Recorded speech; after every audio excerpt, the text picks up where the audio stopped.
How we doing, folks? Good morning. Happy Tuesday. Happy New Year's Eve. Doctors, thank you for the brand new Prime. Appreciate that.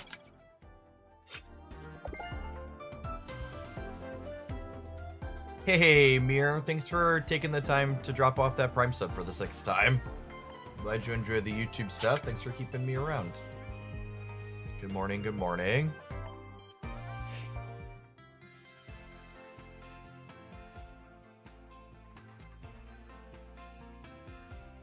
We're alive a little early this morning. What's going on, P-Side? Yeah, I was just they run their sporadic tournaments run on the Limitless site throughout the week, so I wanted to play something on the days when we're live during the middle of the week. It was fun playing some things live, so we're playing a thing this morning. It started at 2 minutes ago. My opponent hasn't checked in yet, though. I wonder how many no-shows they'll have for the first round.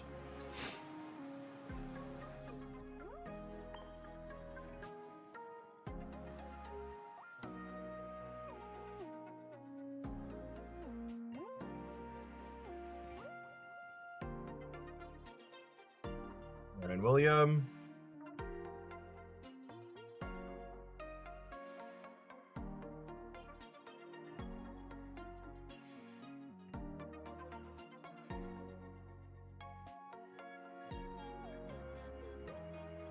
In theory, we're playing against Mewtwo this first round.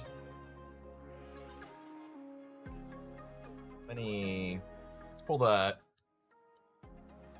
pull some of the tournament details up our way to see if our opponent's going to check in.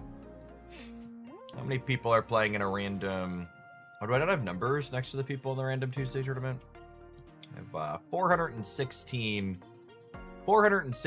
people. Let's see how many are playing. So there's like 200 pairings. It's weird how disproportionately Mewtwo is played a lot of these smaller tournaments compared to some of the bigger ones. Mewtwo only had a 14-ish% play rate in the biggest tournament over the weekend, but it's often like 20 to 25 in these slightly smaller ones. Not that 400 is super small. What's my time zone? I am Central Standard Cornfield time.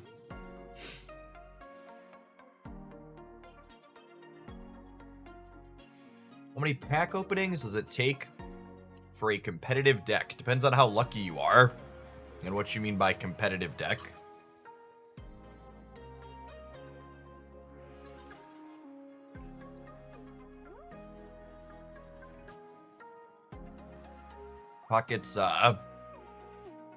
Pocket's economy system can be a little frustrating if you don't hit the actual cards you're looking for. Billy Bode, thank you for the 18 months. I appreciate the year and a half. Welcome back. We're going to play the...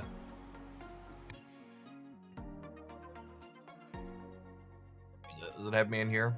Yeah. We're playing Executor Tauros Mew this morning. Is my pile of cards. We're playing it for a couple hours to end yesterday, and I liked it a lot. I think Executor EX is one of the better cards in Pokemon Pocket's current metagame. And then Tauros and Mew are also pretty good as well. Executor is good into Pikachu. Tauros is pretty solid into Mewtwo, Pikachu, and Celebi. And then Mew is excellent into Mewtwo.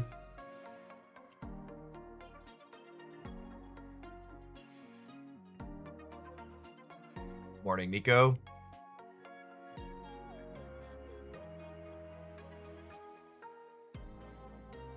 Yeah, I have two 2-star Executors too, so I like to play with those. I'd be curious to see how low the Golem deck can go. It had a 6% total play rate last weekend, but I imagine it's gonna get around here or keep falling. I wouldn't be surprised if it stays like the 2 to 3 range, because the 2 to 3 range is where Charizard has been, and Charizard's pretty mid as well, so I think a lot of people like Golem as a Pokemon and will play it because they like the character.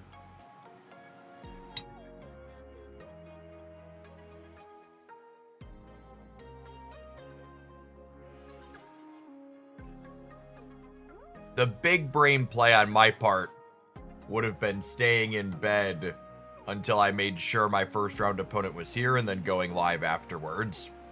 I'll remember this play for the future for early tournaments. So my first round opponent didn't check in. So we win thanks to the 2 best words in the human language, default. So that's fine. The rounds are relatively short. We'll have a match in 30, 35 minutes or so, hopefully. And hop on into the queue for now. Play a random while we chill. Man, so many shop tickets, by the way. It's gonna roll over here tomorrow on the next reset, and I have, what, like 90 or 100 already? 102? Not bad. Easy, undefeated, tournament-proven deck. Exactly.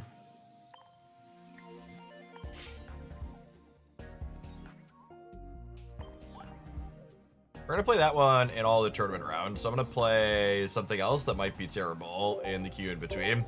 I had a few deck ideas I put together that I wanted to brew with.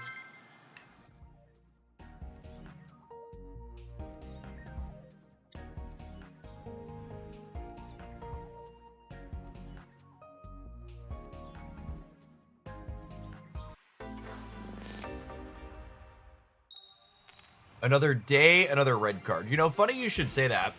Something that I wish I would have thought to look up for my meta report video is that all the people always hammering on about how red cards good inside of tournaments, there were actually only 2 red cards in the top 32 of the biggest tournament this past weekend. The one that had almost 2,000 people in it. And I don't think that's remotely a mistake. I would wager as we get more utility cards and as people get better at deck building in this game, we'll see less and less of that card because it's atrocious. Were they in the same deck? They were not. There was 1 copy of red card in 2 different decks in the top 32.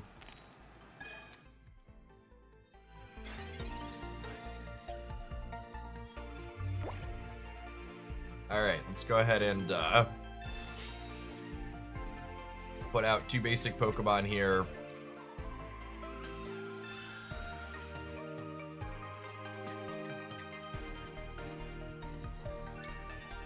Do I ever burn a leaf just to deny them a card with the Chatot? I think I do, honestly. I don't think I'm gonna need to switch out here. I'm just playing that, so my hand is 1 card smaller and this card's less useful for them.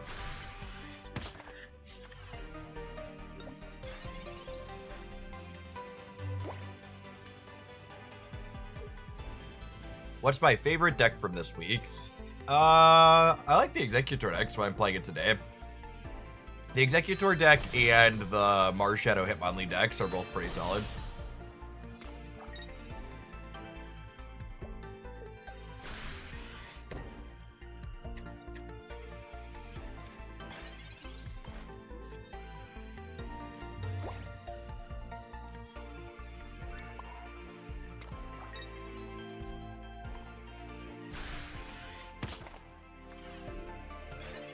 The idea behind this deck is very simple. We're just Machamp and Pidgeot lines, with both of them being like solid stage 2 attackers and being like, okay, assuredly we can't brick on 2 stage 2s every single game, yes?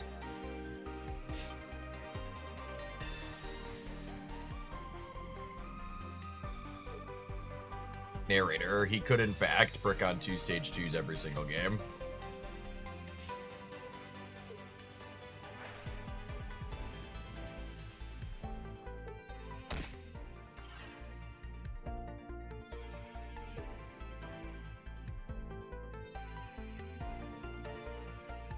Assuredly, yes.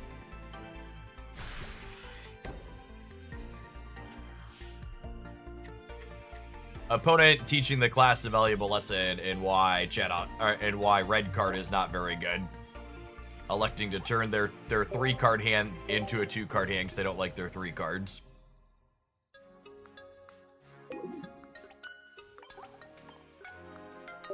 Good reminder to all the kids at home that Pokemon Pocket is not a game about card advantage. You're not grinding out 2-for-1s with attrition. You want the right cards, not,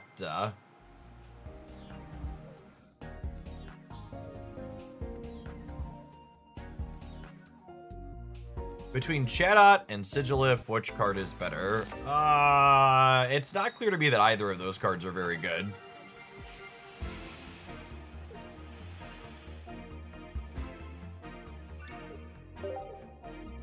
People, whenever I play a bad deck like the one I'm currently playing, that's trying to attack with kind of mediocre Stage 2 Pokemon, people always bring up the question, Jeff, should we have some type of Pokeball or trainer to better support Stage 2 decks?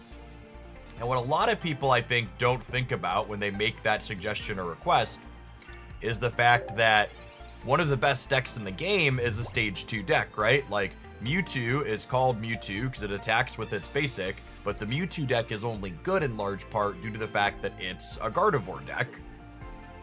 So I think they need to be very careful about how they add consistency to Stage 2 Pokemon in this game, because I think it would be very easy for them to take the game balance and absolutely ruin it by making Mewtwo too strong when they make Stage 1 and Stage 2s more consistent.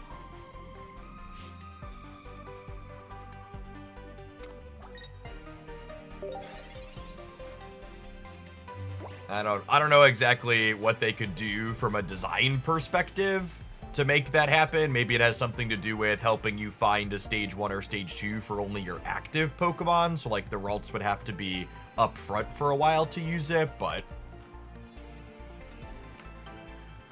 I think enough people don't think about the fact that like they just want like their bad pet Pokemon to be better, and they're not thinking about the fact that like one of the best decks in the game is already a deck that's leveraging Stage 2s. What's the best deck for a skilled player to win tournaments in your opinion? I think Pikachu EX and the fighting decks are the ones that allow for the most skill expression.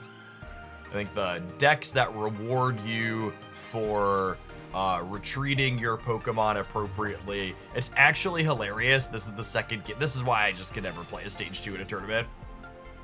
It's actually just 2 games in a row with this deck now where I just haven't had a single Stage 1 in double-digit cards. There's six cards in our deck, and there are four Stage 1s in it. It's hilarious.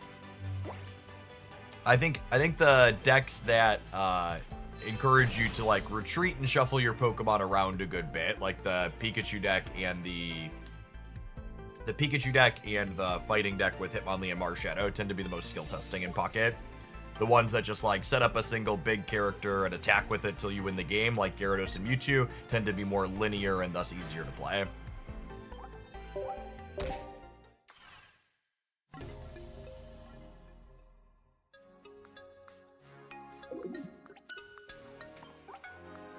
Yeah, I think I'd agree with that, Chad. I think Mythical Slab was a weird card to add to the card pool. It feels like a little bit of a miss overall. Like, they obviously expected the Mewtwo deck to be good, so adding a card that's going to make an already good deck more consistent feels strange.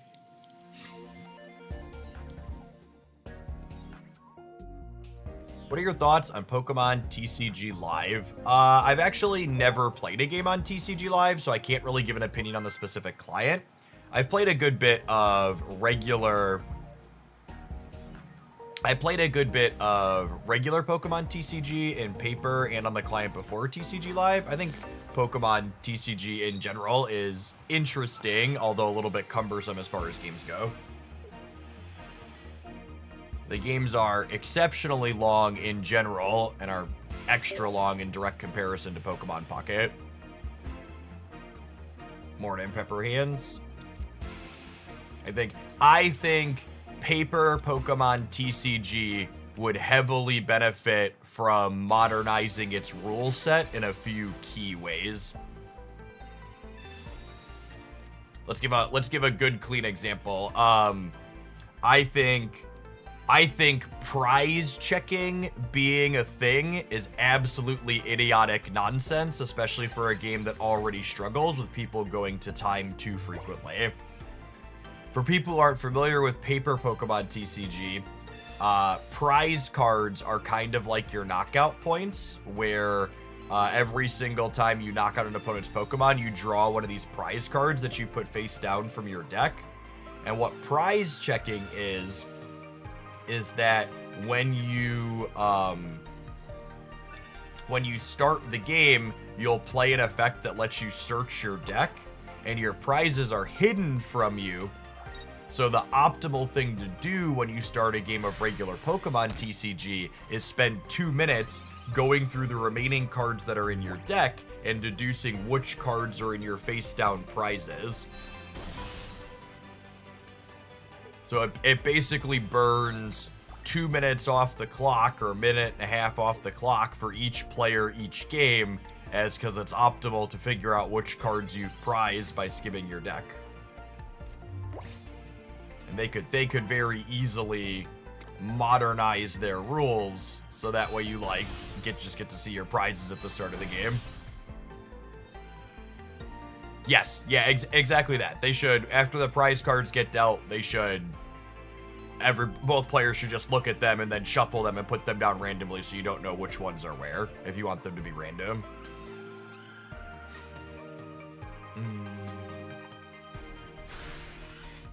It is incredibly painful to have it be a competitively optimal thing to do every game. It's really, really bad game design, in my opinion.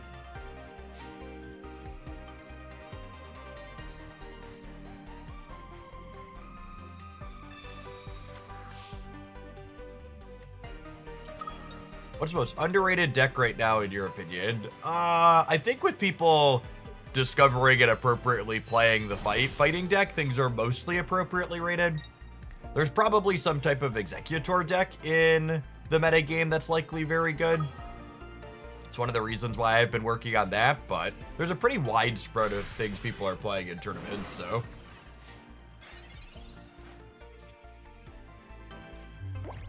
I would, think things are, like I said, pretty appropriately. So we're gonna start blasting with Mewtwo next turn. I get to go Energy into Pidgeotto into Gust-U for 30. You take a knockout point, I put up Machop.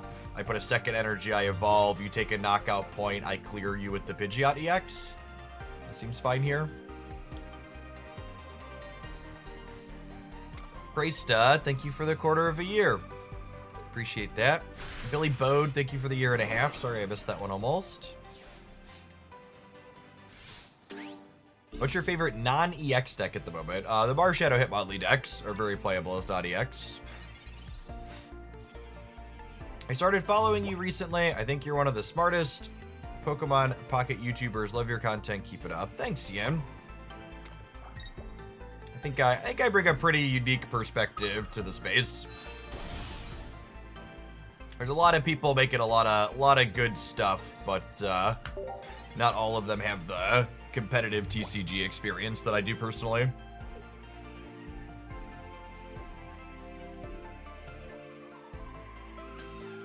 You have a list for that deck? Yeah, you should check out my meta report from yesterday. I talk about the different fighting deck variations.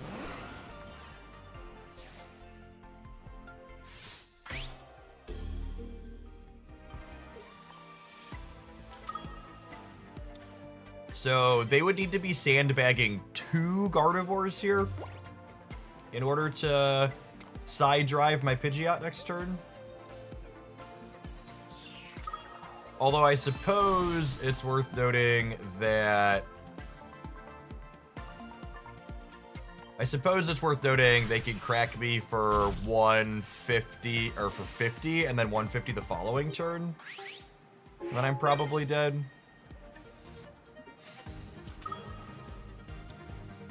Morning, Nina. How do you enter tournaments in TCG Pocket? Most of the community tournaments are on a website called Limitless TCG. I think we're dead here. We're just too slow getting our stuff set up again.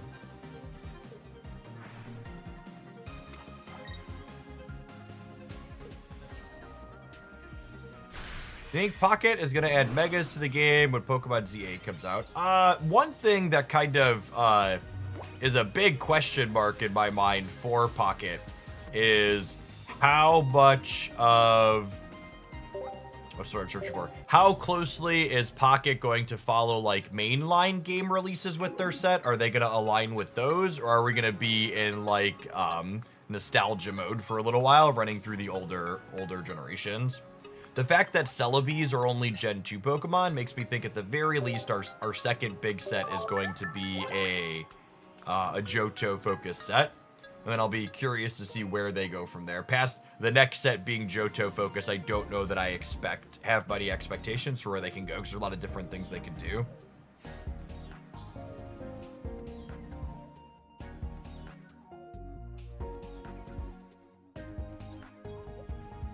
I don't think Pocket will ever be a Pokemon TCG event. It's just a catalyst to bring people to the main game. I think you're super wrong about that.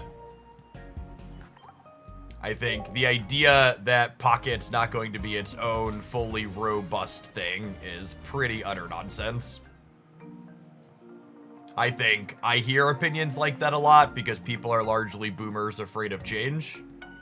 And the idea of Pokemon TCG modernizing a little bit is something they find scary.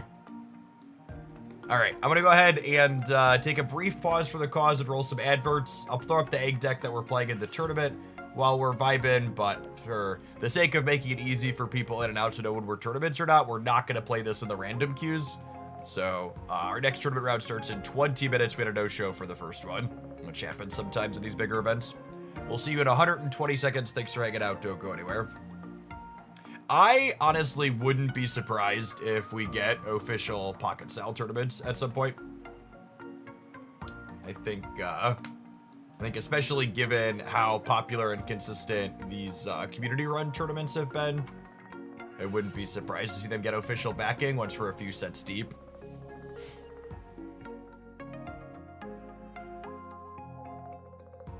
I'd go so far as to say that I think there's a lot of people that end up liking Pocket that wouldn't like the paper TCG. Runty Horse, thank you for the half year. Yeah, I honestly think that that's probably true. I think there's a chance that the collecting aspect of Pocket could translate into people wanting to collect paper Pokemon cards from a collection perspective, but I don't think it's remotely true that if you like Pocket's gameplay, you're going to guaranteed like regular TCG's gameplay. The regular TCG plays out very differently, and the games are pretty slow and cumbersome compared to Pocket's gameplay. Pocket is now the most profitable mobile card game ever.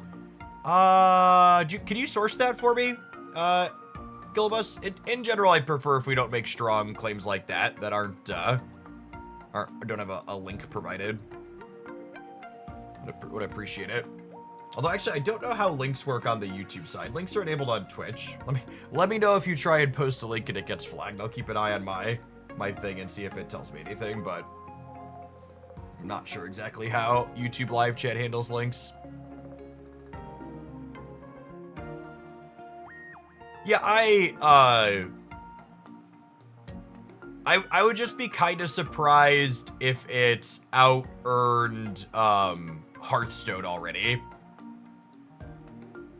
Yeah, I wouldn't be surprised if it's out-earned most things. Like, it's had a banger year. Like, it's already outpaced Marvel Snap's lifetime in its entirety based on the last report I saw. But I would be surprised if Pocket out-earned all of Hearthstone's lifespan. Hearthstone was really big for a long time. It's fallen off a lot lately, but it's really large now. We play the Lumion Starmie deck. We could play the Lumion Starmie deck. It's actually another one. I was between that or wanting to play more of the Pidgeot deck. This deck could be good in theory.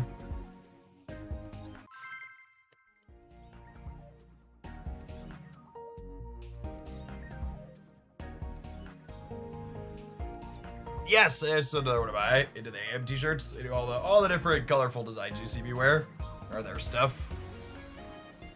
They're wonderful.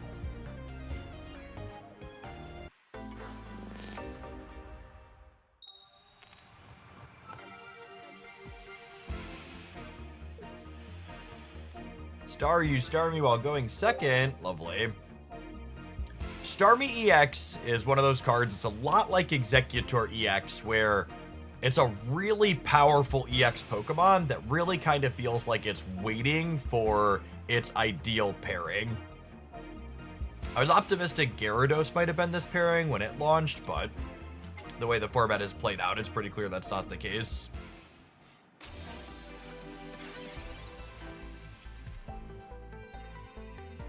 Yeah, Into the AM's got a huge range of designs. If you want to check out some of their stuff, they've got a sale going on through the January 5th. You can support my content by using my link while saving a little extra. Moltres Gaming, eh?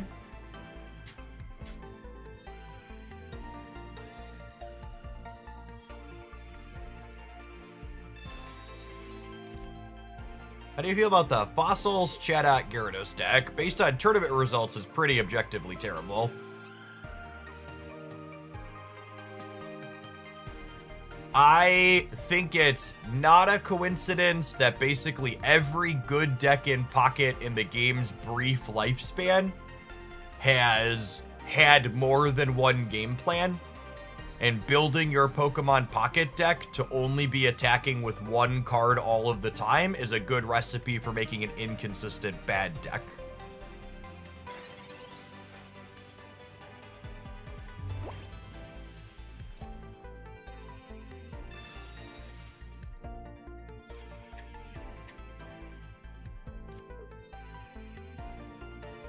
What do you think of Hitmonlee with Pidgeot EX? I think Pidgeot EX is a card I've been pretty whelmed by in general.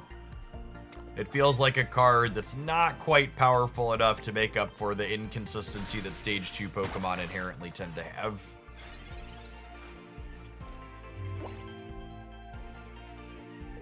This is 130 on a coin flip, right? It's actually, like, very scary for my Starmie.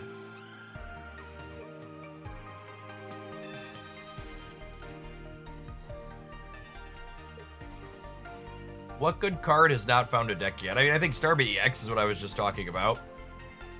It's a card looking for a home.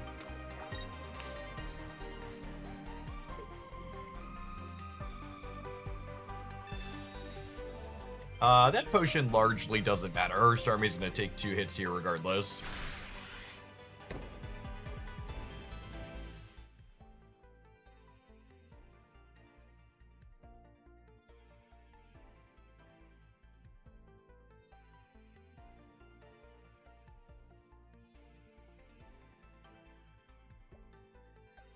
I would be very surprised if we don't get an EX Tyranitar in our end of January expansion if it's Johto focused. That's where I would put my money if I was a gambling man.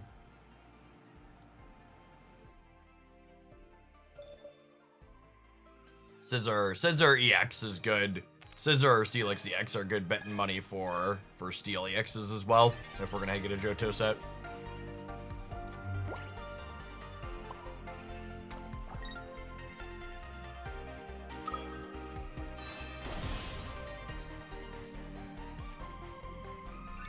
Yeah, into the AM ships globally. You just gotta check on their website what your shipping prices are. It varies depending on where you're sending stuff to.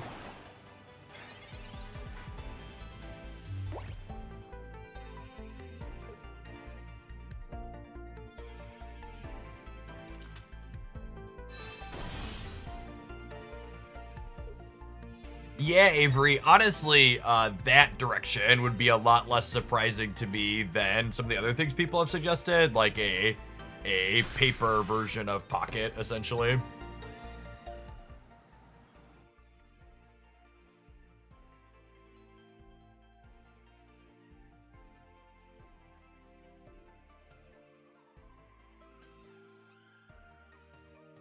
No EXs for Dark or Steel yet, Pokemon Nerd.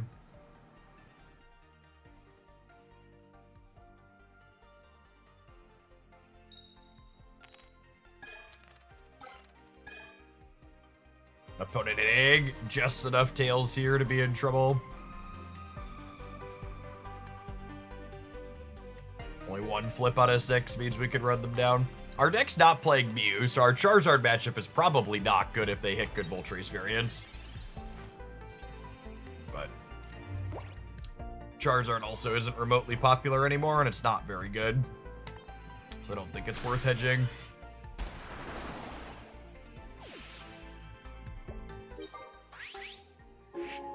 We have Giovanni to clear Moltres. We have Starmie to deal a massive chunk to Charizard. So, because they can't deal 200 to us this turn, even if they evolve and do 60, we'll do 110 with weakness, and then Tauros will be charged up, ready to do 120. So we should be good to go here. Morning, Gray Area. Happy Tuesday. Appreciate the early crew that's here. I wasn't sure what viewer numbers are going to be like. This is much earlier than I'm typically live. This is the only tournament run of the day on the community site. I wanted to play in something. Just use Sabrina to clear. Moltres has 100 HP, gamers. Sabrina's a very bad play here. Splash around. And then even if they have 2 potions, Fighting Tackle threatens 120 next turn, so we should be good to go here.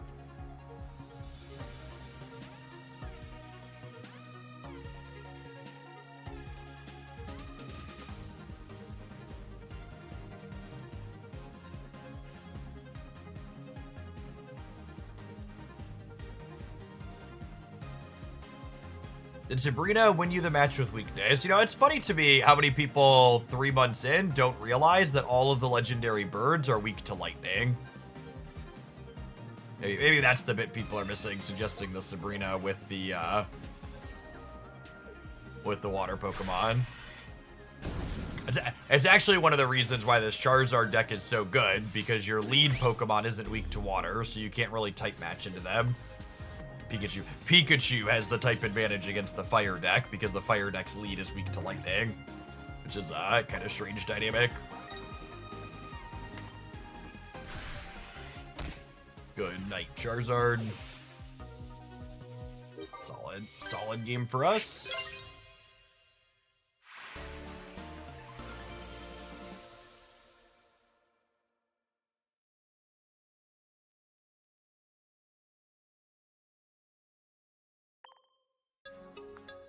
We had a no-show for our first round of the tournament, Husky. If I was slightly smarter, I would have waited for,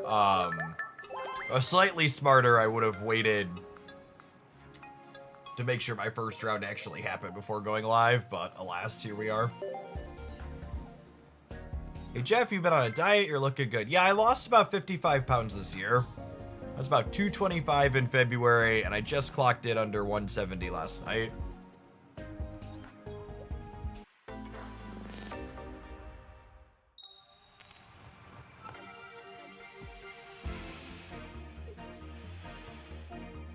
Starting on our 1 copy of Tauros is not ideal.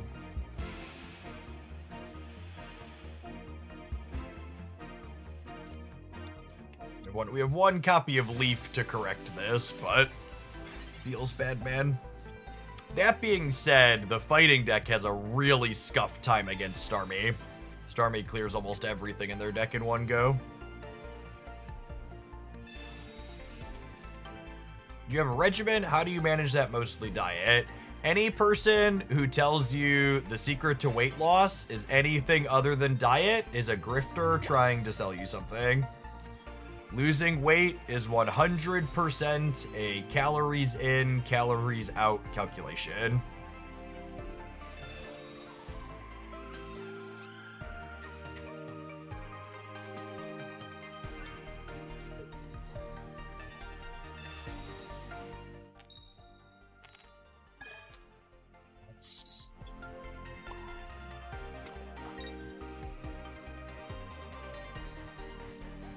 Think I'm playing out any more of these? Because we let on the Tauros, Hitmonlee could be problematic for us.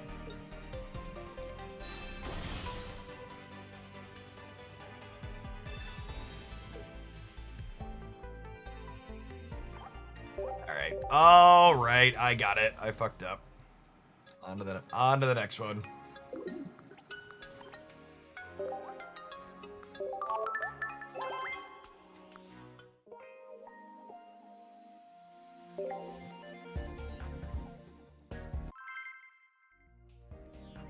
Why do Americans use pounds? What are we supposed to do? Measure in stones?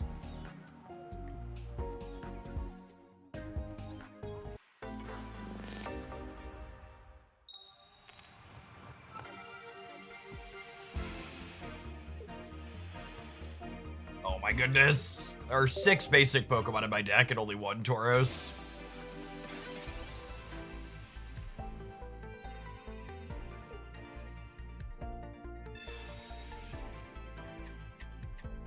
What item cards do you think they should add from the TCG? I don't really have a strong opinion on which cards they should add, so much on which ones they shouldn't add.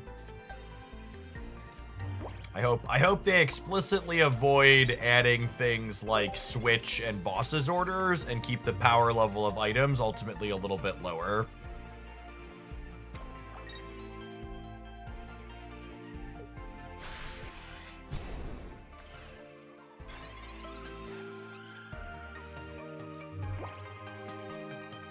All right, mistake last game with awkward Tauros opener twice.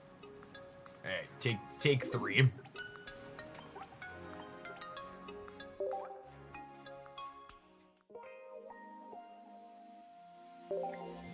When I'm playing a tournament live, you can always come in and read the stream title to know what deck we're playing in the tournament.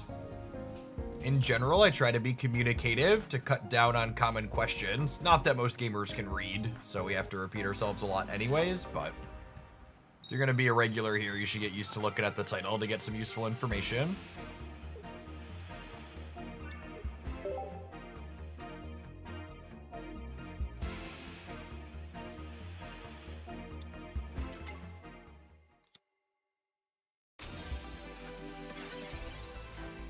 My favorite Pokemon is Alolan Sandshrew, which is why you see him in the banner below me, despite it not being in Pokemon Pocket.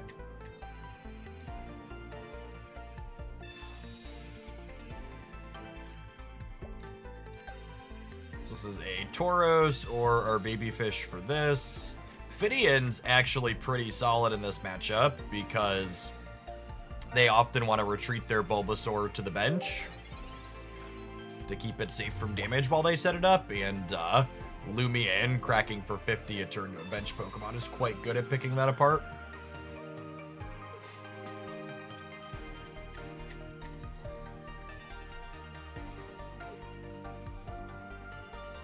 I don't think Full Heal is a card I would want to play in any Pokemon Pocket deck. I think you could talk me into maybe wanting to play a supporter where perhaps I'd be interested in playing a supporter that like removed status conditions and like healed my active Pokemon some amount, but I think purely a full heal type effect is not something any of the metagames we've had would be playable in.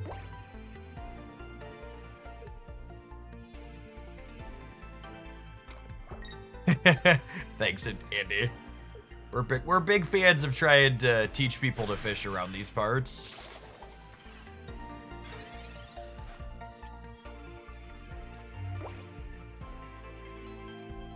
Three Misty Tails in a row. I know, it's almost like that happens it almost happens 1 out of 10 times you play the card. Incredible.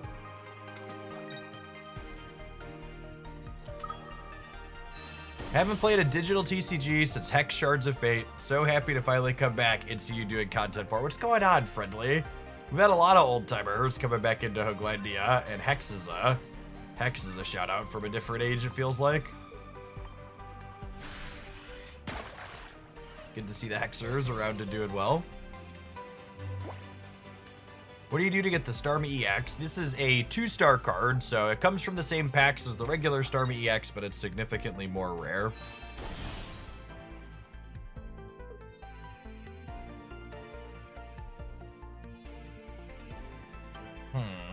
Maybe I was just supposed to build up the Starmie into the potential Ivysaur.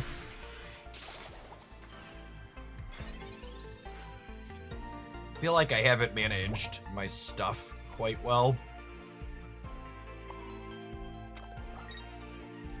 Am I doing this and just putting damage on this one? Probably.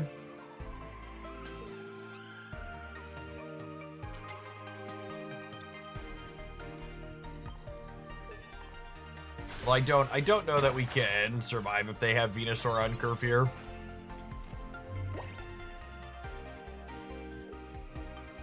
I should have put damage on the Ivysaur last turn or set my Starmie up. Yeah.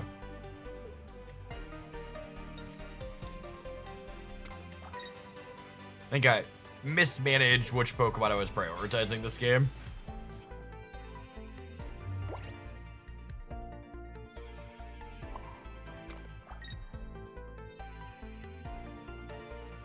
What's my sequence to win this game?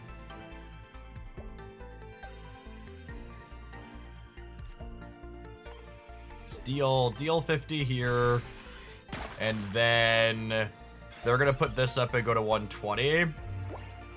I don't think we're gonna be able to compete with Erica's. If I find my second copy of Starmie, we could potentially evolve and get in for 90, but if they have extra healing, which is likely past their Giant Bloom, we're probably dead.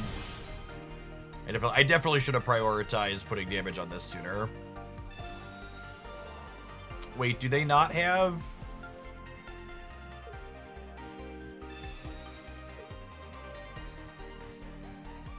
They didn't have X speed last turn. What are the odds they have it this turn? Low? I'm gonna gamble on no X speed.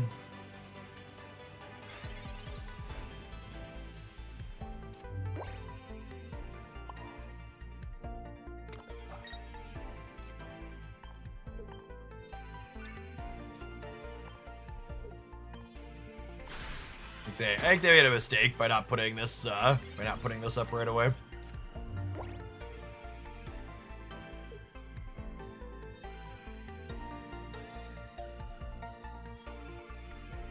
Like there's one match going on in the tournament, so we'll be over to that soon. Yeah, I think they should have put the energy on this and put their Venusaur up right away. We also mismanaged where our resources went in the first round though, so one mistake deserves another, I suppose.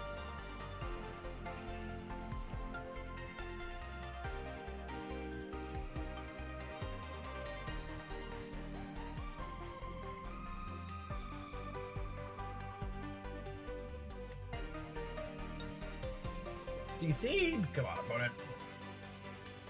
Oh, the disconnect timer is very, very long in this game.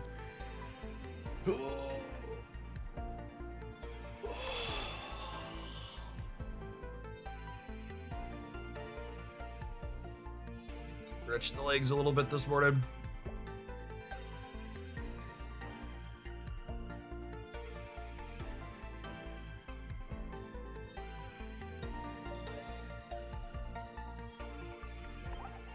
I declined to wait for this. Let's pull up the tournament metagame while we're waiting here for a second. Looked at it to start the stream, but there's more people in here now. One thing that's noteworthy is that I feel like Mewtwo is always a lot more popular in these smaller events as someone who looks at a lot of the data. Mewtwo is only 14% of the biggest tournament this past weekend, but it's 21% of the event I'm playing in today that has 400 people in it. It's the Pikachu noteworthy gets split up into a couple of segments. So there's 10, 2.5, and 1.5. So Pikachu is 14% overall. So it's solidly number 2, slightly above Gyarados Greninja. Why did we concede? Could we have won if we waited a few more seconds? It would have been like another 30 seconds. And I already have all my emblems, and my account literally doesn't get experience because I'm level 50, so the win doesn't mean anything. I'm playing games for the sake of playing games and trying decks out. The actual result doesn't matter. Alright, so the last match finished, and we're queued. Perfect.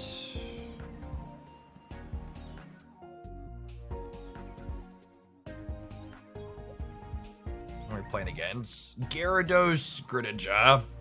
That's unfortunate. I think this matchup's pretty difficult for the Executor deck that we have. We need to have a fast egg start and to them stumble a little bit. This is the one popular deck Executor wants to dodge. You like your Mewtwo and your Pikachu matchup.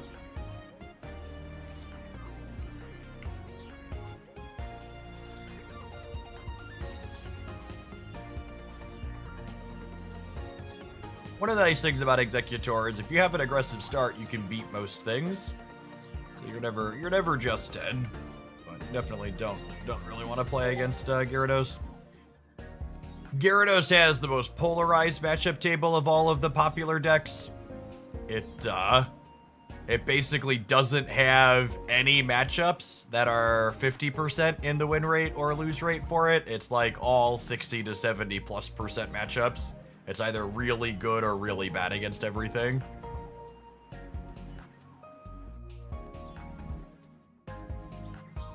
Is the Gyarados Greninja deck that strong? Yes, it's very good. It's very good against Mewtwo and very mediocre against Pikachu. We had a no-show at our first round, so we're 1-0 by default.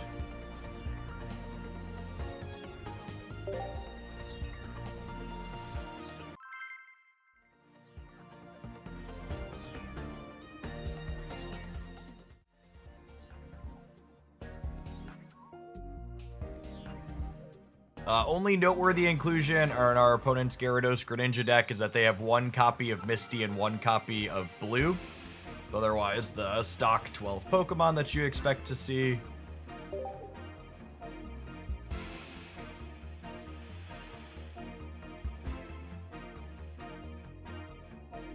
Executor to start is definitely the opener we want here.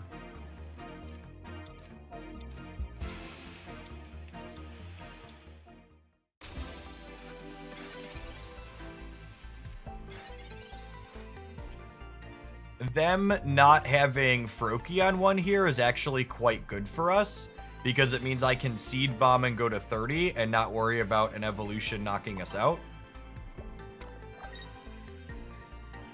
And tapping them for 20 here has value because it means a single heads from our Executor lets us knock them out next turn. And this is that aggressive start that I referenced a moment ago that we need to win this matchup typically. If we hit heads and clear this Druddigon next turn, that could be enough pressure for us to win this game before their Gyarados get set up. Or they could miss a beat and not have the Gyarados. We need one of those two things to happen, though, I would wager, in order for us to win this matchup. Need to hit heads and start clearing them ASAP, or hope they don't have their thing. Ideally, we find an Erica before their Gyarados can attack, so that way their Gyarados takes 2 shots to clear the Executor. So what? They're gonna have... We're gonna get 2 more draws before their Gyarados can attack, assuming no Misty Heads. If we can find an Erica, I like our position here.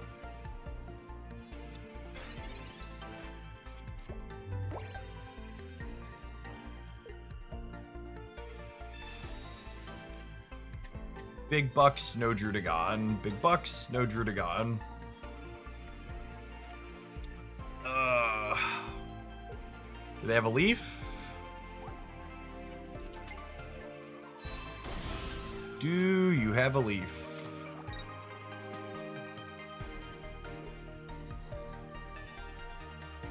They won the 33%er to find this instead of a Froakie. Very fortunate for them.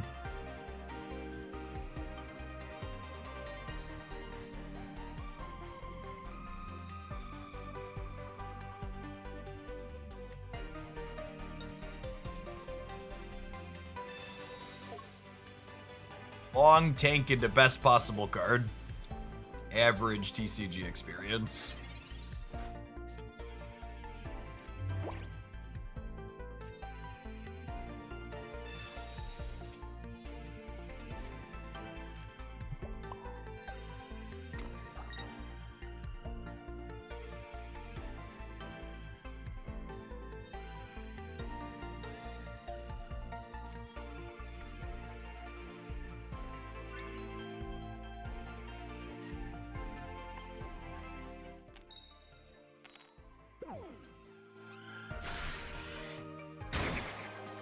Battle Jack, 6 to the 2/3 of a year.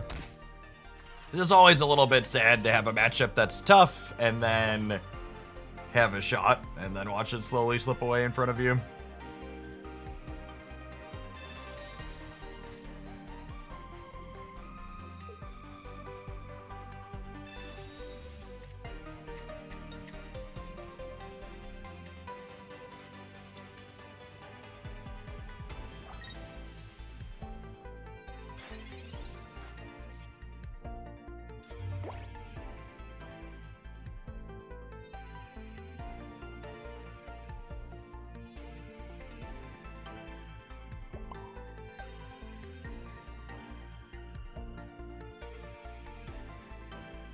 do we have an out? Yeah, I think the out is shuffling this Executor away and buying time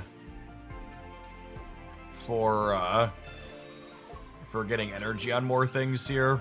I don't know that it's a good plan, but we definitely lose if we just take a knockout here, so we're not going to. If they have their Greninja, we probably lose anyways, but this is my only line, and I gotta hope they brick on it for a while. But it's pretty unlikely, given how many cards they've played out of their deck.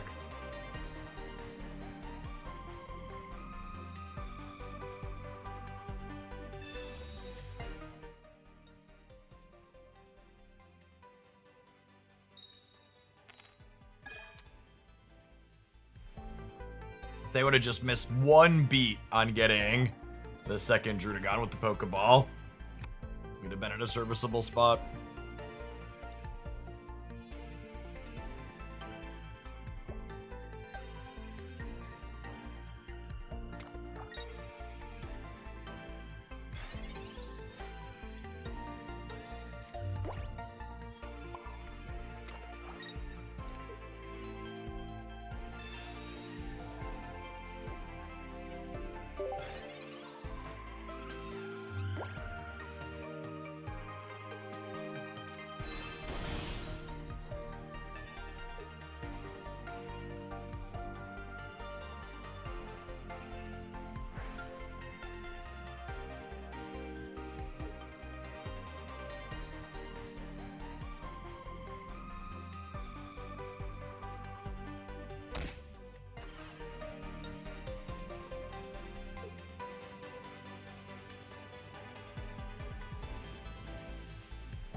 Hitting that instead of our Mew is a good hit with our Leaf in hand here.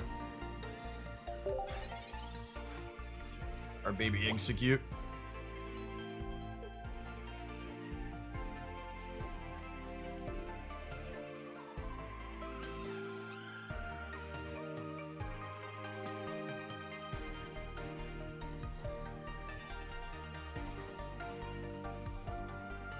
So with this hit and the Drudagon at 60, we can Leaf into Executor, baby Executor, hit heads, clear the Drudagon, and then maybe some combination of Sabrina and good beats can clean out the last one.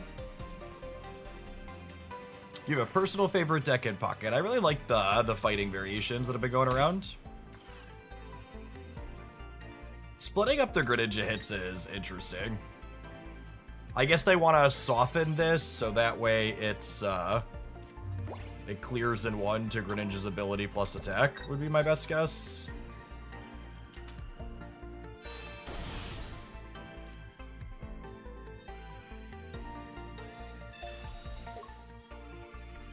If we hit heads here, we're actually in a somewhat serviceable spot, I think.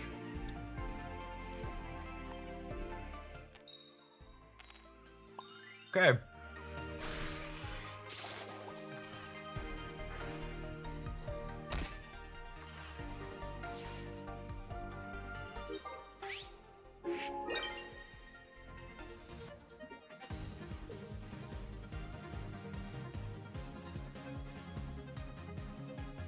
They have no knockout points right now, and we have 3 single-point Pokemon.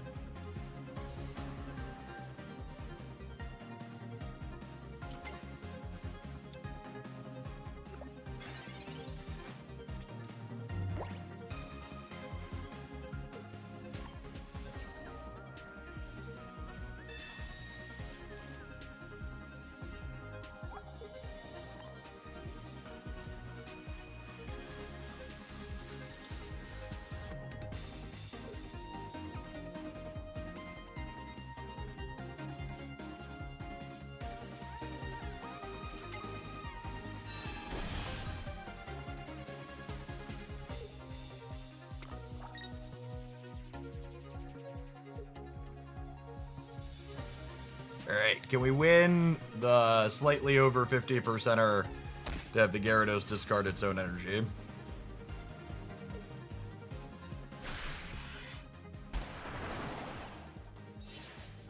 Nope.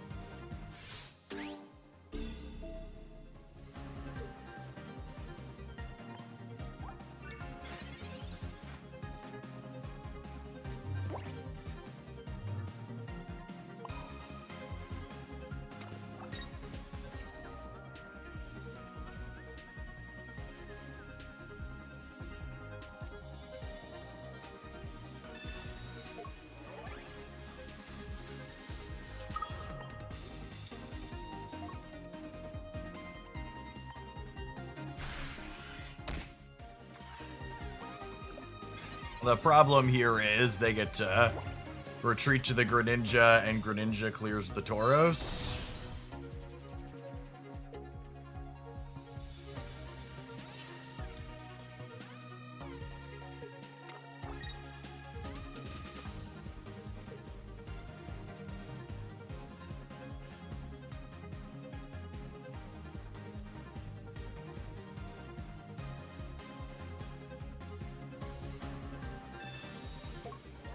Oh, they have one copy of blue.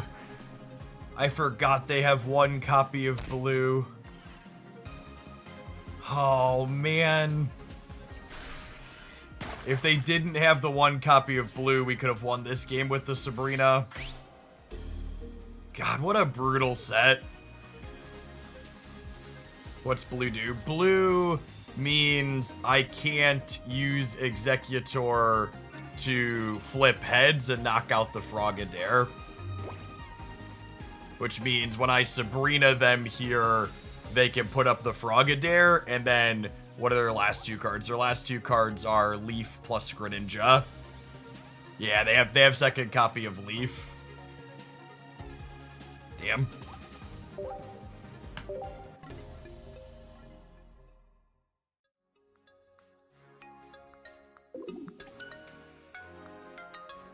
Really unfortunate that actually that game came down to my opponent's 50-50 on their Gyarados, right? If their Gyarados had discarded its own energy, they wouldn't have been able to switch into that Gyarados and attack me that turn. They would have been down in energy because they had to retreat it. That's pretty frustrating. They won the 1-in-3 to hit their Drudagon to save themselves, and then they hit the 50-50 to not discard their own Gyarados energy. Tumos, thank you for the eternity's worth of time. I appreciate the 112-month resub. Welcome back.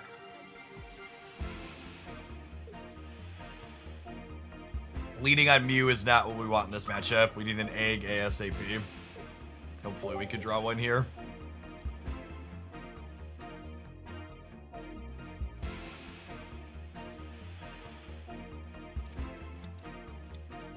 I don't play Magic the Gathering anymore. Magic the Gathering isn't a game I find particularly fun.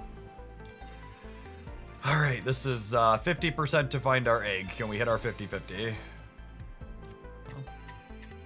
And them's the beats. Opponent won their 1-in-3 with their Pokeball in the first game, and we lost our 50-50 here. Feels bad, man.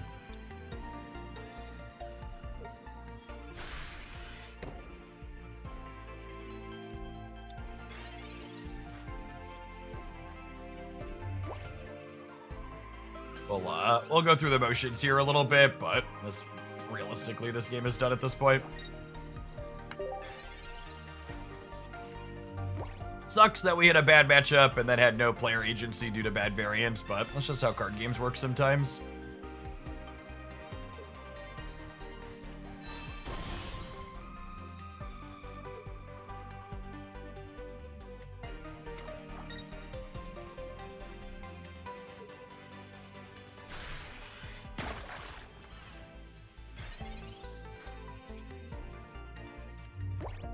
Yep.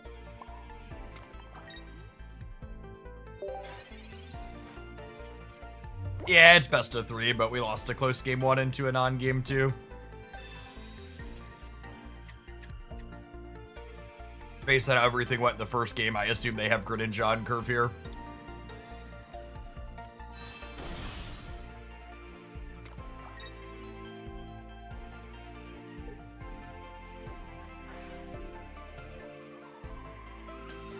I think the opponent played really well. I don't think they made any mistakes.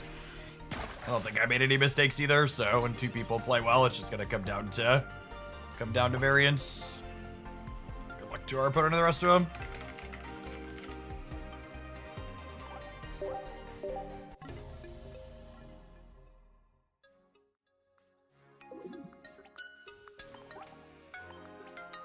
It's just how the cookie crumbles sometimes.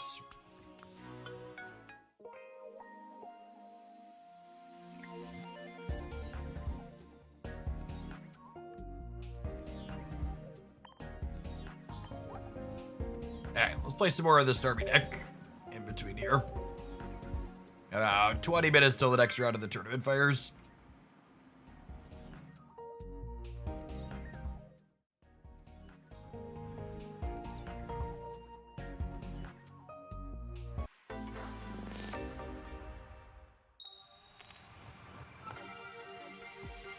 I think it's incredibly funny that we could play through that first game with a ton of back and forth, and I could be very specific and say that we lost a 1-3 and we lost a 50-50 to lose the game, and then someone could unironically ask me the question in chat if Gyarados is unwinnable. Like, I'm begging. Ounces of critical thinking skills, please. Hands and knees.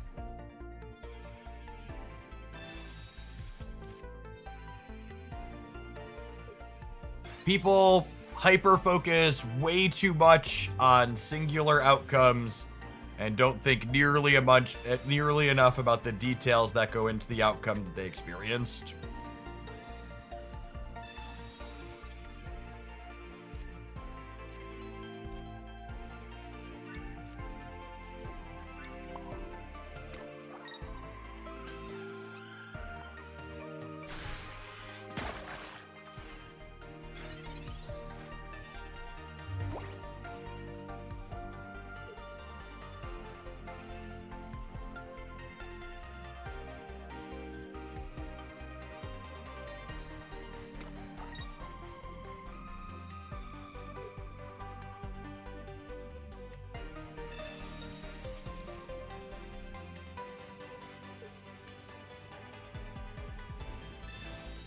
Well, we know they have a bench Pokemon. Let's see if they play it out here. Venipede going to get very much run down by Lumion here.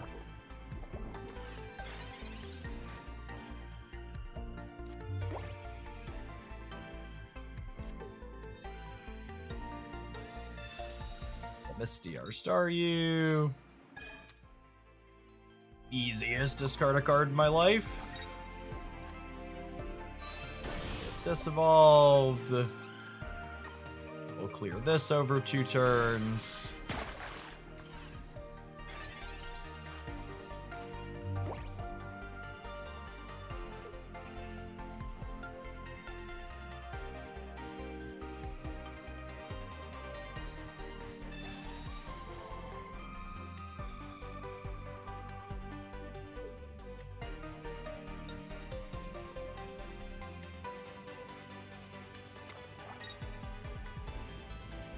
Discard this card. You can't play supporters this turn. Average Misty gameplay, really.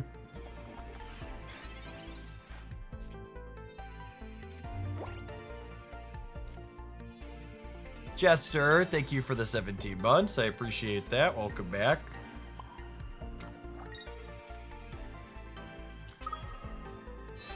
So if they have Muck, they could clear my Lumion. But that's fine, because Starmie wins the race into Muck.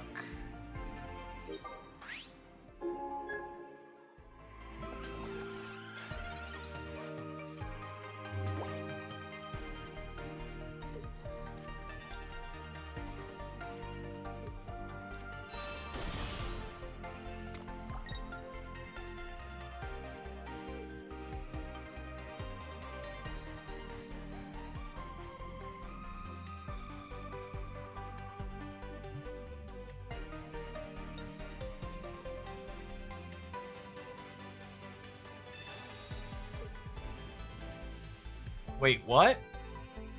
Friendo. I accept.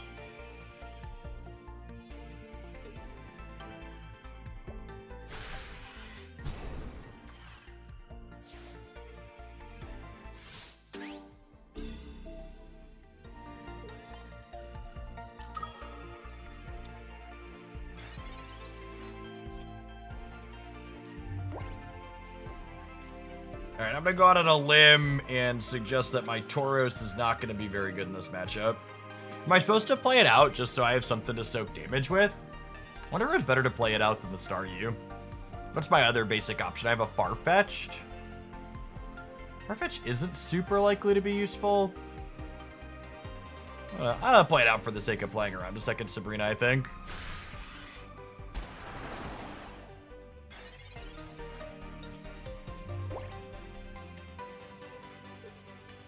Yeah, if I didn't have the Leaf, I don't think I'd play the Tauros out. But I think with our Leaf in hand, we play it to insulate a second Sabrina here.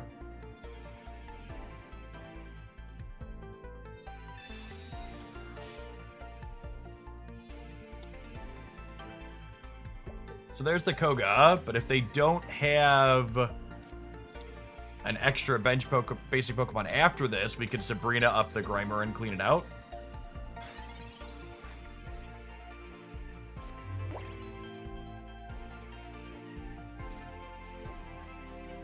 Let's go ahead and take this knockout since they clearly don't have a Weezing yet.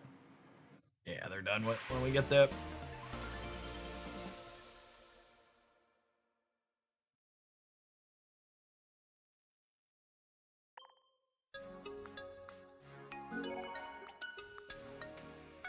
All right, we need to take a brief pause for the cause and let some adverts roll. We got about 15 minutes until round 3 of the tournament posts. I'm gonna play some of this Lumion Starmie deck on the meantime in between time.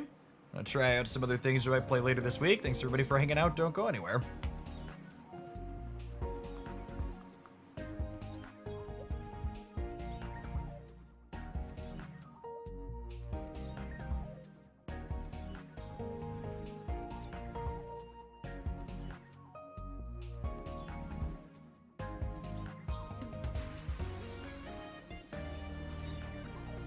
Do dark types win against anything that's not psychic? Not the way they're currently constructed. Why are there not full art Pokeballs or Professor's Research is? Asking the real questions. They have to have those planned. They have to assume those would be super desirable. Hey, Julio, thank you for the super chat. Glad you enjoyed the vibes of the channel. Thanks for hanging out.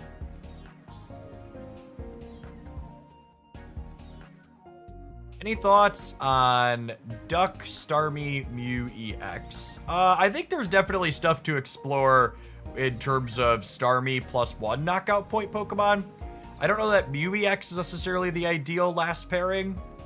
That's why I'm starting here. Lumion. You need Lumion to be competitive against things like Gyarados is like the TLDR. And once you play those 8 slots, you're kind of limited on what you could do with the last one. Like Tauros versus Duck versus other things. Yeah, Dark and Steel are obviously colors that are intentionally not fleshed out in Pokemon Pocket's current card pool. Gamblin' Man would put money on Johto-focused expansion coming at the end of January. That'll add a bunch of good Darks and Steels, I would wager.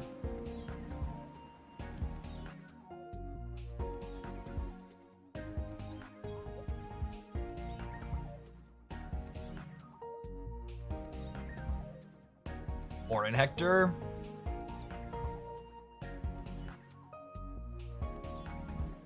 Yeah, Scissor, Skarmory, Steelix. Those are all things that could form a core.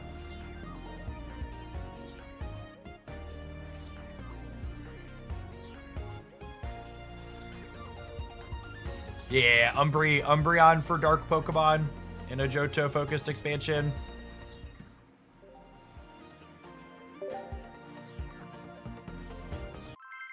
My money's on the second large expansion just having all of Johto in it.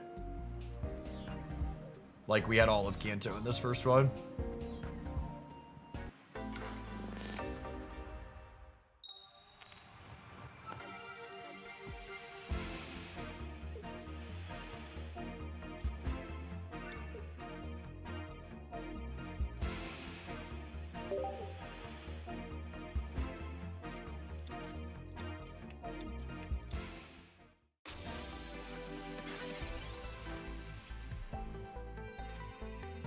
So, our deck doesn't have any really expensive water energy type Pokemon in it. Misty is essentially here for exactly this situation, i.e. playing it and flipping tails every time. Jokes aside, I like Misty in this deck because she essentially lets us re-flip the going first energy type thing. So she gives us a shot to kind of steal that first energy advantage when we don't have it organically. So hitting a single heads in a spot like this has a ton of value.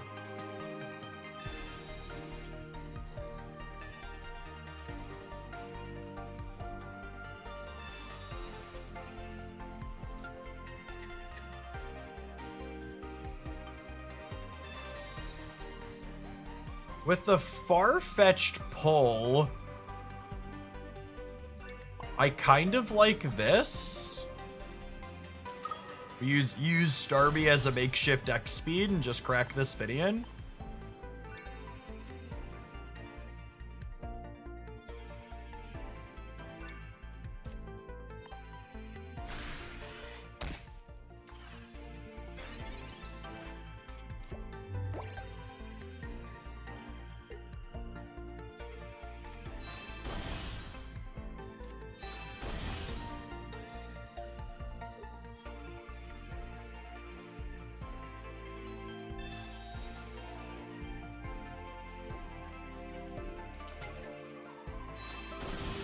Ooh, they have the Vaporeon too here.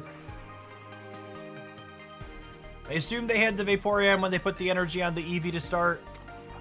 Getting a little punished for not putting energy on our Starmie. Oh, they're going after our Starmie. Interesting.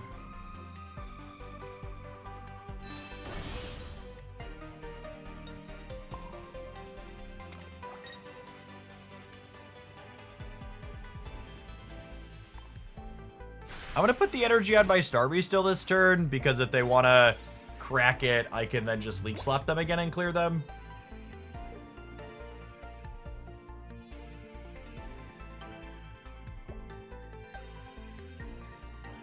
I think any of the decks I play on stream are things I could consider playing in tournaments.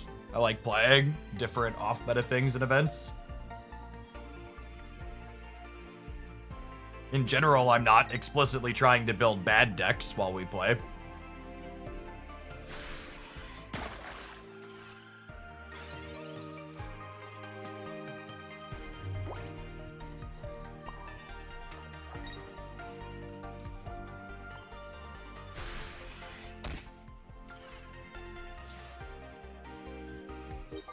So they can't Wave Splash next turn without a Misty Heads, which is nice.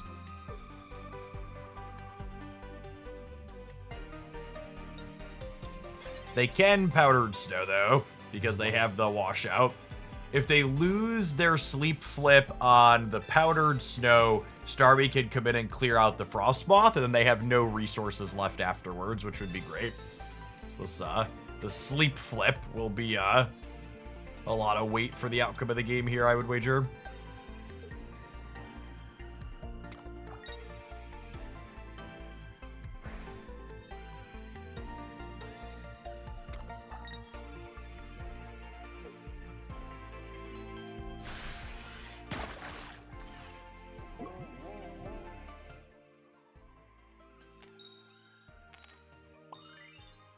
Nailed it.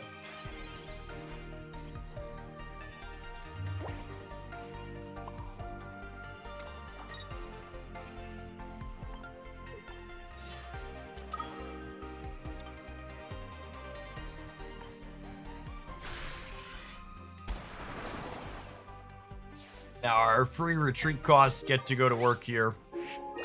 As long as they don't hit a Misty Heads next turn, we're in a pretty good spot.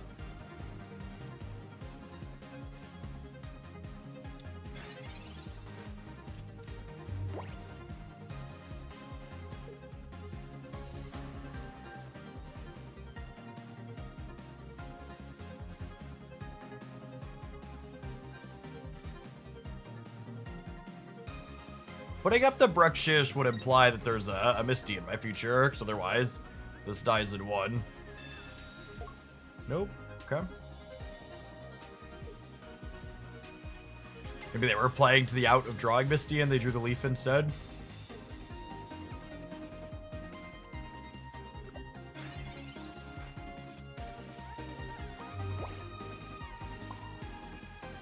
I think I just want to soften up all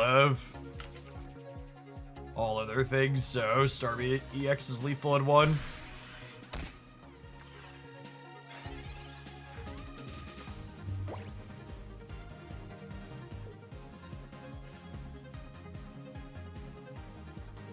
Have the duck chew our food for us, essentially.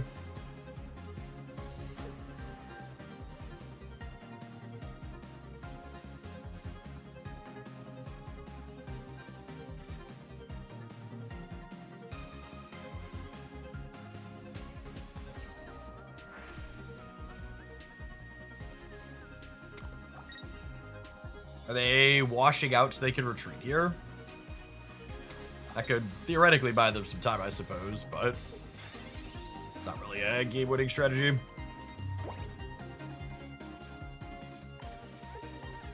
Decks get to shuffle their Pokemon around a lot are some of the most satisfying to play in this game. You always have so many choices every turn. These low and free retreat costs.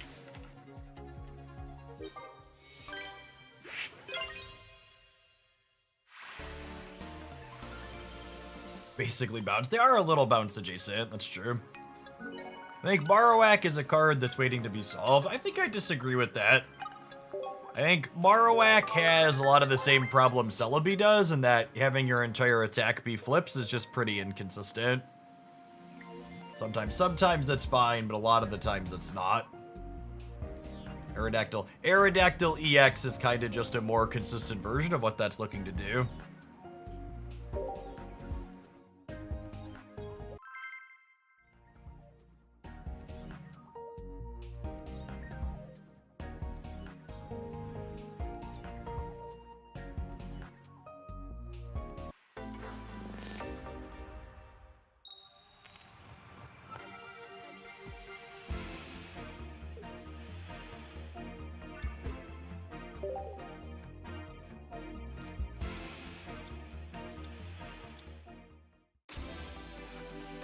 Wheezing Dragonite. It's been 84 years. Finian's kinda... Lumian's kinda real good here, yeah?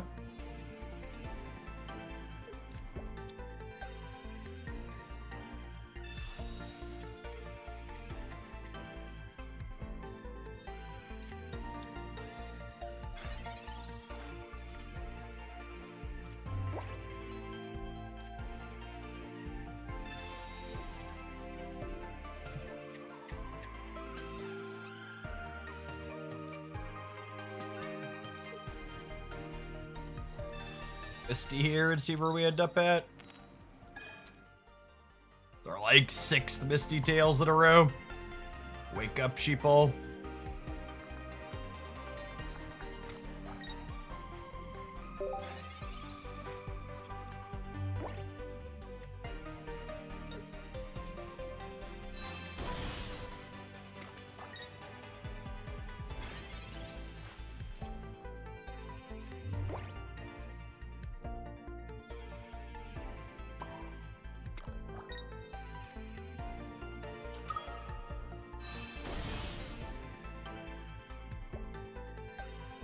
I had someone unironically ask me why I didn't give Mogwai credit for the Victory Bell Executor deck I posted yesterday as a highlight, and I actually lost brain cells reading the comment.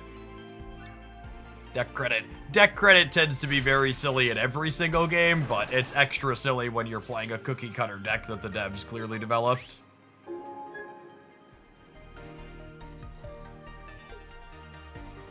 Lemons, thank you for the 2 years of support. I appreciate that. Welcome back.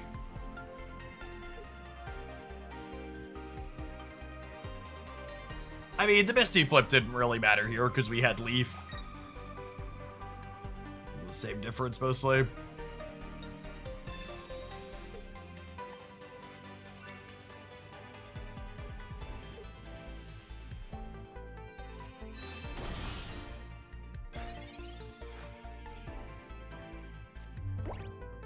Mogwai simply has one of the largest card game audiences on YouTube, so just by virtue of that, most people are going to end up seeing decks on his channel first because he's one of the channels they watch the most. He's got like 250,000 subs. You'll see that. You'll see that in most card games where whoever is the largest content creator in that space ends up getting deck credit for most things that get built.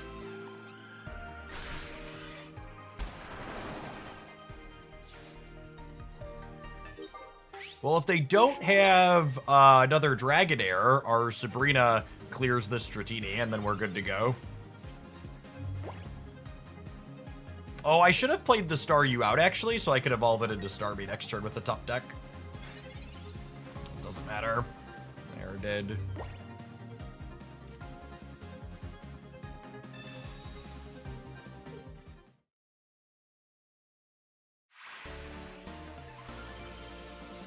Starmie EX, letting the Dragonite player know why their deck's pretty bad. Just constant pressure, run them over. Starmie's a really good pub stopper if we could just figure out its top tier matchups. I think there's merit to Tauros alongside Starmie, because a lot of Starmies, Pikachu's one of Starmie. If we could figure out a way to fix Starmie's Pikachu matchup, I feel like the card's really good.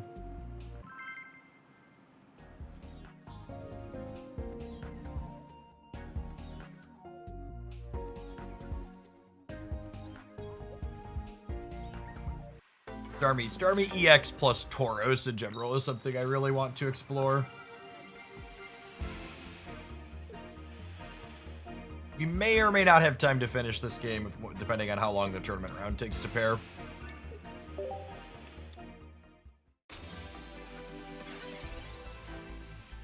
How old am I? I'm 33.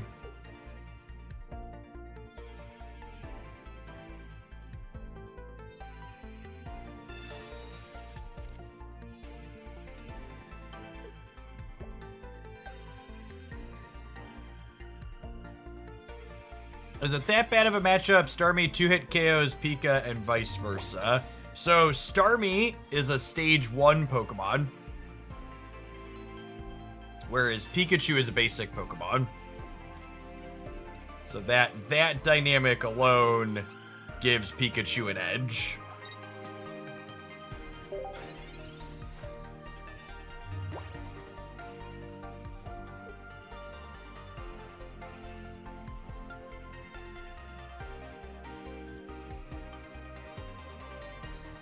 Yeah, I don't know what you want your extra Pokemon line to be plus past Starmie and Tauros. So we've got Lumion and a Farfetch in this deck with 1 Tauros. But I think there could be merit to playing 2 Tauros, 2 Starmie, and then some other extra Pokemon past it. I don't know what exactly that looks like. Maybe you're like a Mew deck or just have a couple of Farfetches. There could be a world where you're just like 2 Farfetch, 2 Tauros, 2 Starmie. And you just count on beating the Gyarados matchup by running them down quickly.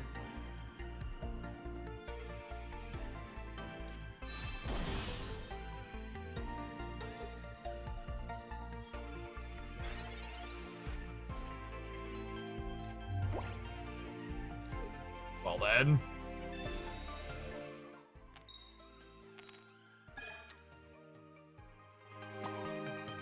We'll have Starmie do its best X speed impersonation here.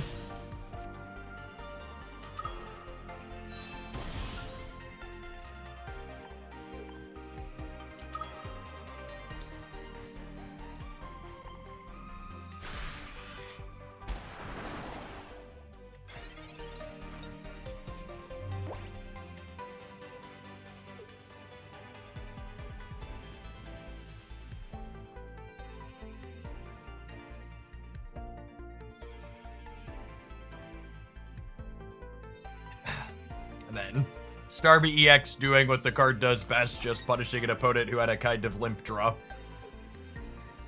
Just get run OVER. Erica don't matter here. We're gonna splash around again. You got a potion?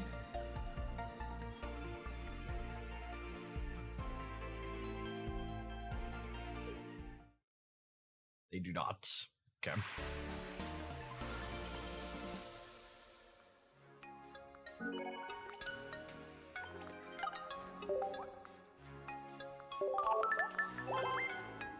All right, looks like there's just one match going in the tournament. So we're gonna chill for a minute while we wait for that. We could throw the Executor deck up that we're playing.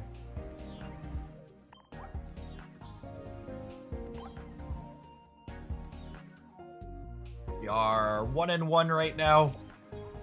Lost a close set to Gyarados.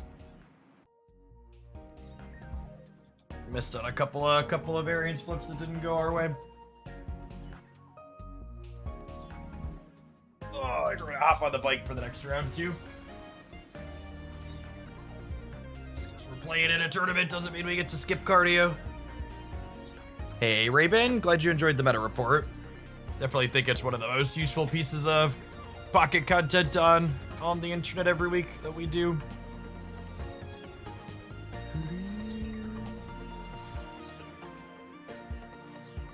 We are playing against Celebi this round.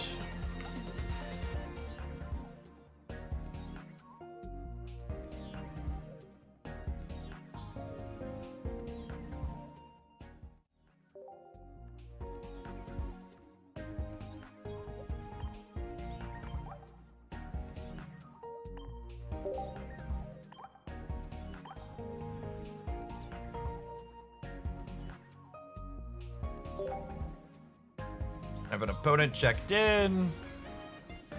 Let's play a game, huh?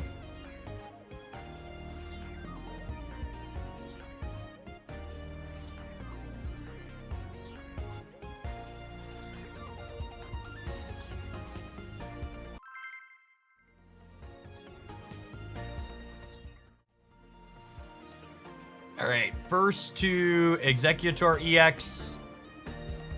Is a big deal in this matchup. And then past that, Tauros is our most important card. Alright, we have the Tauros to open here at least. Let's see if they open on Egg. This is 50% to find us a basic Egg. There's 4 basics left in my deck.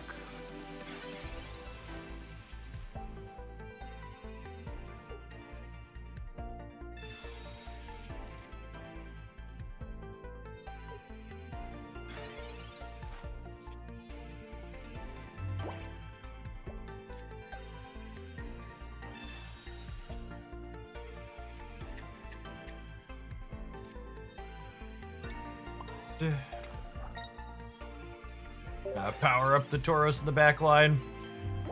Opponent's utility cards are 2 Sabrina, 1 Leaf, 2 Erica. Noteworthy, they only have 1 copy of Pokeball is an interesting choice. Oh, weird. They're also only playing 1 Celebi. The Pokeball obviously can't be a budget choice, but I wonder if no Celebi's a budget choice? I don't know. Executor's probably the better card in their deck anyways. Celebi's kind of mid.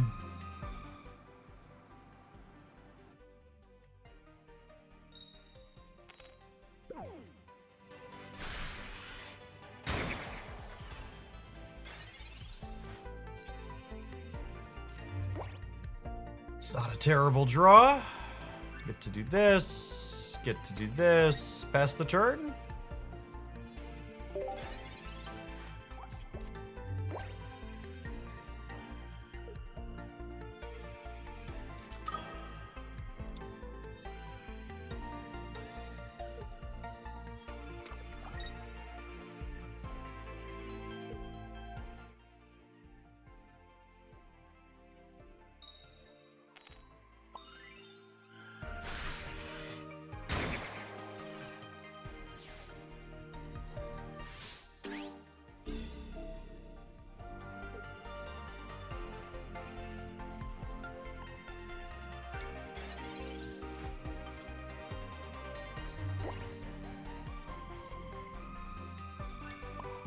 With 2 copies of Sabrina, I think I want to play my Executor EX out here.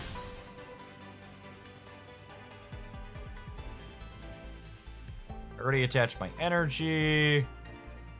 Yeah. Okay, just crack them for 120 here.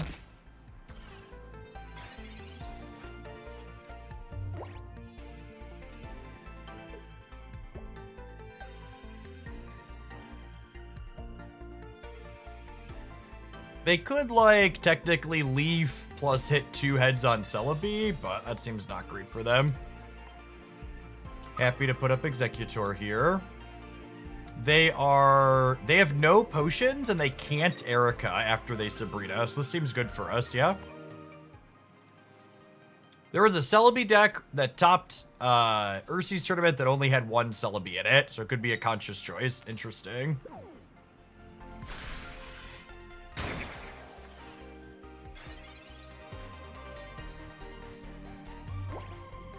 I think I'm going to go ahead and use my Erica this turn.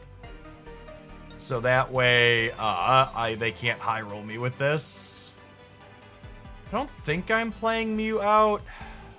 Maybe I am, actually, because if they Sabrina me next turn... Do I want to play the other Executor out, actually? Maybe I just play the other Executor out. Because they are on 1 knockout point. So if they, like, Sabrina me, I don't want to put the Tauros up, because Tauros is really good against Celebi. I don't want to risk it getting knocked out.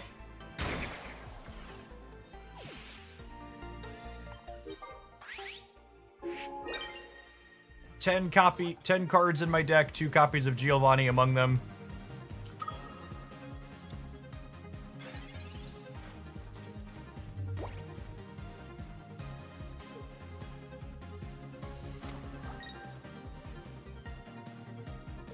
For folks in chat, I'm a little bit less attentive to messages while we're playing in tournament rounds, just trying to focus up here.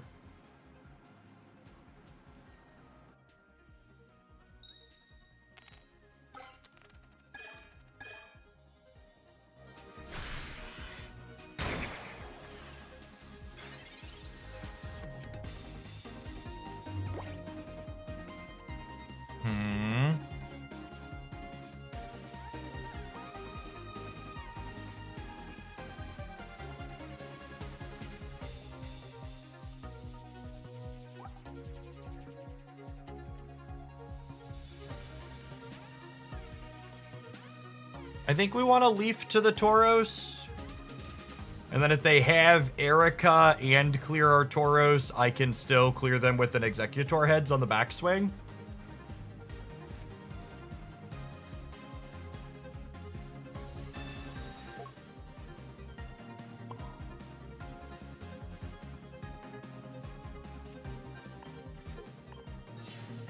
This can always attack for just 1 more energy. I think I'm going to get the Mew going.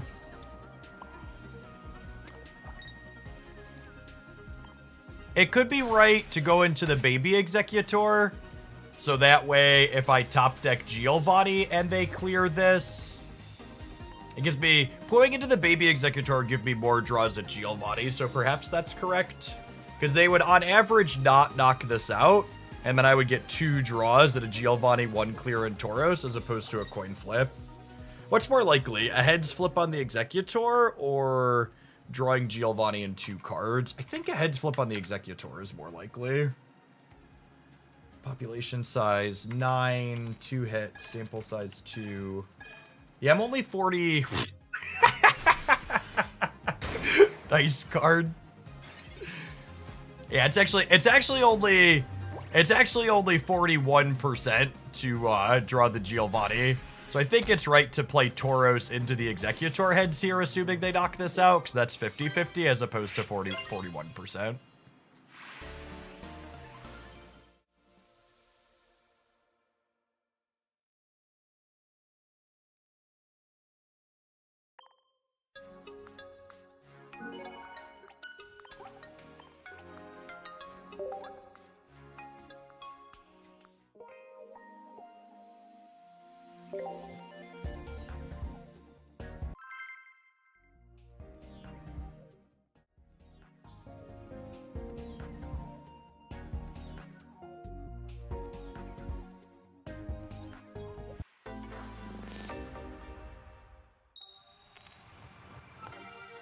Eggs?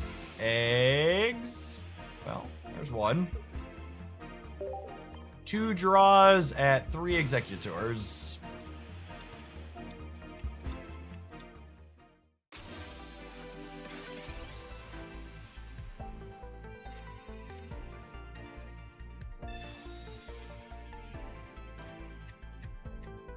I actually don't want to play any of these basics out because 1, they can't knock me out next turn, and 2, if I play the basics out, they could tempo Sabrina me, and then if I draw Executor, we wouldn't get to attack next turn.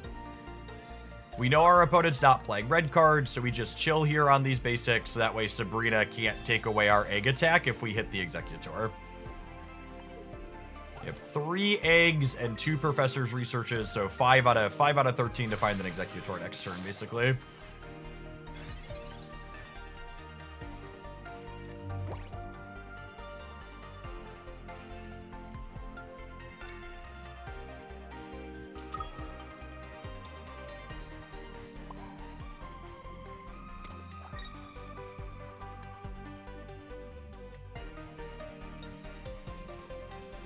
I am going to both Sabrina them for tempo and X speed my execute to the bench, I think.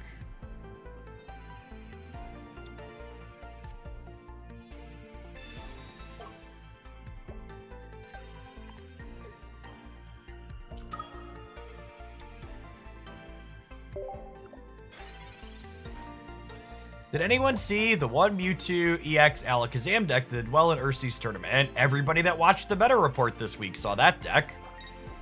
It's your singular best source for constant metagame updates in Pokemon Pocket. Make sure you watch it every Sunday or Monday when it releases.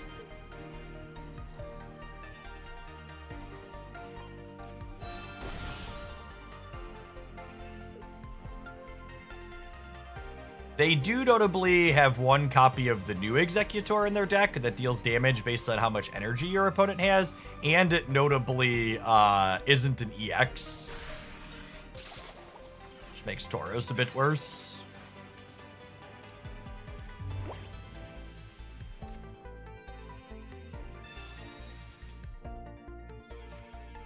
Good gravy.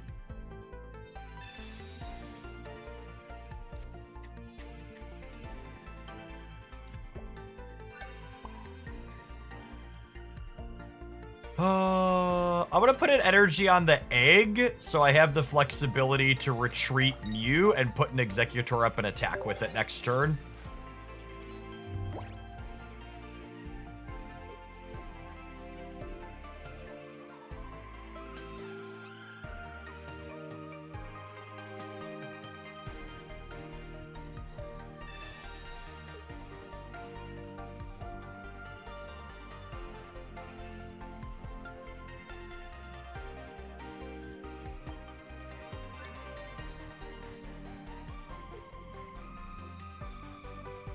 One of their 2 copies of Sabrina. So this is Executor plus Superior then? Yeah.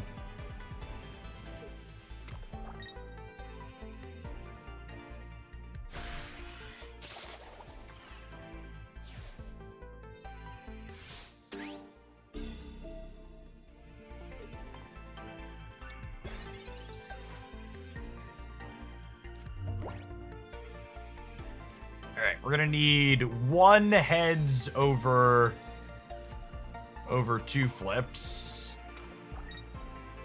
in order to clear this out.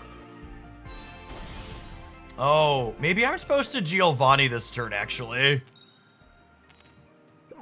Yeah, I think I messed up here. Yeah, I messed this up. I shouldn't have researched when I drew the Executor. I should have Giovanni'd this turn so I could Erica next turn. This was a mistake, and it's likely going to cost me because their Celebi is charged up and ready to go. I'm gonna need a low roll on their Celebi because of my mistake.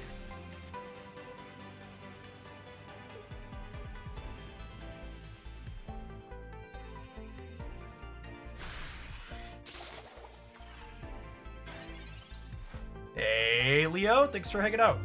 Yeah. Yeah, if I would have played better, maybe we're just gonna brick on our heads so it doesn't matter. But if I hit heads here, this could have been at 110 if I would have geoed last turn. Okay, we bricked on the heads and it did better. But it's worth noting that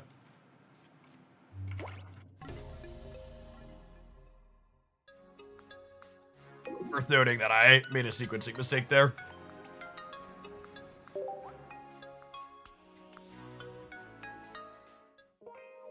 All right, game 3. Maybe we could have a fast executor for 1 out of 3 games would be nice.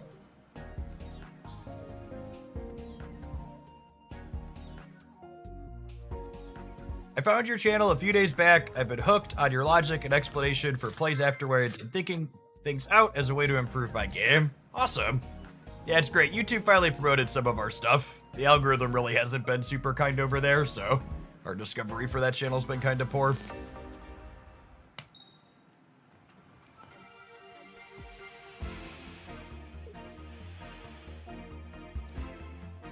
Oh, they have first energy advantage, and I don't have an execute. Oh, man.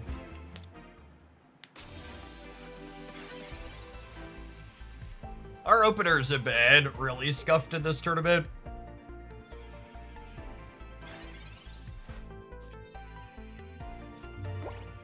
Yeah,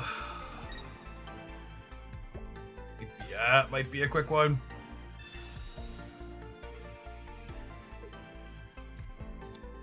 See how good or bad their draw is.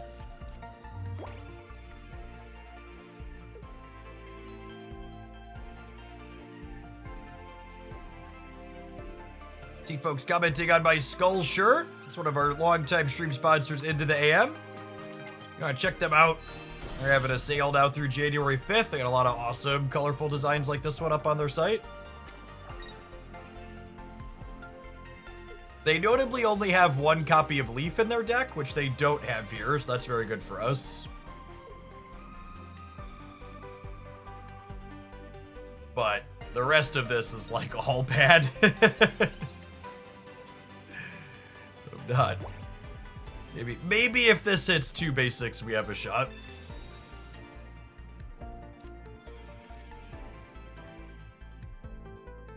This is karma letting me know that I should never wake up at 6 a.m. to play a Pokemon Pocket Tournament ever again.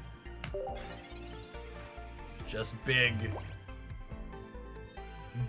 variance gods being like, you've made poor choices today and you're going to have bad beats for making poor choices.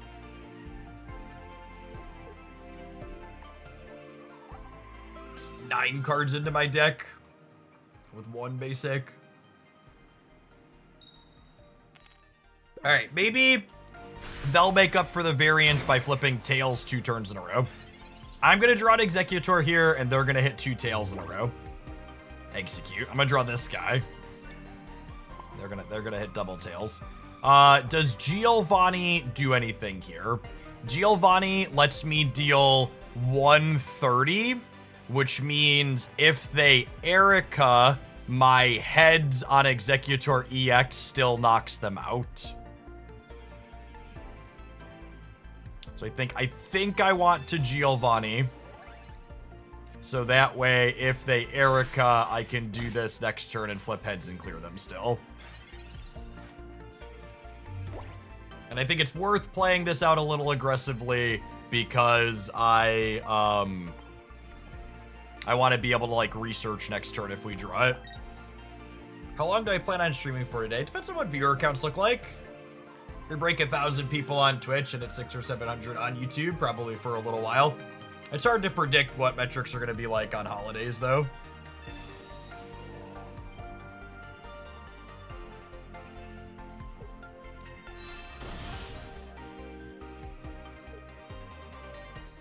Come on, Tails. So many things broke bad for us. Give us a second, Tails. Man. All right. Could we hit heads to have a real shot?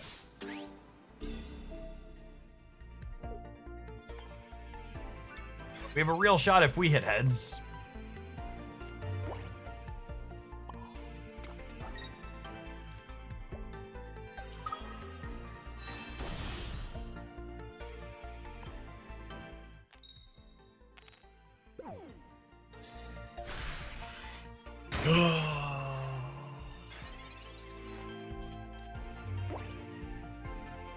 The brutal mishmash of variants this round.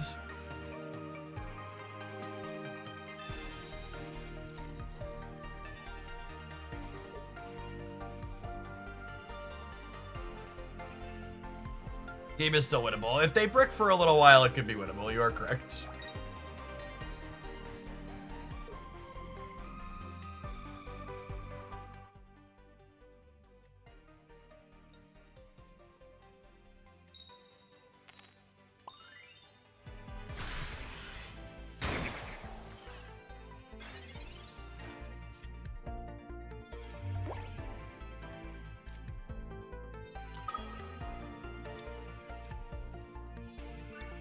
Them missing on their stage 1 first Ivy is very good for us. This coin flip doesn't matter, so naturally we'll hit heads. Someone asked, is 6 a.m. your normal streaming schedule? It is not. Normally I go live about an hour from now. Usually sometime about 9 a.m. Central. I go for 4, 5, 6, 7 hours, depending on the day.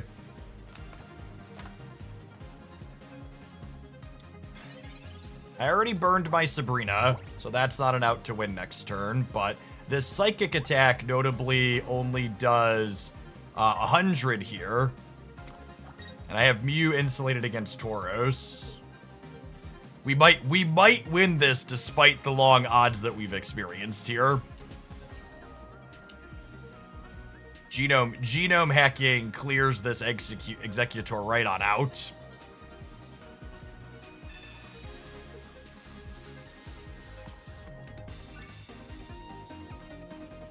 This play for my opponent seems like bull, but it's fine.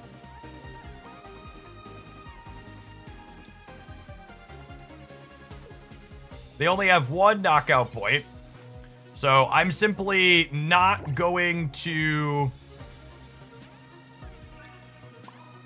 I'm simply not going to do anything this turn, because next turn I can leaf into genome hacking and clear this for my last point. And if I leaf into this, they could kill this, and I don't have a way to get it back out, so.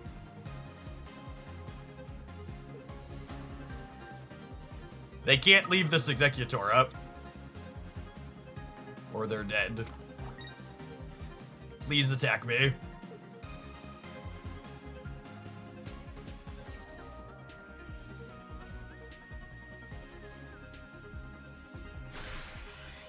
I can't believe we won this game. What a just wild pile of variants that we were able to slog through. Holy.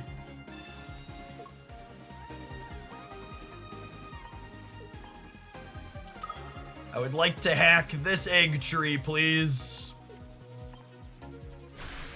1 boop on the snoot. That'll do, pig. That'll do. Congrats on not tilting out. My dearest gamers, I used to spend $1,000 or more to fly across the country to lose a round 1 to not hitting my 3rd land drop on time. Losing a lowish stakes Pokemon Pocket round from the comfort of my basement while I stream here making a good living. Not remotely tilting. It's just the beats. It's nice when we get to play through the variants, but it's really never that bad. All right, let's throw the deck list up on screen. We need to take a brief ad break, and I'm going to run to the restroom while that happens. When we get back, we're going to continue working on the Starmie deck in between rounds, and about 15 minutes till the next round of the tournament. Here's the Executor deck. We'll see you in 120 seconds. Don't go anywhere. BRB. If you're watching on the YouTube side and you enjoyed that match, consider tapping the like button on the live stream to help it reach some more people. Up to 500 people over there. Oh,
All right.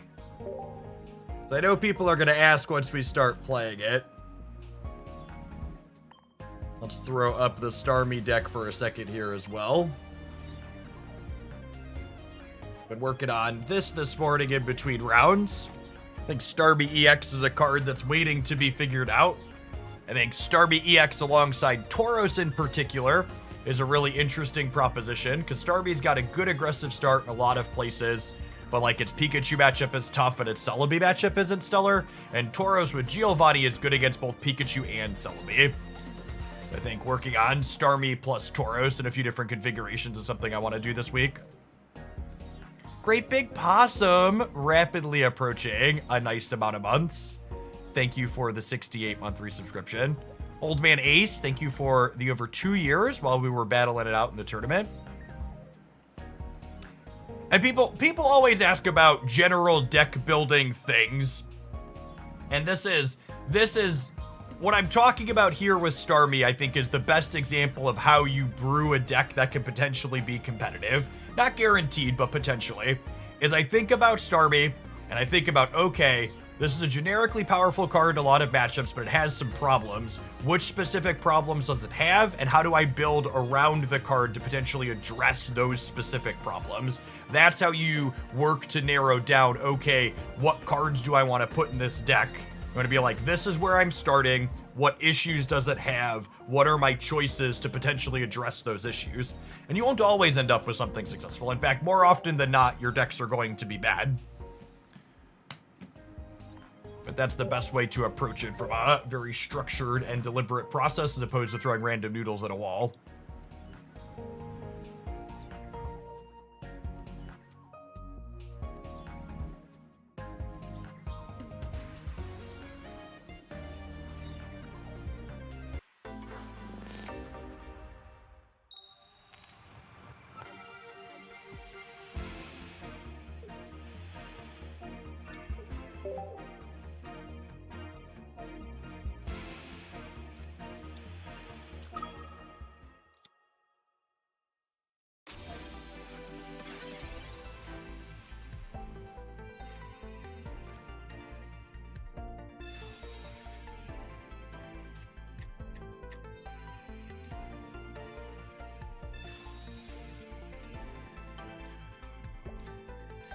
Hey, it's a Finian. There's my Tauros.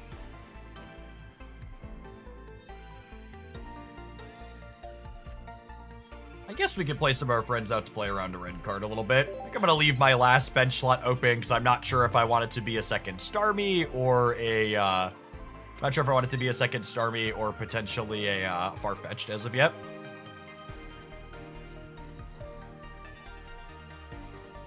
Loco in your face, thank you for the 2 months of Prime. So I see a lot of people talking about Misty in the current deck that we're playing. So while Misty is obviously never giving you an Articuno style cheesy free game win, the thing Misty does in Starmie decks that's really important is that Misty essentially lets you reflip your starting coin. The games where your opponent has first energy advantage, Misty gives you a chance to take that first energy advantage back through a coin flip, which has a lot of value.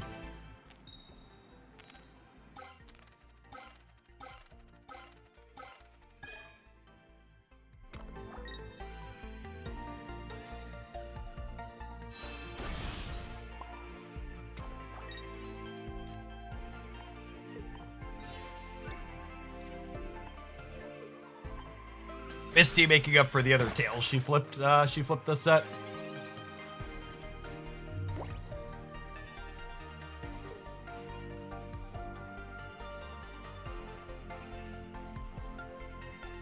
Yes, and Misty enabling Starmie or Lumion faster means that we can focus on Tauros sooner, has value as well. Is exactly correct. And I think our setup from here is we're going to go ahead and Sabrina them to put 50 damage on here. And then that'll let our Tauros get charged up and knock these out in one hit, which is nice.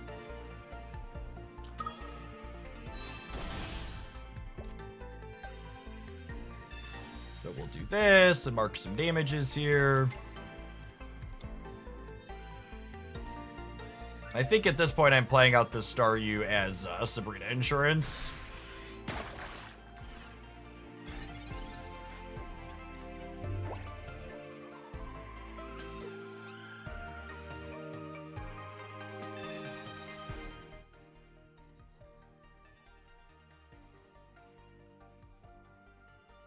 I need this to not hit 2 heads. 0 heads. Opponent, obviously not a professional Mistier like we are.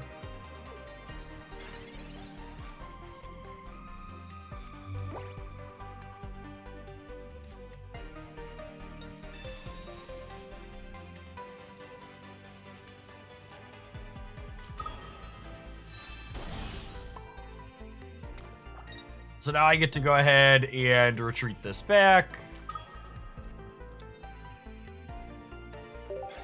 And then next turn, we get to put this up, grab the bull by the horns, and clear the Articuno.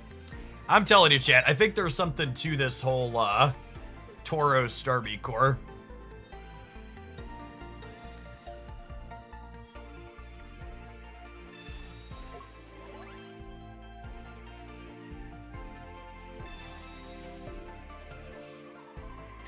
You have red carded my 2-card hand. Any other brilliant plays, my dearest gamer?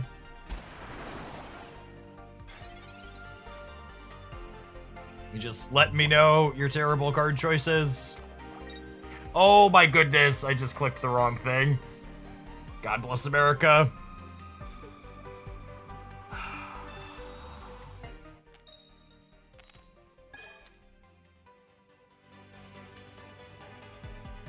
I think we're gonna be okay despite that.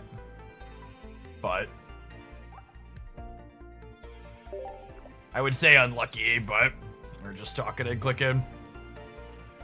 I guess if they have 2 Giovannis, they could get us. Oh, you know, I'm probably supposed to... I guess I want them to Giovanni this one so they don't Giovanni this one.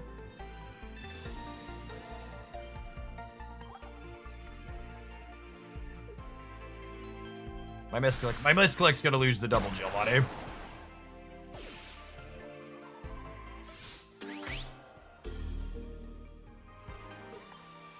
It's unfortunate. This game would have been a really good one to have in the highlight.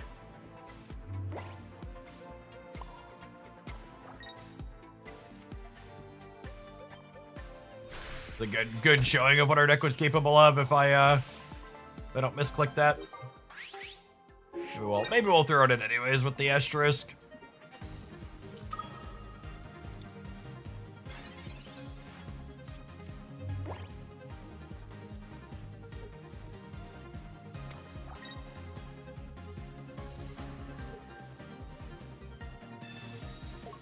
Blue dabba dee dabba die.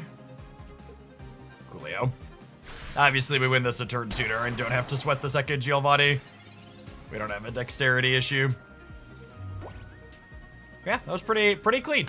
Showing Misty letting us set this up so that way we could focus on the Tauros faster, and the Tauros coming in to clean up problems that Starmie couldn't deal with for us.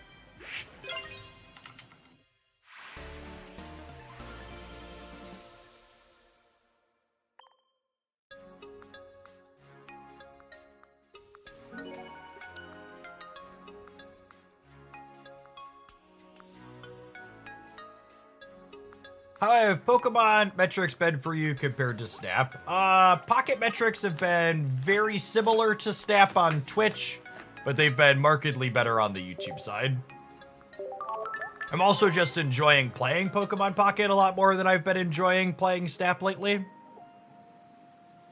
So if all things are equal, I'm gonna play more of the game that I have more fun with.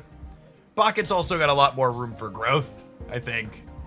Unless Snap absolutely nails their economy rework in a few months, their content metrics are only gonna continue to go down from here.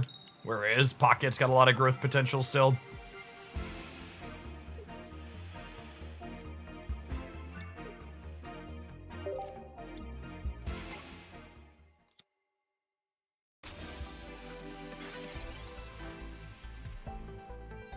You tried the deck with Farfetch, Marshadow, and Hitmonlee. Yeah, I was one of the folks that helped innovate that deck surrender.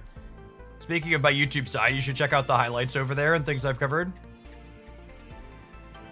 You stream in Twitch. Yeah, anytime you see me live on the Hoaglandia Pocket channel on YouTube, I'm also live at twitch.tv/Jeff Hoagland. For people that are new here, making content on Twitch has been my full-time job for upwards of 8 years now. YouTube's always been my smaller platform of the two.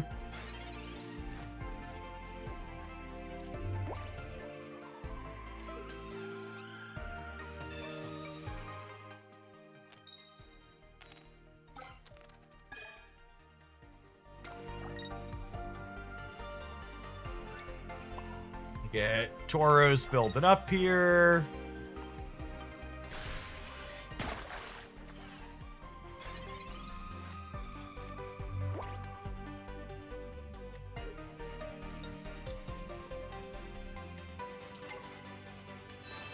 Articuno, Vaporeon, Gyarados. Interesting combination of things. We'd love to draw a Giovanni here to clear this Vaporeon this turn.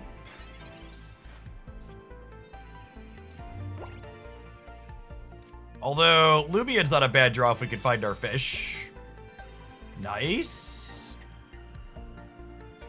Huh. What do we think of just building this up to try and snipe the Gyarados? I'm kind of into it, yeah?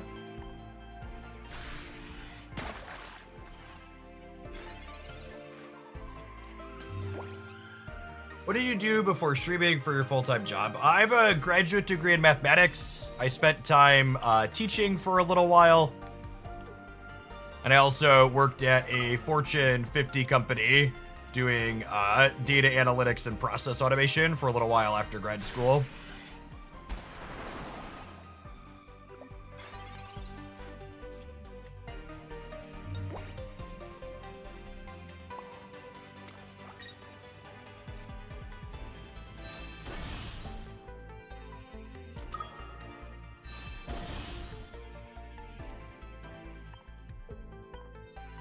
So I think you snipe the carp here.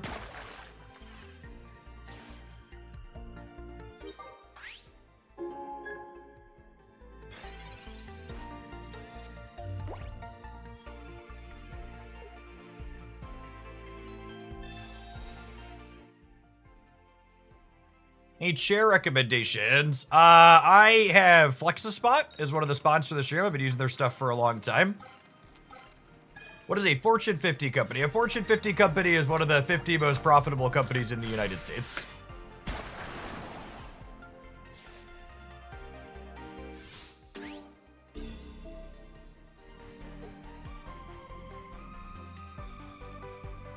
I think them hitting on...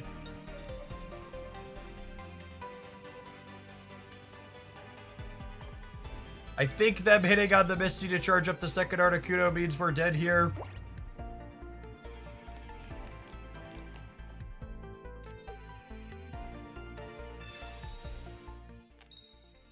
Maybe we're dead either way. Those energies don't really matter. I get to crack this for 120 next turn, but then they just get to retreat to the other Articuno is the problem.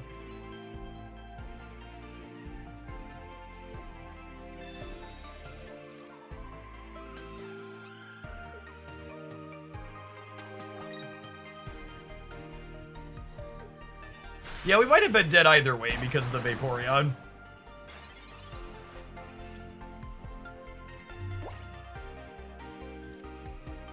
Actually, you know what's an interesting thought? Maybe I was supposed to save the Misty last turn in case we draw the other Lumion line. Because if I would have drawn Finian into Lumion and I Mistied on it, I could have used that to clear out this Articuno. Obviously, we didn't hit that, so I can't do it. But I think you were overly eager to kill the backline and it was a misplay. I think you're very wrong. I think I'm never beating a Gyarados with my deck if it gets online, and they have Vaporeon to move their energy to it. So I get that I'm not currently winning this game, and I'm not sure we had lines to, but I think we lose 100% of the time if I let them have a Gyarados.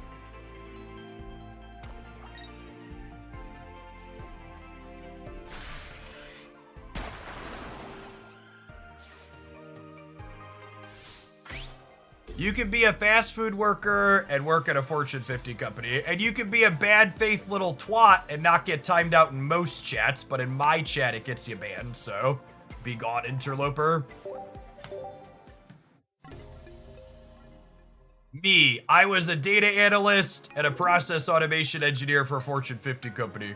Twitch, YouTube chat. Technically, you could be a burger flipper and work for a Fortune 50 company. Thank you, my dear gamer.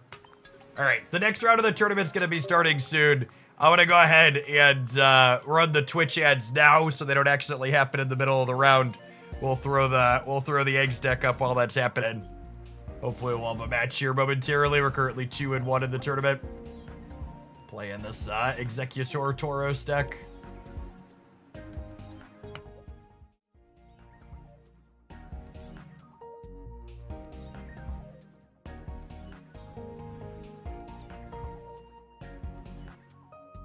Yeah, Leo, too many people focus on not losing the following turn as opposed to constructing a line of thought that eventually lets them win the game. That take was sponsored by YouTube chat. Accurate.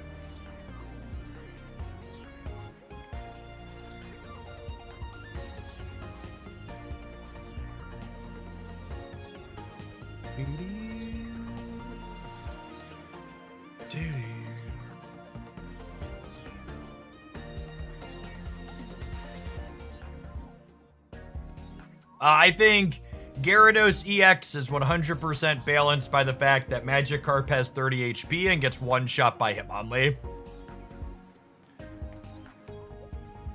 I think the Gyarados deck is the type of deck in a TCG that kind of feels bad when it exists because it has incredibly polarized matchup tables. The Gyarados Greninja deck basically has no close matchups. Its matchups are either slanted 70% in its favor or they're skewed 30% against it.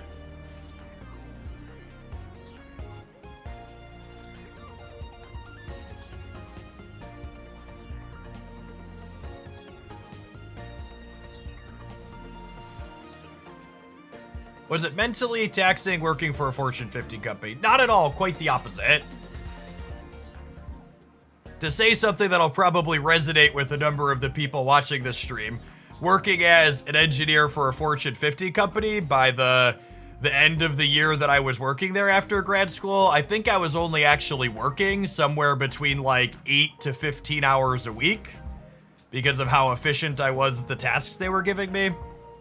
One of the things we've failed to do as automation has happened is adjust workers' schedules. It's unreasonable and unrealistic to expect people to have 40 hours of office work per week. It's just not necessary to get work done. The big problems with automation is that the upsides of automation have largely gone to people at the top as opposed to making life better for people at the middle. Hey, Sun Gotti, thanks for the raid. Hope you had a good stream. And it's funny too because the job that I had at the company, by the time I had been there after a year, had previously been like 3 other people's work. And I had like condensed and consolidated with automation 3 other people's work into like 15 hours worth of work per week.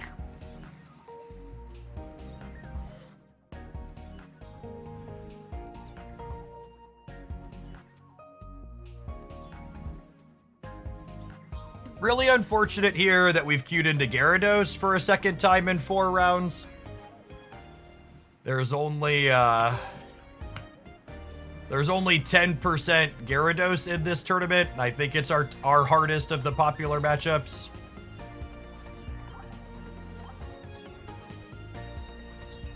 So pretty bad beat to hit a matchup that's only 10% of the field twice. I'd much rather be playing against Pikachu and Mewtwo, which are both more popular than Gyarados in this tournament.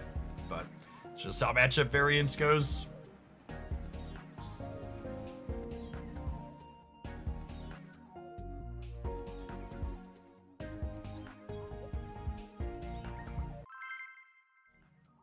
Alright, let's see if we can get a little bit lucky and squeak past this tough one. Fast Executor is key in our matchups that are hard, because Fast Executor could just cheese out some wins for you.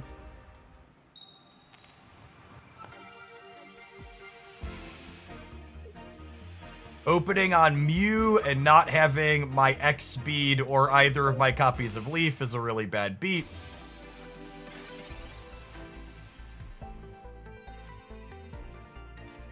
This is 50% to get us an egg that we want to draw. Gosh, we've lost every Pokeball flip today.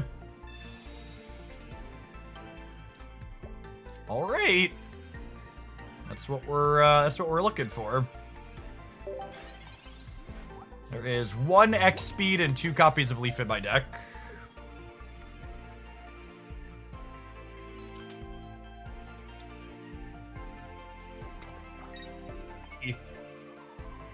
Three out of 11. We need to hit the 3 out of 11, and then we need to hit the heads on the Executor.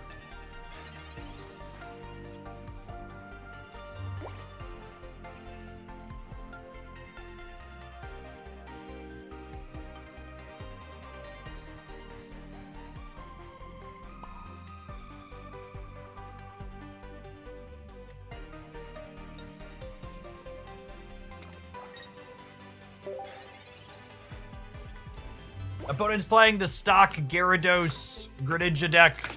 2 Research, 2 Misty, 2 Leaf, 2 Pokeball, 12 Pokemon. So nothing like Red Card or Sabrina to play around here for us.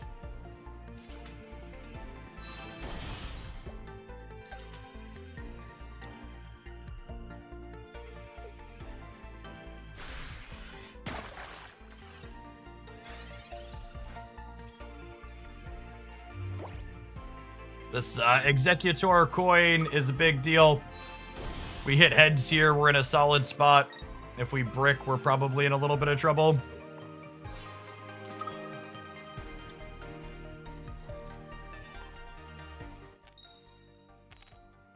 It's a good one.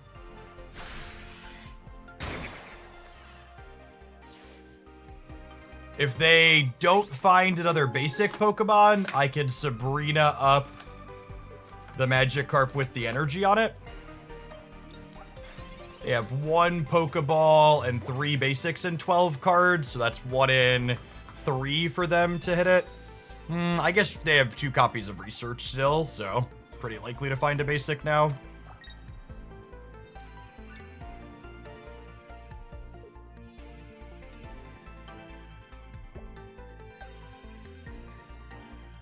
Interesting that they're spreading out where their energy is.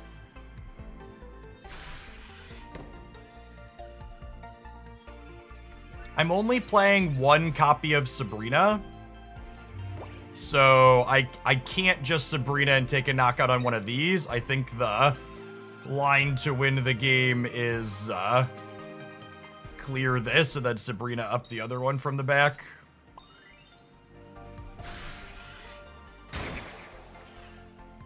Need them to not hit on Misty.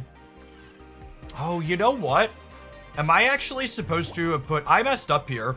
I should have put the energy on the Tauros as opposed to the Mew. So that way I could Sabrina up the other Magikarp and clear it with this. Because Mew actually can't clear Magikarp.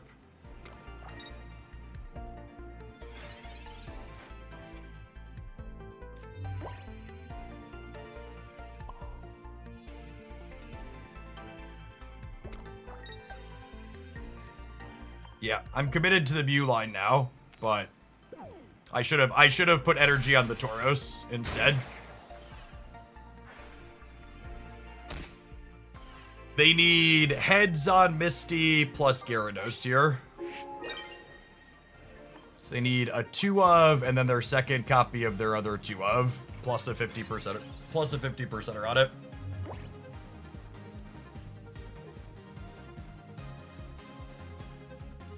And if they have both of those things, I still could have won the game if I would have put energies on Tauros instead.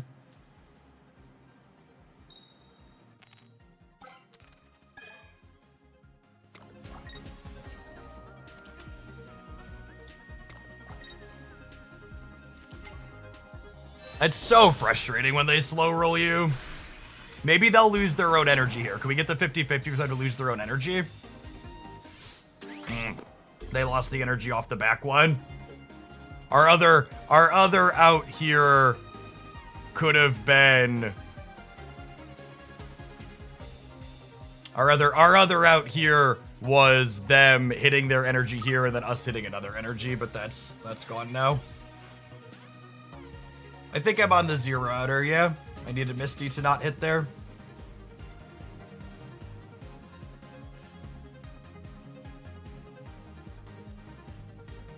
Yeah, they found the Druddigon, so the Tauros line didn't play out either. I needed my other Execute so I could have an Executor that would live a turn from this, but because I don't have it, I just can't. Stuff.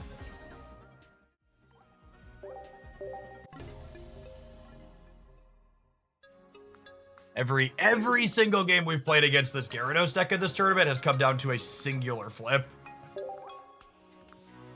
Just needed one flip at the end every single time to break our way. Maybe we'll get to lead on Executor for a change.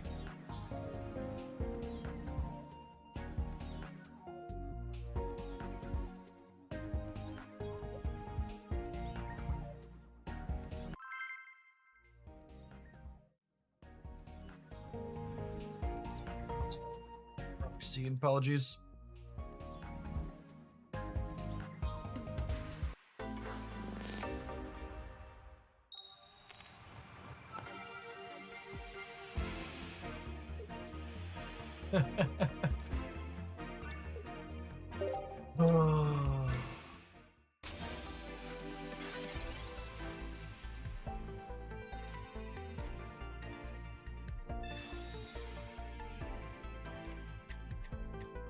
Okay. All right, we found the Execute. We're gonna top deck one of our 3 Executors next turn. We're gonna Leaf. We're gonna get attacking. It's gonna be great. 3 out of 13. About 25%-ish. 22%-ish. 23.1%.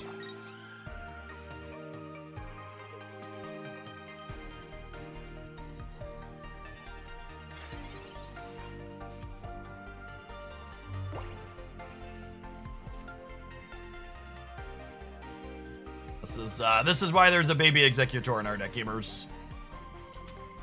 You just want to have it as soon as possible, as often as possible. The Giovanni here means I only need 1 heads over 2 turns to clear this Druddigon. Coin flip's gonna create a little tension here by not giving it to us right away. Assuredly, we hit it next turn, right, gamers?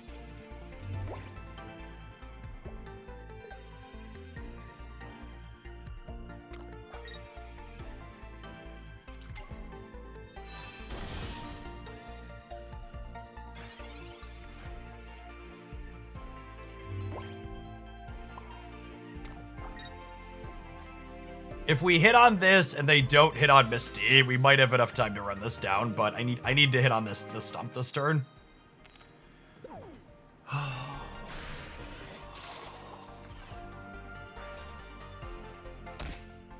Alright, it's fine. If we find our other Execute, we can still have a shot. Because this will clear this, the Gyarados will clear this, and then Tauros will crack this for 120, and then we'll flip heads on this to clear this.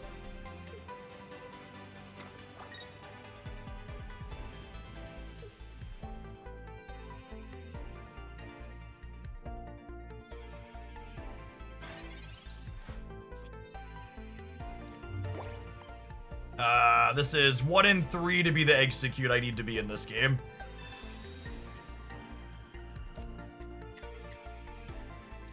Oh, we're halfway there. Okay, and then another thing I also need to break my way is I need the Gyarados not to Rampaging Whirlpool the energy off my Tauros here. So this is gonna be 2 out of 7 to take an energy off my Tauros. So I need to dodge the 30%er on the Gyarados, which based on how the rest of our Gyarados games have gone here, I assume we're absolutely torched and can't do anything. But we've got a shot here, thanks to how this is played out. It says local man about to lose to triple Misty Heads.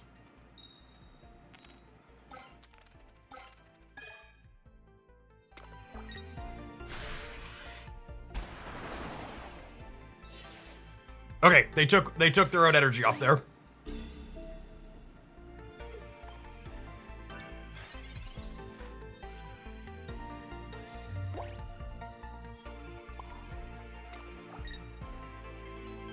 Is there any reason to play the Executor out?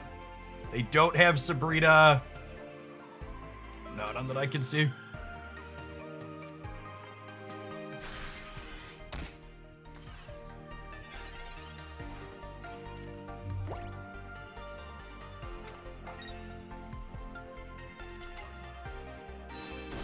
They need another basic to not die to Executor Heads here.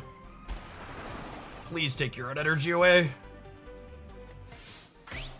All right, we've navigated to a spot where I have a coin flip to win the game, which is all you could really ask for with how bad the variance has been in this set. We bricked on 3 Executor Heads earlier. Clearly, we were just storing our variance for this moment, yes?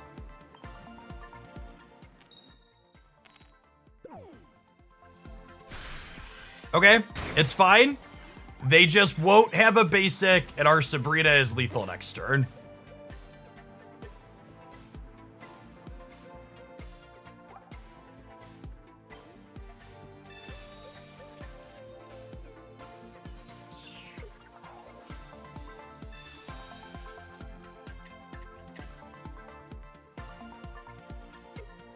Yeah, I think that's the game, unfortunately.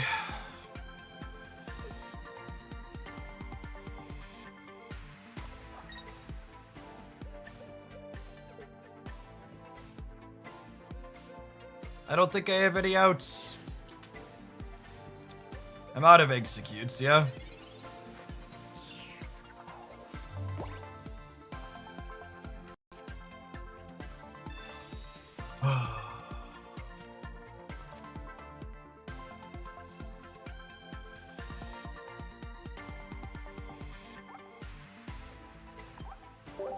Alright. Maybe we'll get him next time.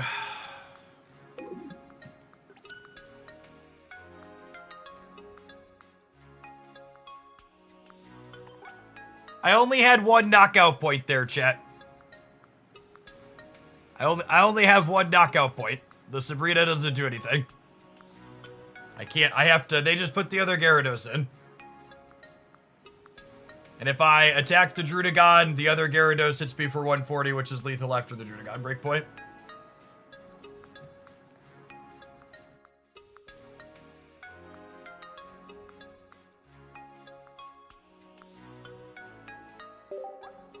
Brutal set. Just 2 games in a row. If we... 3 of our 4 Executor flips, we win the game if we hit them, yeah? So the third flip didn't matter because we were attacking a 30 hit point Drudagon. But if we had hit heads on either of the first 2 Executor flips to clear the Drudagon 1 turn sooner, or hit on that last one, any of those break our way. Or if they simply didn't hit double heads on their Misty, so they couldn't have time to get their Gyarados ready.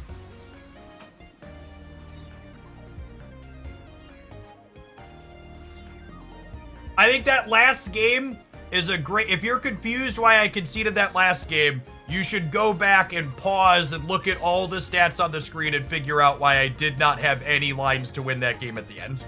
It's a good game for you to think through how multiple turns play out. Look at my deck list, look at my opponent's deck list, and understand that unless they disconnect, we're not winning that game. So that's one of those. It feels bad, but the game is deterministic at the point where I left from. All right, back to tuning the Starmie deck, huh?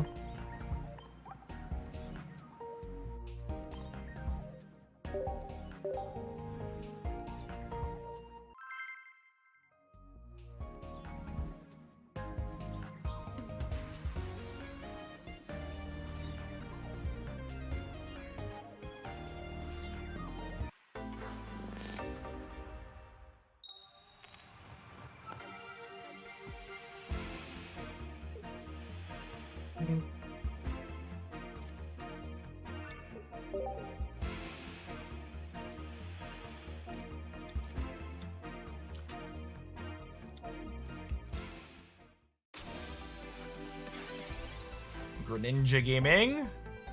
Fidian is exactly the droid we're looking for. Hopefully we get a Misty next turn, we get to use this to snipe the Magikarp, which is great. Although honestly, Lumion does so much damage in one shot that even if they evolve the Gyarados right away, we can still run it down some of the time.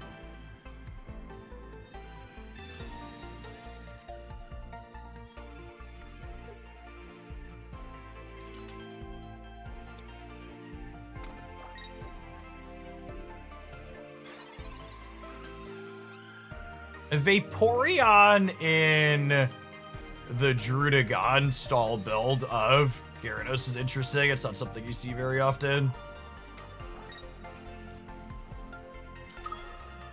I'm gonna vibe on this to not let them know that we have it. I'm gonna play the Starmie out to make red card a little less appealing though. We're playing a weird build, red card is possible.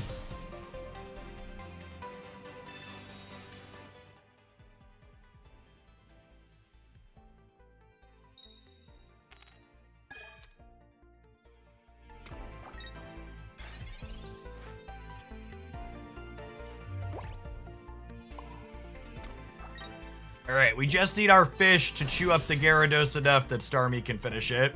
And they can't Misty and Leaf next turn, so hopefully we're gonna be good here now. These Gyarados decks don't usually have room for things like Potion.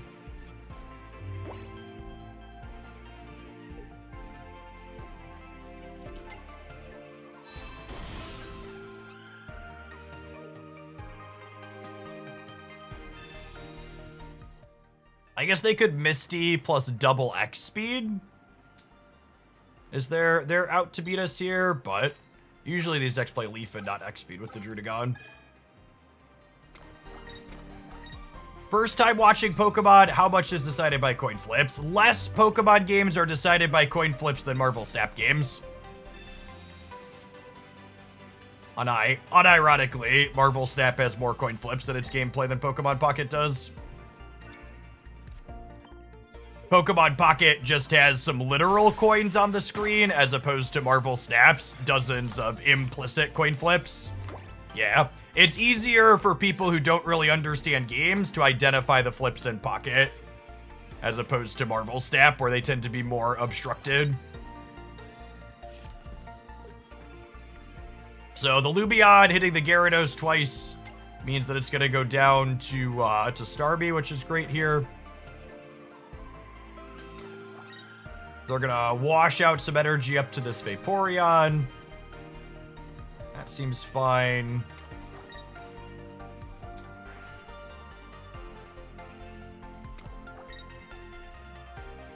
Pokemon Pocket is an absolute phenomenal place to dive into the Pokemon TCG/IP. Pokemon Pocket is basically the Pokemon company saying, hey, we're gonna modernize Pokemon TCG for the 21st century. It keeps a lot of the things that are really good about the Pokemon TCG while also getting rid of some of the less great things. So free retreat cost here means I get to swap this around and not give them a knockout. Make to continue crunching this Gyarados in the back line.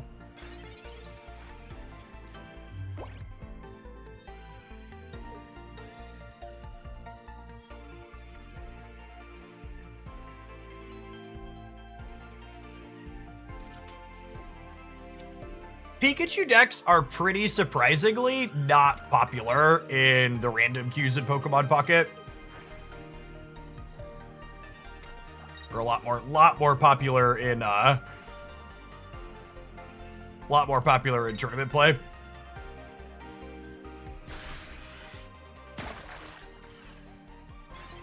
Okay, so I think we actually just murder the Magikarp here to take our first point, because then our other Lumion can murder the Gyarados, so we're good to go.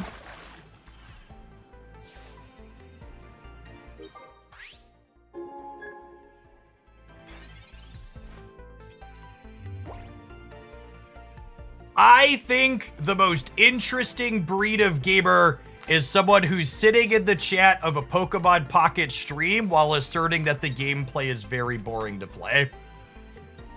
Truly one of the most puzzling human beings on the planet. You should go seek out something that you find fun rather than coming into my space to bring negativity into something I enjoy.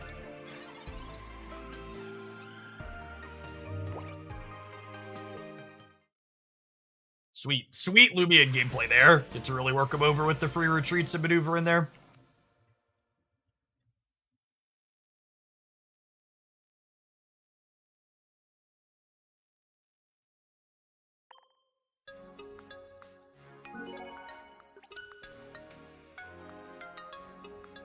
Oh, perhaps you mean the Pikachu deck is boring to play, that's why it's not popular? See, I disagree with that. I would actually go as far, I think there's two primary reasons why Pikachu doesn't see a lot of play in the random queues. The first is that I think the Pikachu booster pack is the worst booster pack for free-to-play players to be opening, because it basically only contains Pikachu as competitive cards. And two, I think Pikachu is the hardest to play deck among the popular good decks.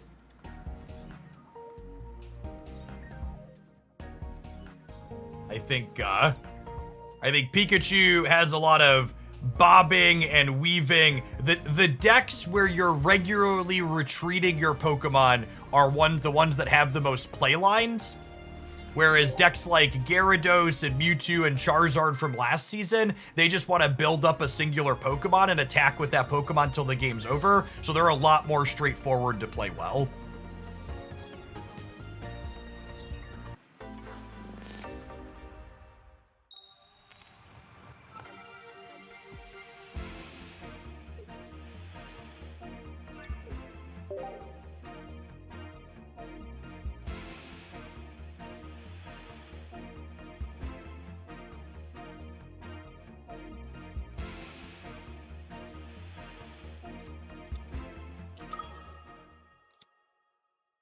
All right, Misty, I would really appreciate it if we could steal the first energy advantage here.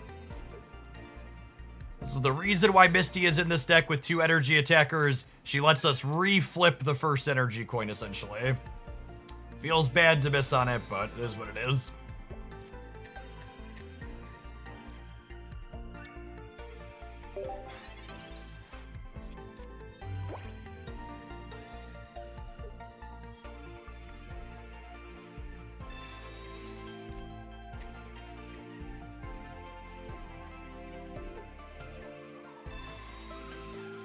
The Farfetch'd is a solid pickup.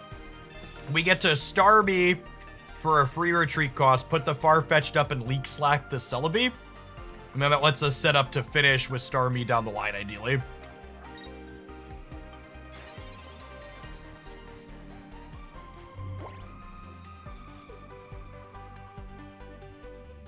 Can I take the first energy advantage? Yes. All right, sweet. And again, this is why Misty is in this deck, despite only having 2 energy attackers, because being able to attack with Starmie or Lumion turn 2 while going first is incredibly strong. So they need Erica and Potion here to not just have their Celebi get cleared.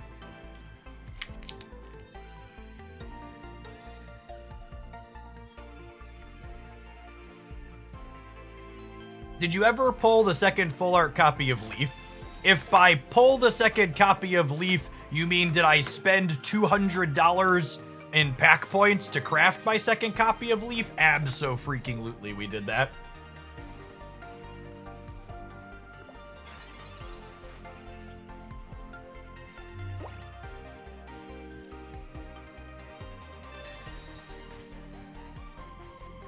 Now we get to start building up Tauros, I think.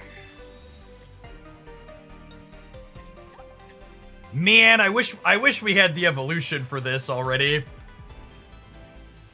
If we had the evolution, I could just build that up. I think with no evolution guaranteed, I'm supposed to Tauros here. That's close though.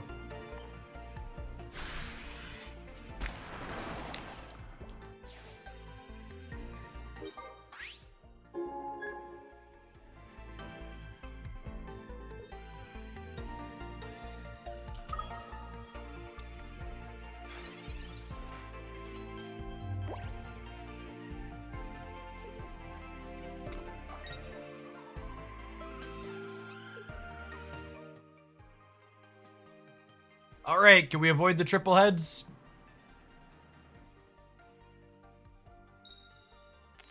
Sweet.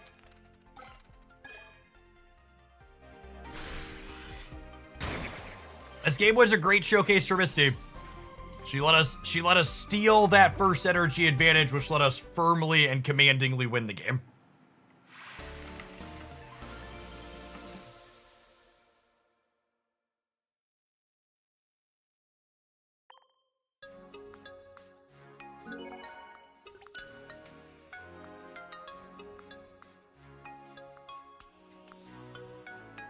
Are you a fan of Starmie EX, Blastoise EX? Not really. I think the stage 2s like Blastoise are just pretty inconsistent for the payoff that they offer.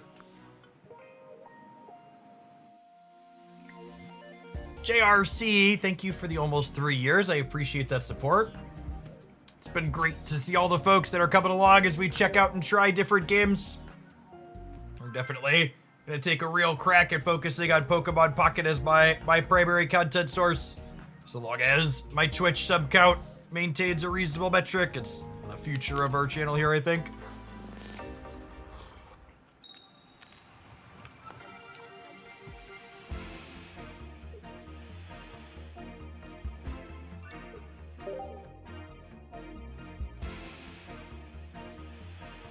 You dropped a peach on the ground, gamers.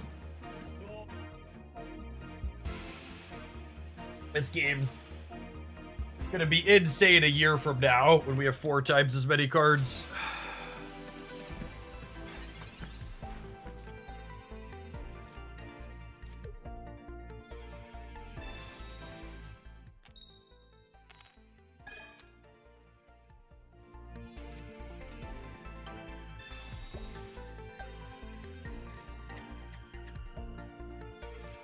What does that mean for Snap content? If I'm being honest, even when Marvel Snap's gameplay is fun, it's exhausting to constantly have people complaining about the economy on every single piece of Marvel Snap content that I make.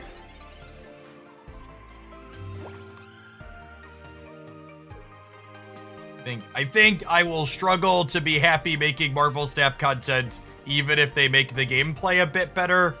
Unless they really nail their economy rework.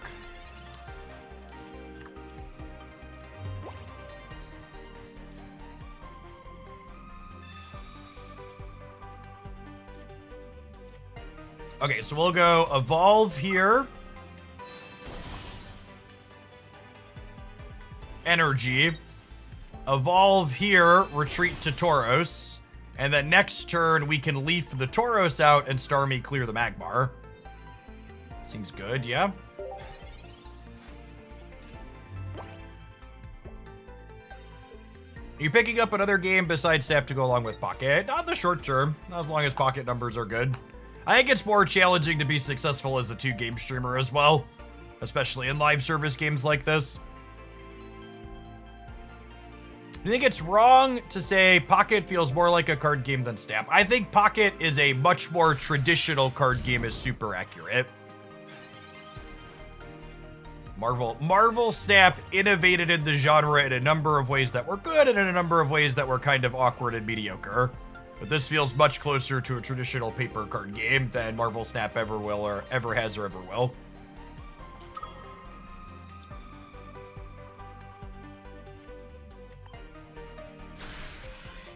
Snarby's so good at punishing people with mediocre draws. Just running them down.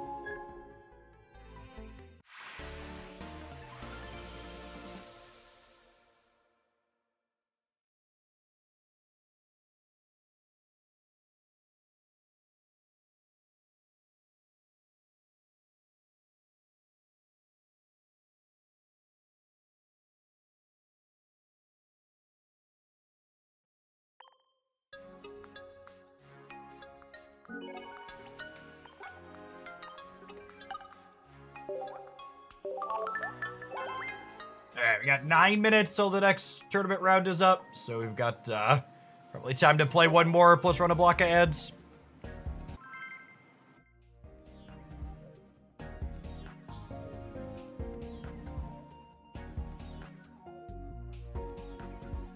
It's the least imaginative deck building community of what can I play instead of this card question. Yeah, honestly, it's tough. Where do you go to look at metrics? For things like Twitch, my preferred site is called Sully Gnome.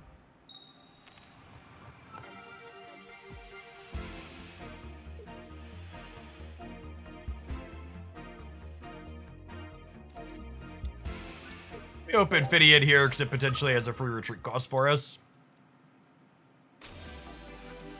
We think about blue as a card. I think blue as a card we'll see more of as people continue to innovate deck lists. We're starting to see Mewtwo and even Gyarados start to play copies of blue, which I think is really smart.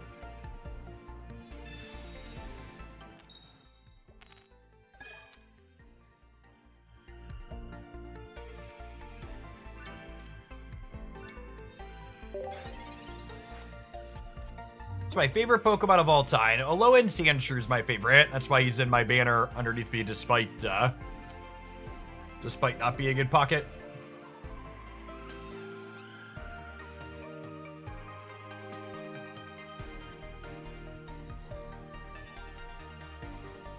No, I'm playing an Eggs deck, not Eggs the content creator, Queenie. Eggs is someone who was incredibly toxic to me personally. She was very bitter and jealous at the start of Marvel Snap content and told a bunch of people I was view botting, which is incredibly petty and potentially damaging to my reputation and also complete nonsense. How many total wins do you have? I don't think total wins is a metric you should care about for any content creator. But I have over 1,000. I play a lot of Pokemon Pocket.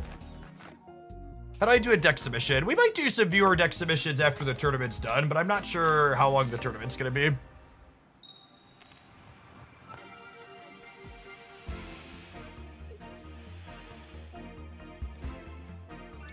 Man, we have missed on first energy advantage in almost every game this morning. Misty Dealer one time. Oh, you know what?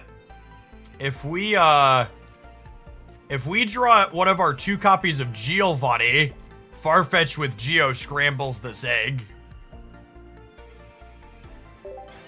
Would be pretty good.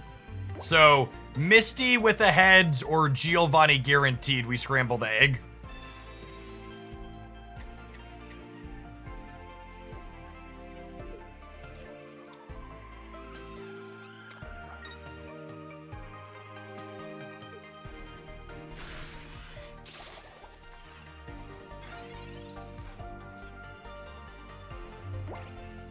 Oh, that's sad.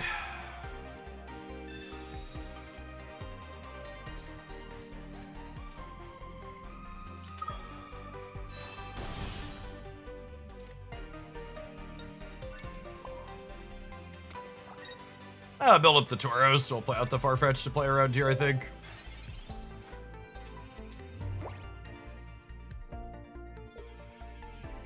Snapdrop brought me to Twitch 826,000 shillings ago. Nice, not maggot. Thanks for hanging out for so much for so long.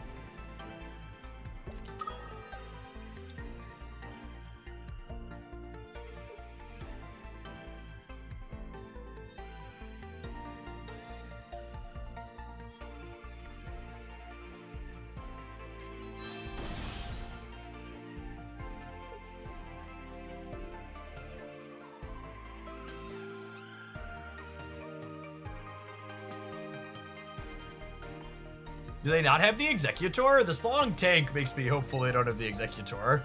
They're putting an energy on Servine? Really?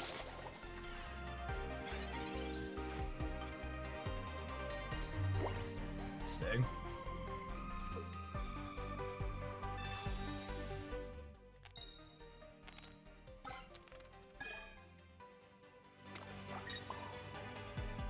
I would love to scramble this egg. Thank you for asking, Misty.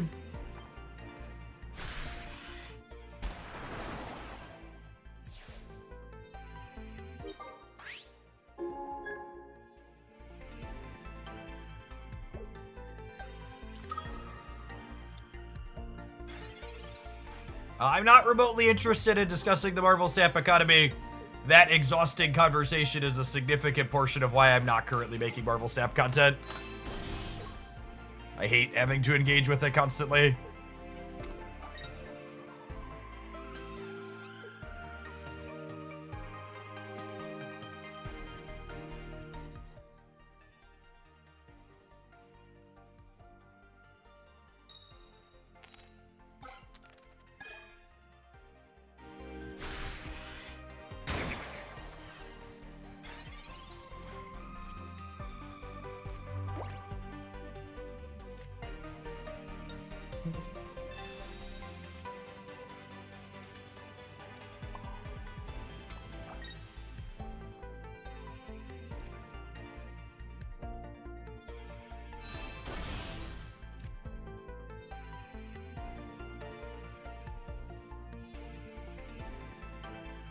I still haven't hit a Giovanni's the problem. If I had a Giovanni, I think I'd just retreat to Farfetch'd. But I think without Geo in hand, I'm just supposed to Hydro Splash here, but it's close. If they have Erica, we could be in trouble, because they could Erica this out of Lumion range.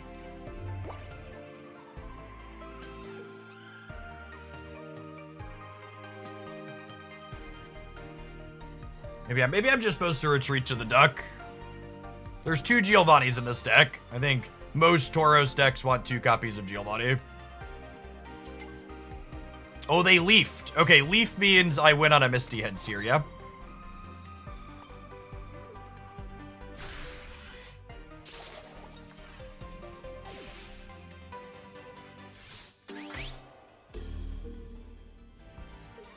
Yeah, maybe I was supposed to put the other energy on this last turn.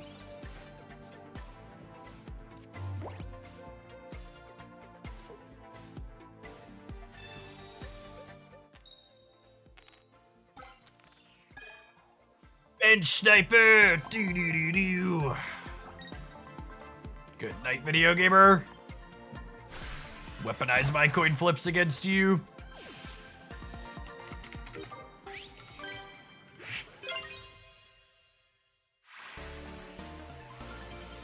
All right, the next round of the tournament's gonna be up here shortly. I'm gonna go ahead and take a brief pause for the cause and roll some adverts. They don't happen in the middle of the round. We'll put the Starmie deck on screen for part of the ad break, and then I'll put the Executor deck up that we're playing in the tournament. But I like the Starmie build a lot. This felt really good. Really good in practice. I like the details here. Thanks for hanging out. Don't go anywhere. If you're watching on the YouTube side, consider tapping the like button on the live stream. Help it reach a little bit more people, just a little bit of engagement.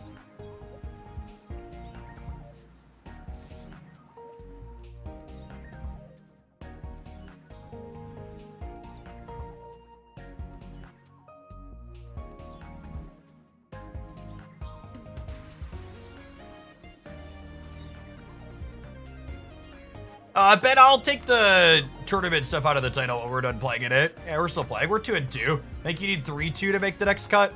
I don't know. We're just gonna play. We're gonna play till a third loss at least. Our losses have been real close. Had 3 different games against the Gyarados matchup that were a single coin flip away from victory.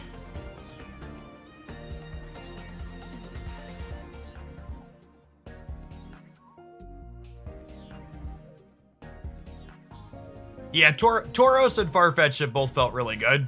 I could see a world where you play 2 Tauros and 2 Leaf, though, as well. Tauros definitely actively solves problems Starmie has.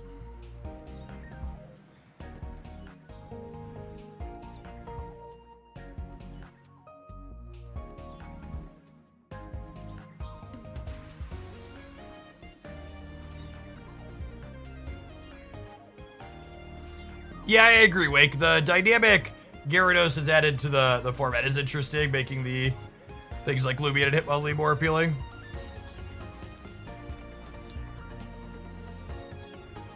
Warmed up enough in the basement here that I'll turn the space heater off, I think.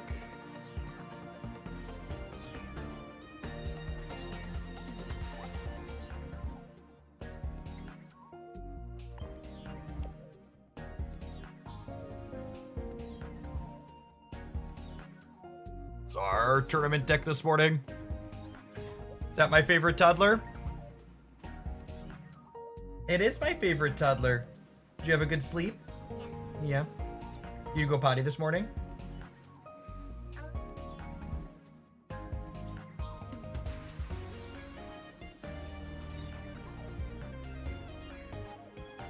You can come see me for a minute before you go potty. Don't wait too long, okay? Okay, you can go use the potty down here. That's fine. Yeah, don't pee in your pants. Please go use the potty. Thank you, toddler.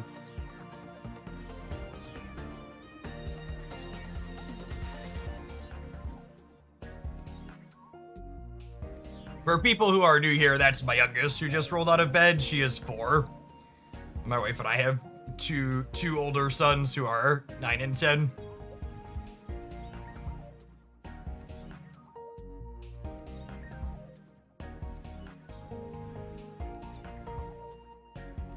Classic 4-year-old moves, yep. This is the slightly awkward part about playing in tournaments. We just don't know exactly how long this downtime is going to be. Appreciate folks that are hanging out through it, so the round has timed out here, but there's still one matchup. They must have had a judge call with some kind of time extension.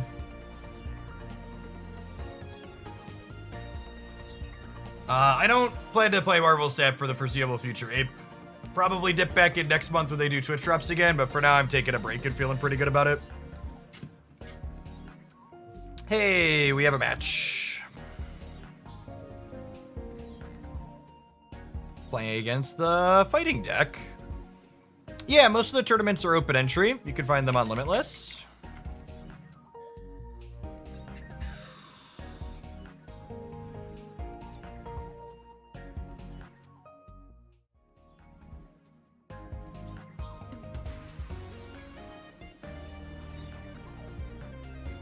This is a matchup where our Tauros is pretty bad, but our Executor is very, very good. Executor is such a strong Pokemon pocket card.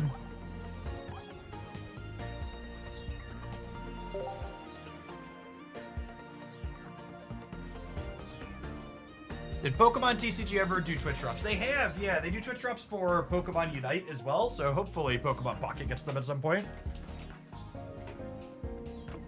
Hey, Doe, thanks for hanging out. Morning to morning. Hop off the bike for now, been pedaling long enough. Great shirt, thanks. Into the AM has a bunch of wonderful designs. This one there. Other ones on the chair behind me, actually. It's a brand new one they sent me the other day. Love a lot of the outdoorsy ones. The animals on them.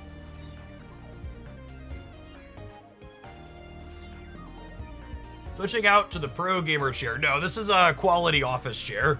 You absolutely should not spend your hard-earned money on pleather gaming chair crap.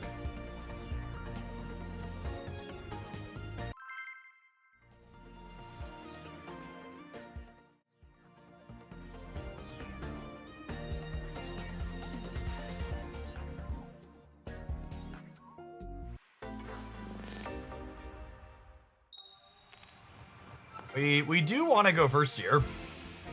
Actually, it's kind of an interesting dynamic. Both of these decks kind of want to be going first. Because they have Primeape and we have Executor.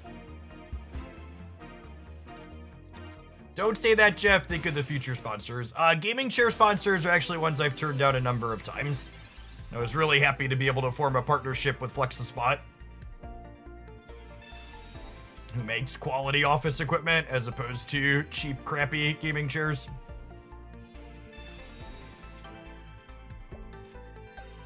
This is exactly the start we're looking for here. We have a leaf to get this egg up front. Notably, our opponent is playing 2 copies of Sabrina, so they could force up one of our eggs. They do not, so we should be pretty good here.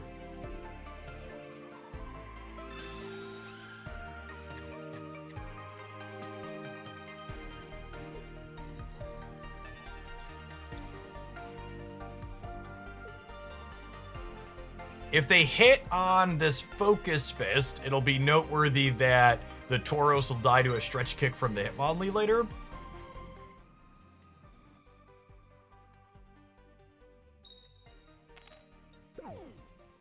Swing and a miss. This is 50 damage on a heads, otherwise it does nothing. We have Leaf. We have Executor. We have a Grass Energy. We hopefully have a KO'd Mankey.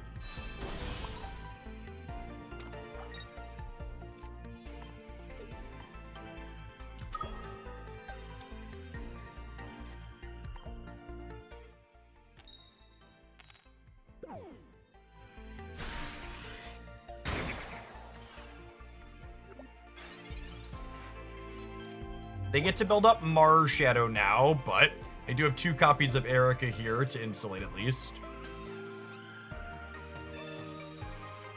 Our Tauros is essentially a brick in this matchup. We want to put an energy on here for another Executor, and then we want to draw Mew to start powering that up, which is okay.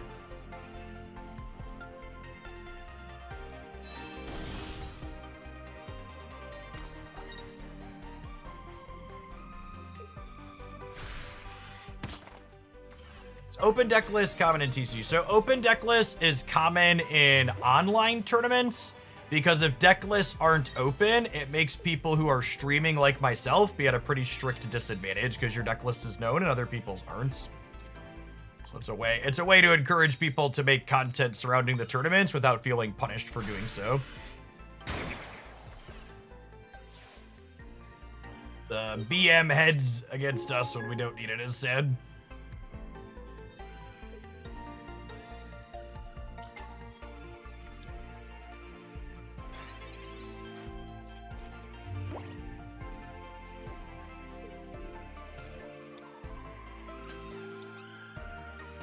Okay, so they get to revenge here. We'll see if we can manage to hit heads on the next one. We'll have an Erica to put this back up to 110 at least. Sorry, I say 110, I meant 100.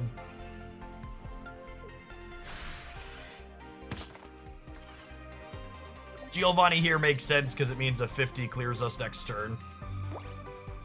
We thankfully have the other Erica, so that's not the case.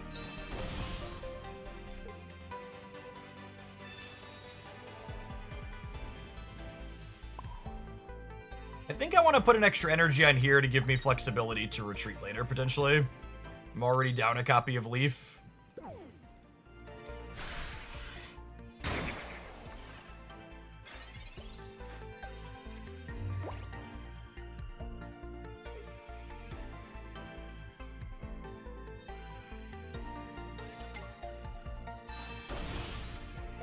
Aerodactyl could actually be pretty good against us early if it happened before our Executor gets going. Do they have their second copy of Primeape here is question number 1. Doesn't look like it. I'm gonna start kicking up my my back one here. Yep.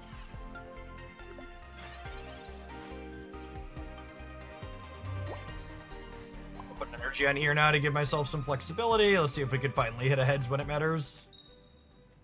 Coolio. And they can't just put in Marshadow here and take the knockout because they have no points, they have no potions, they have no blue, and I have a second Executor lined up ready to go.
Alright, so yeah. Opponent just taking the, I'm gonna get some knockout points on my way to retreating here. So we'll take our third, and we'll be heading into game 2.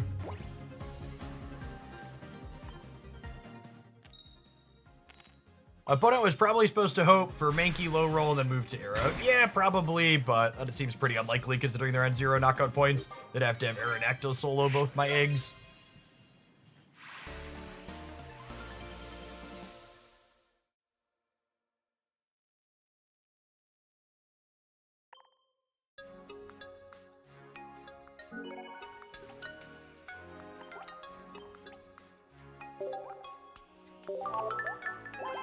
So these tournaments are best of 3 single deck. So we'll queue up here against our same opponent again.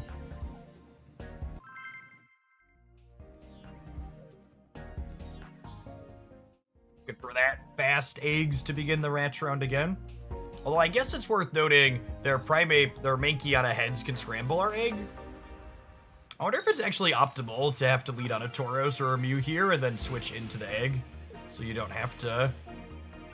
You don't have to have that chance. Not that we're being given the option leading on Tauros every time. So a very minor thing, but research and Pokeball sequencing here. When you're looking for explicitly a specific basic Pokemon, you should research first because then there's more basics in your deck when you research. And because I already have the Executor EX queued up here, I want to go ahead and give myself the best chance to find Execute. Our sequencing here is explicitly because we already had the Executor in hand. If I was missing Executor and Execute, I'd probably Pokeball first. Since I need one of each, it's kind of a wash. But because we're explicitly looking for the basic, it's better to research first here. At least by a nominal amount.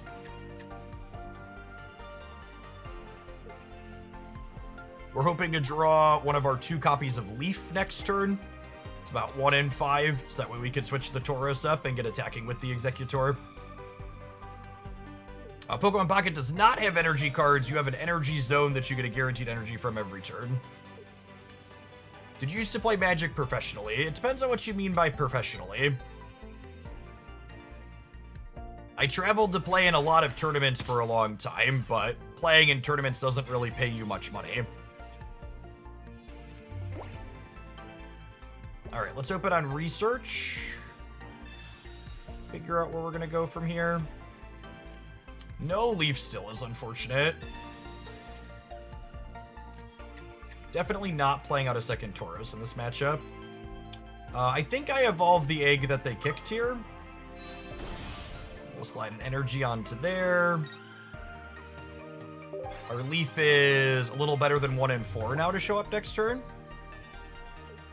I think I played you at a Magic tournament in Atlanta. I played a lot of tournaments in Atlanta. Solid 10.5-hour drive here from Central Illinois. Did it too many times to count. Wonder if they'll try and scramble the other basic egg here. Or if they'll keep working on the Executor. I think we're probably Erica either way.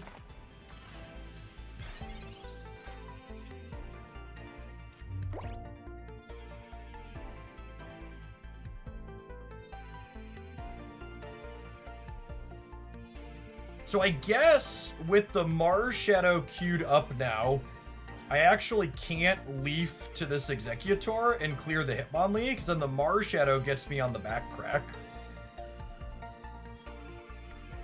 I think this is energy here, Erica here, and then we pass back. I can only play one supporter, so I can't leaf and Erica.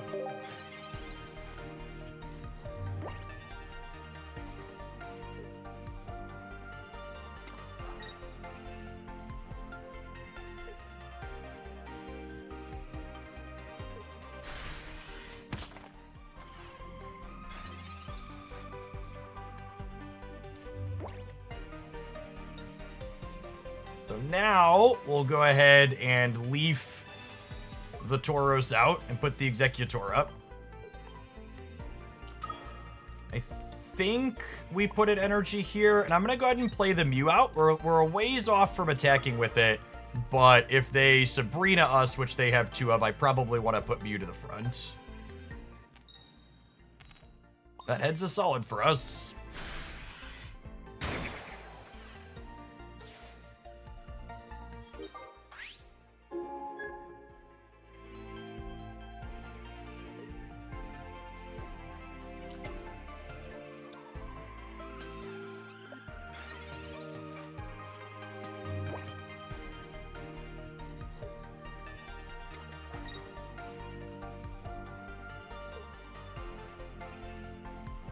You know, was I supposed to start building up the Mew, actually? Because the Tauros goes down in 1 to the Aerodactyl, and the Aerodactyl clears my Executor through a copy of...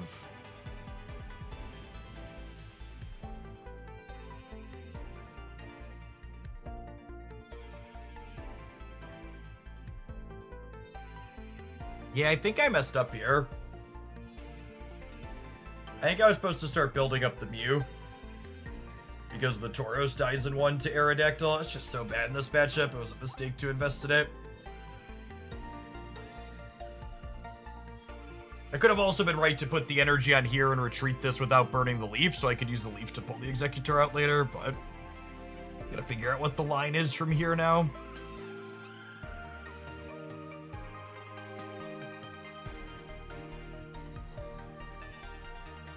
I think the line is hit heads on this and hope to find another copy of Executor next turn.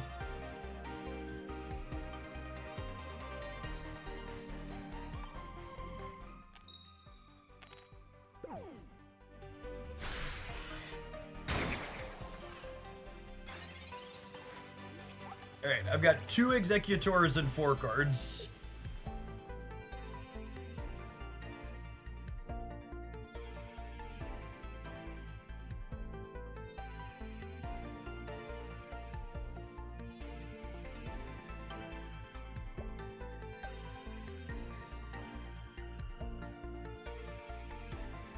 Primeape would be real bad for us if I don't hit the other EX Executor exactly.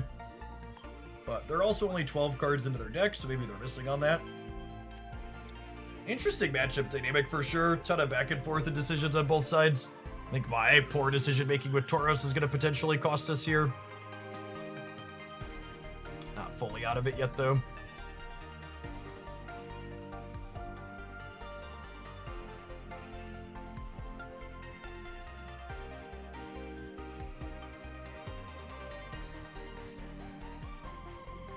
If I brick on the 50% to find an Executor, we could put the Mew up to buy a turn. Hey, what's going on, Skybills? I haven't been enjoying Pocket a lot.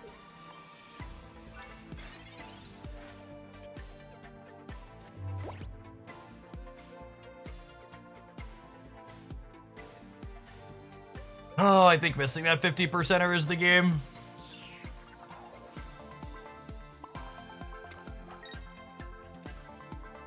I haven't played either Sabrina yet, right? So I need both their Sabrinas to be in their bottom 7 cards.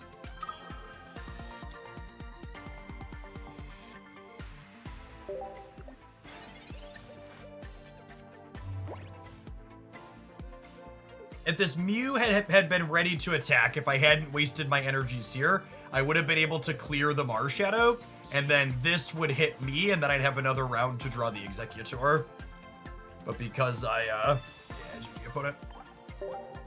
because I misallocated my energies early, we don't have an out here. I guess we lose that to the Sabrina either way, so maybe the mistake ultimately doesn't matter.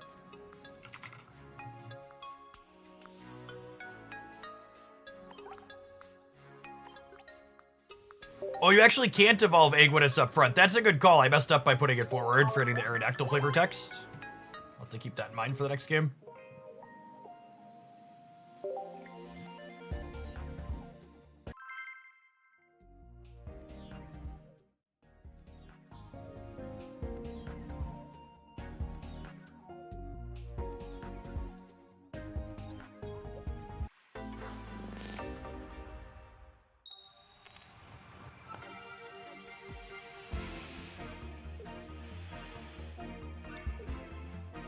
Man, I need to go back and check all 5 rounds, but I swear we've let on Tauros rather than Egg in, like, almost every match. Although I suppose against Primeape, not leading on Egg is probably ideal.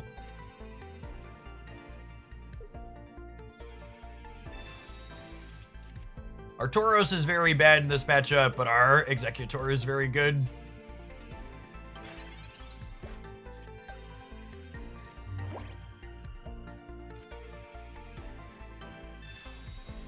For some basic Pokemon. Not finding any.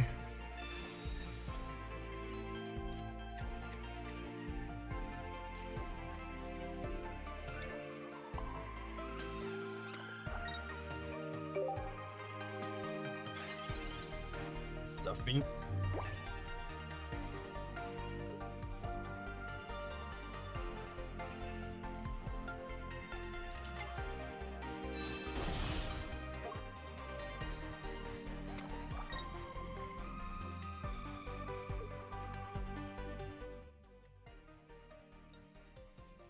Maybe they'll brick as well.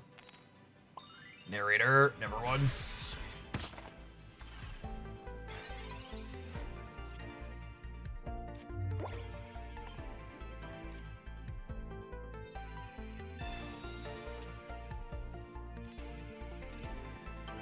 "66% to be an egg," says local man about to Pokeball a Mew.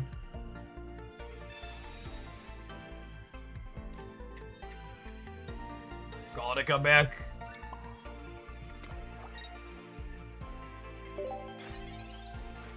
Honestly, I wonder if this energy is wrong.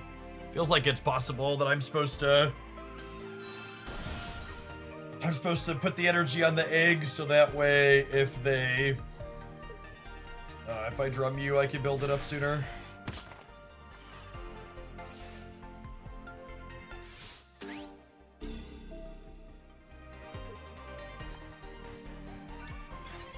Oh my god, I can't evolve in the active spot. We just talked about this.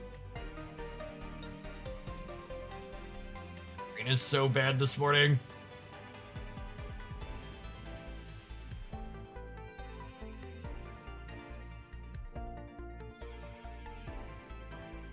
I don't think it matters.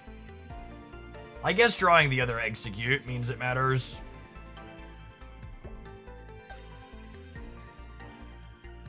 The energy on the Tauros would have actually been useful here.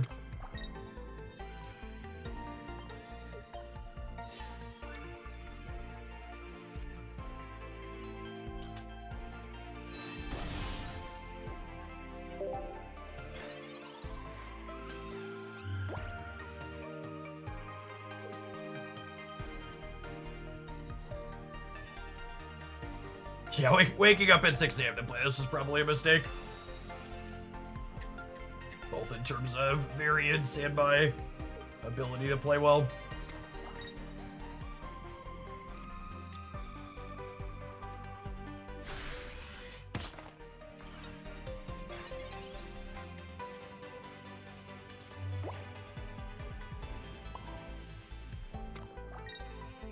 Need Arrow to bark like Cosmo to let you know it there. I mean, unironically, those little types of reminder things are one of the things that makes Marvel Snap really great.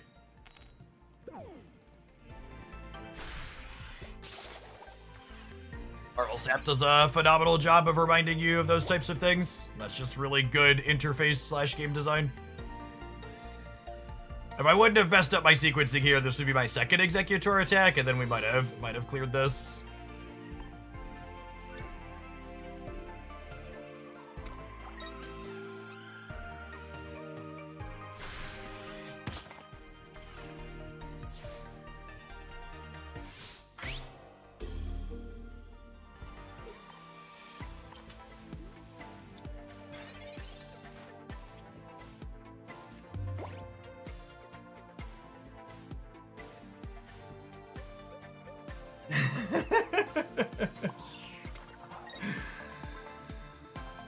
Oh, man. And then this will be a Tails 2 to add insult to injury. Ooh, we got a heads.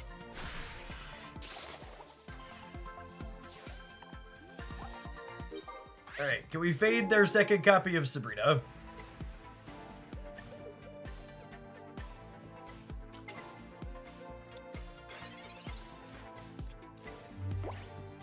If we fade the second copy of Sabrina, we could draw our EX Executor and win the game. Maybe. Not a guarantee, but just have a shot.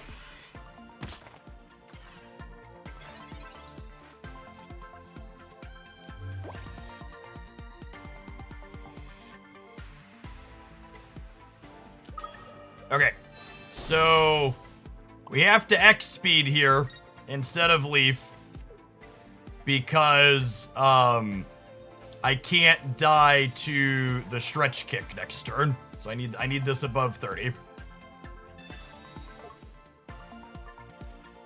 Now I need to hit some heads in a row.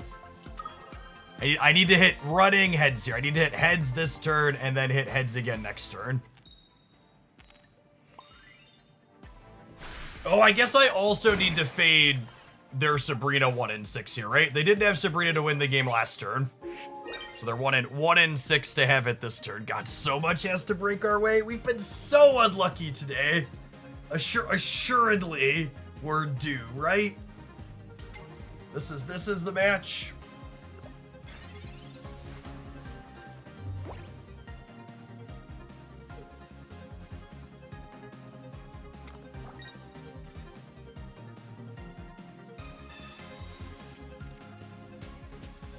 None of their cards survive a tropical swing other than Aerodactyl. Alright, we've navigated this game despite a play mistake and bad beats till we have a coin flip to win. It all comes down to this. One shot. One opportunity. And I can't just Erica this turn because the odds they have their second Sabrina here are incredibly high. So it's more likely that we win this flip than it is that they don't have Sabrina. So we're going to take the flip for the round here.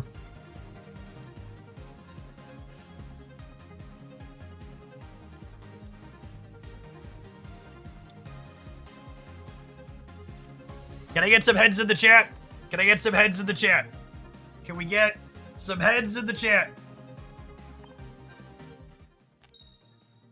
Oh! Alright. I officially will not complain about variance for the next 5 minutes at least. Sometimes lucky rubber ducky. I don't know that we deserved to win that one, but we were bound to hit a game-winning coin flip eventually, right? We lost so many others.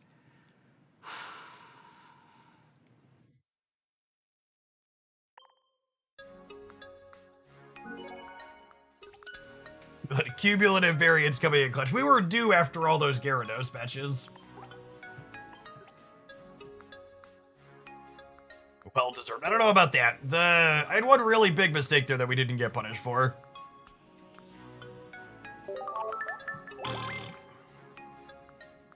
Alright, I'm gonna put the deck list up on screen here real quick.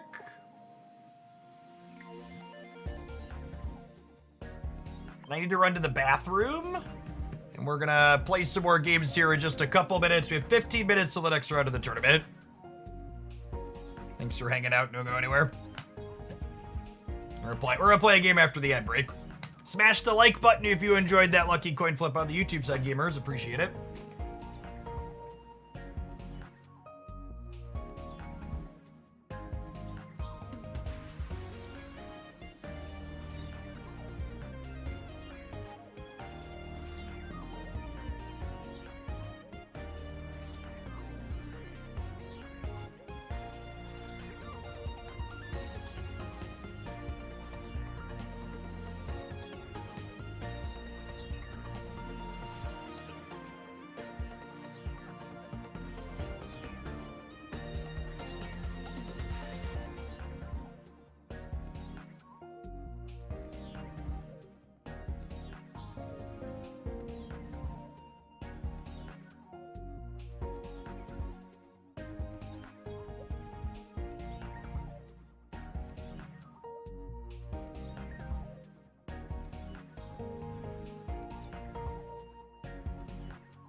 Yes, mommy's upstairs, Sailor Girl.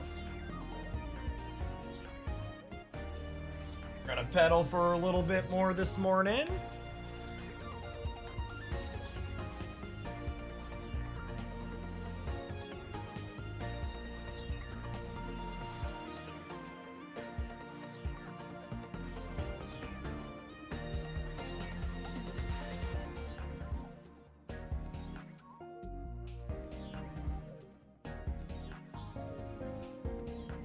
The shirt is incredible. Thanks. The end of the AM has a ton of incredible designs. If you want to check them out and support my content at the same time, you can use my link there. They're having a little bit of a sale through January 5th, for next week or so. They are most of my closet at this point. Got about 30 of their shirts that you'll see scrolling over here. Been wearing their stuff for upwards of 2 years now. Really good, high quality stuff. All right, we've played enough with the Starmie deck, I think. I want to get some games in with something else. I've been meaning to try this Psychic Greninja deck that's put up a couple of tournament results. Like the look of it. Rick Noons, thank you for the 16 months. Appreciate that. Welcome back.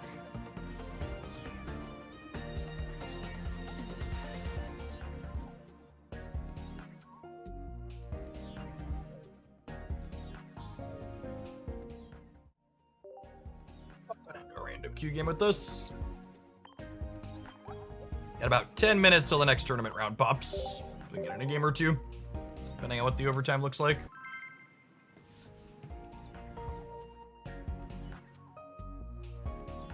Can you put the Starmie deck back up on the screen? Death by Q-Tips. You can actually go back in the stream on the YouTube side quite easily. So scroll back and the deck list was up a couple of times. You look back through.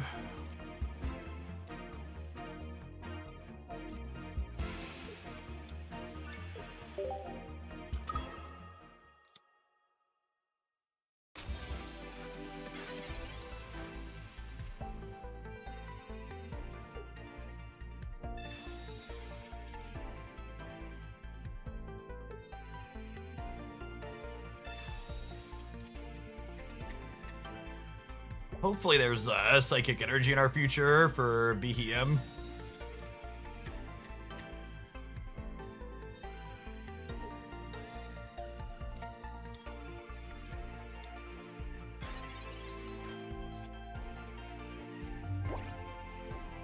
Unlucky. The power of 2 color variants.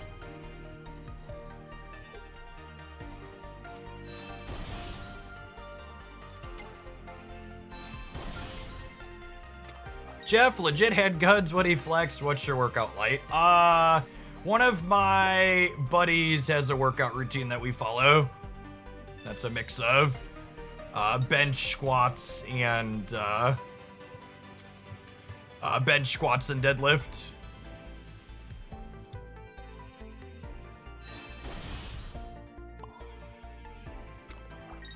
Try and work out 2 to 3 times a week. And I do walking, biking, and swimming for cardio. I forget what it's called. I think it's like called Skiro or Shriko or something. S-H-E-I-K-O. Shiko? I'm probably mispronouncing that.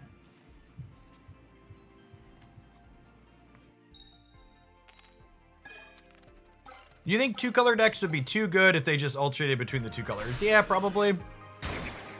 I think we're probably dead to them having the superior run curve here.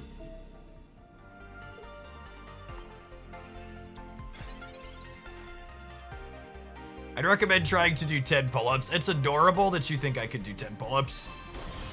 Maybe once we cut another 10 pounds.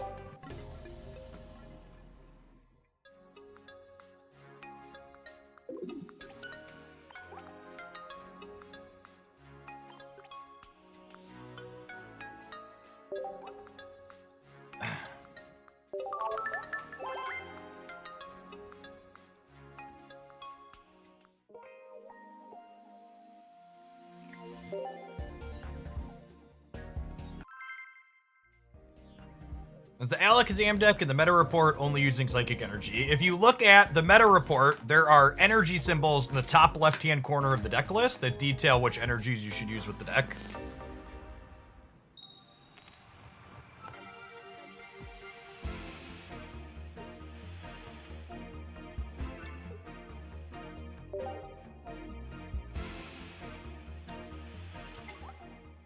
I mean, I don't think I would ever recommend doing squats and deadlift type stuff without proper trainer or person that can guide you in form. It's very, very easy to hurt yourself doing free weight type stuff if you're not under the guidance of someone that can help you not explicitly do that.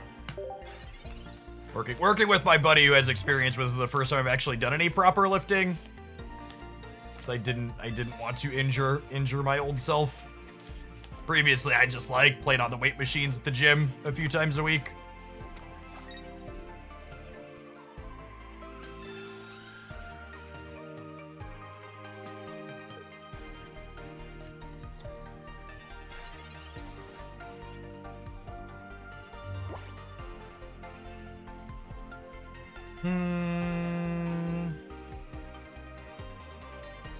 I guess it's energy here. Evolve this.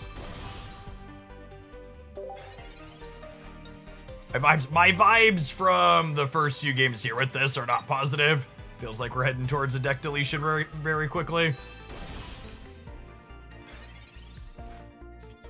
So the problem with the recommendation, you absolutely should do just body weight stuff or just the bar without weights when you're trying to get form down. But the problem with that recommendation is that if you don't know what you're doing, you can't know if you're doing proper form with just your body weight stuff. It's kind of important to, even if they're not a proper full trainer, just someone that knows what proper form's supposed to look like. So that way they can be looking at you while you're doing it with the body weight stuff and being like, no, don't do that. You're going to injure yourself when you have actual weight on you.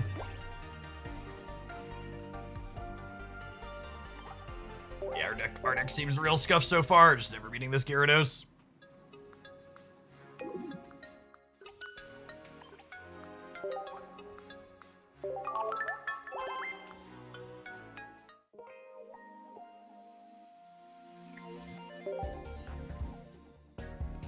I can just about finally squat in a full range of motion. We put the last couple of sessions, we put the pin pipes on the side at the level where I needed to get down to, so I was going down until we dinged the pin pipes and then back up.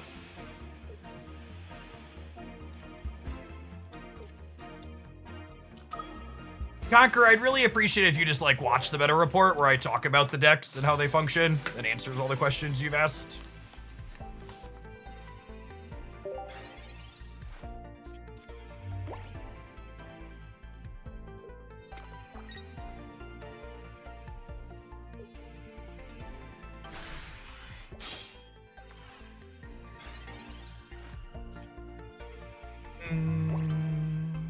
Alright, well there's a psychic energy underneath. BEM actually does less damage than Eljim does if they don't play out a bench Pokemon, is kind of funny.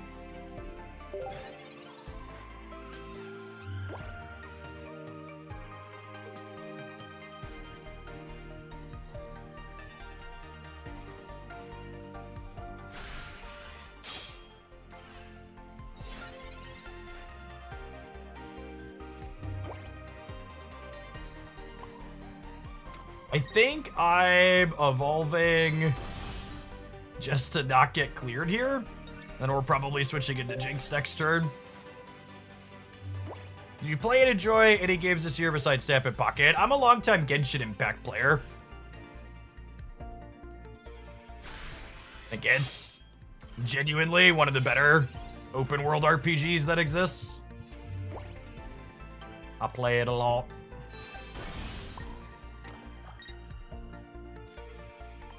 Who's your favorite Genshin character? I like the greedy on-field time characters that hog your rotations. So Chao, Wanderer, New Valette, those types of characters. Gaming, whatever his pronunciation is.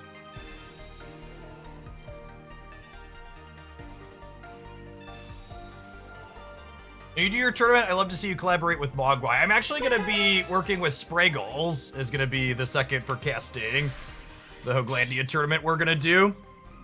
I think we're going to split where coverage goes. We'll have him stream on the YouTube side, me stream on the Twitch side, I think is how it's going to work. Jake and I used to do content together in Pokemon Unite, and I was playing a lot of that during its first year. Our opponent trying to solo us with Maui. Not quite gonna work out for them here. You still play the Genshin TCG? I haven't in a little bit. I like the gameplay of it a lot, but it's just hard to keep up with too many card games. There's no content metrics for the Genshin card game. I really wish they'd explore doing the Genshin card game as a standalone client. I think it would do some numbers. That IP is big and the gameplay's solid.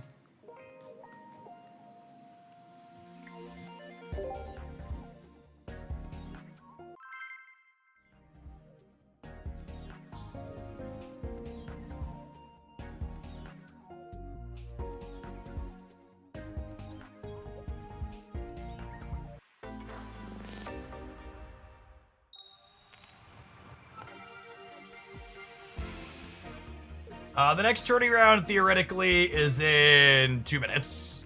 But they've been running over a little bit, too, so it's hard to know exactly.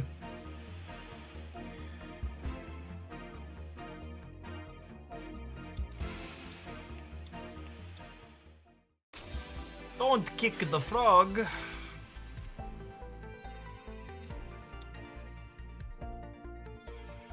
Does Pocket have a place to enter codes for packs? It doesn't. I hope they add it someday.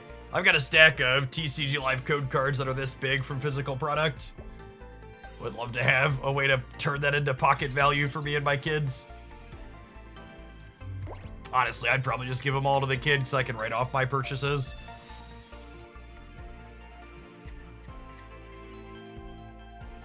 Sorry, opponent. Our tournament round is popped, so I'll have to duck out here.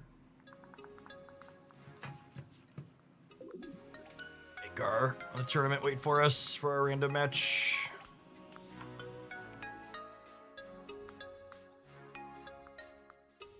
Playing against Celebi with a single Delmise and no Executor this round, it looks like.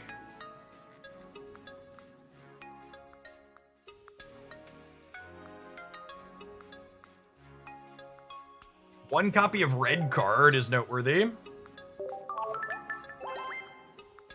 2 Ericas, 2 Sabrinas, no Giovanni.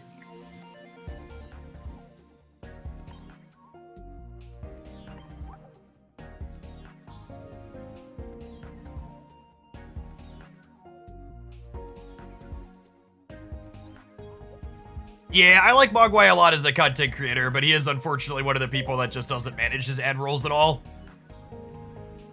I find any Twitch stream where the adverts constantly pop up over the top of the game's pretty unwatchable. I wish more people took more care with it.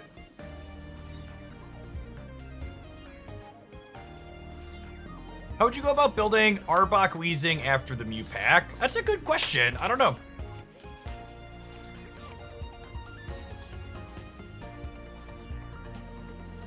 Arbok Weezing after the Mew pack. Is that a deck that enjoys the new Tauros? Maybe that's something we should build and try, because the Scolipede deck fell off pretty hard. Maybe we'll do that after the next tournament round. I've been thinking about other things I wanted to explore. Tauros could be great there.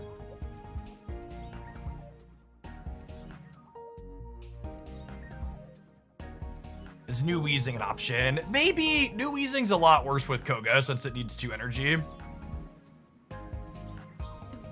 When you're testing and building decks, how much weight do you put into meta matchups versus random decks you might run into? It's about 50-50, right? Because, like, the 4 most popular decks are only, like, 45 to 55% of the tournament metagame, so you're gonna hit a good number of random things inside of tournaments as well.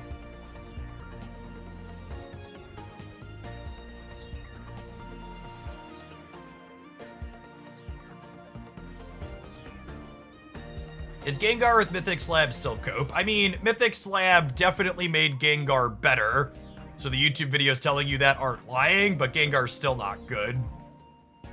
Been having a lot of fun with the Marshadow pile. I think the Marshadow Hitmonlee piles are some of the most fun in Pocket right now. Oh man, are we gonna get a round 6 no-show? But it has 2 more minutes to check in here.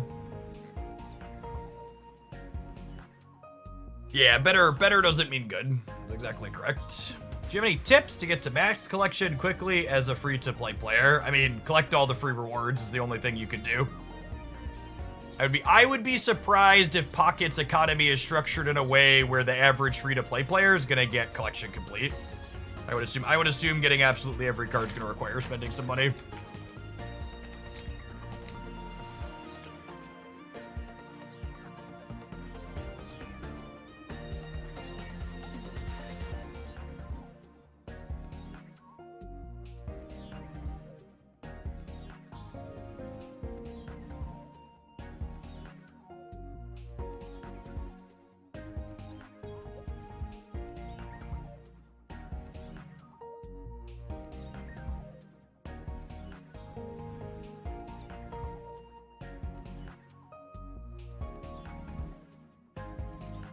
Apologies for the wait. We're waiting to see if my opponent's going to show up. We'll know in 90 seconds if they're here or not.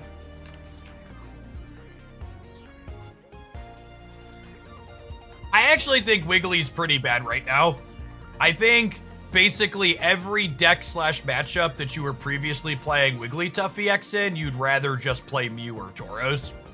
I think Wiggly EX was unfortunately power crept pretty hard by this mini expansion.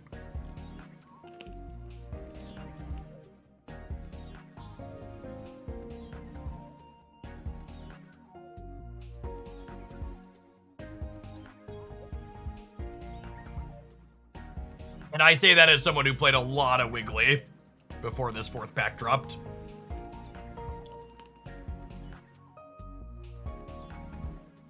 All right, 30 seconds. The final countdown.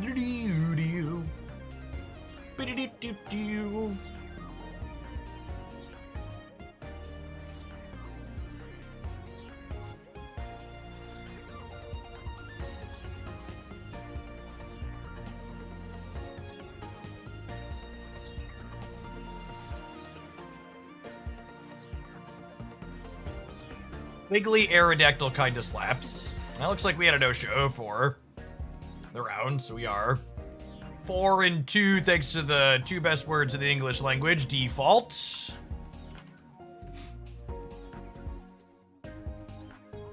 I want to build the Arbok deck. Let's take a quick look at the tournament. What's going on so far?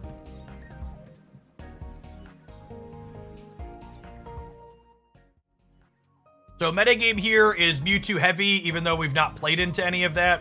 Both of our losses were close sets into Gyarados at the... It's the 2nd most popular here, but it's worth noting that combined Pikachu stats are higher than Gyarados. There's a 10% Pikachu, a 2.5% Pikachu, and a 1.5% Pikachu. What's technically number 2? Celebi predictably having a bad day. Fighting deck having a little bit of a bad day. Mewtwo and Gyarados up top. Pikachu, kind of a mixed bag. Looks like it's down overall. Which, Pikachu being down in a tournament where Mewtwo is the most popular thing makes a little bit of sense. Mewtwo tends to have a strong Pikachu matchup. Yeah, Mewtwo is 23-12 against Pikachu in this tournament. Charizard putting up numbers. If by putting up numbers you mean 43%, yes. I'm actually confused that Charizard consistently has a similar play rate to the Arcanine deck, because the Arcanine deck is much better in terms of its matchup tables and average win rate.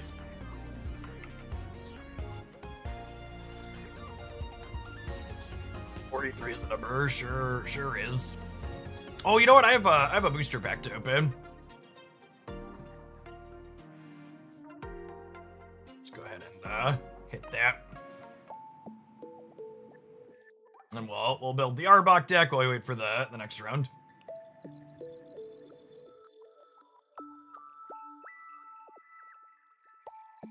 Oh, is there a Charizard Arcanine one separately in there?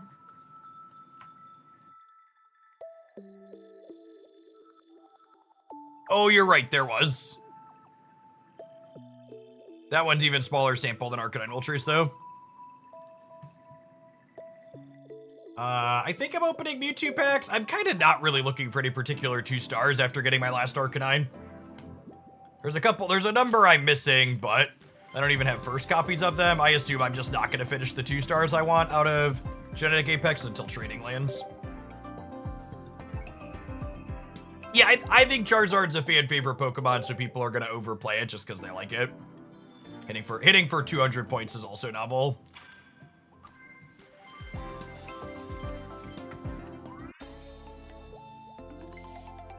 If Porygon 2 in the first big expansion is playable, I think this card could be really sweet with Pokeball.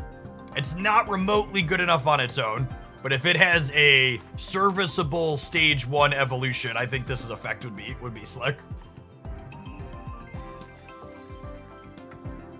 There is a Full Art Erica that I'm missing, but Full Art Erica is like the only Full Art I'm missing in the Charizard pack, and I'm currently missing... What? I'm missing Venusaur, a second Marowak, a second... I don't have any of this Gengar. I'm missing a second of each of these Articunos. So I'm missing the most 2 stars from here. Full Art Erica's probably the Full Art I want the most, but getting one of them would also make me a little bit sad because I don't like playing mismatch cards. So hopefully I can just trade for 2 of them when trading drops. I like the idea of exploring Weezing Arbok with Tauros. That was a deck that always felt close, that was looking for its ideal 3rd Pokemon line pairing. With Scolipede Weezing falling off, I think it's worth exploring other dark options again. Leaf seems like a really big upgrade for this deck as well. New Coughing or Old Coughing? I think New Coughing. Definitely Old Weezing. I should put flares on New Coughing.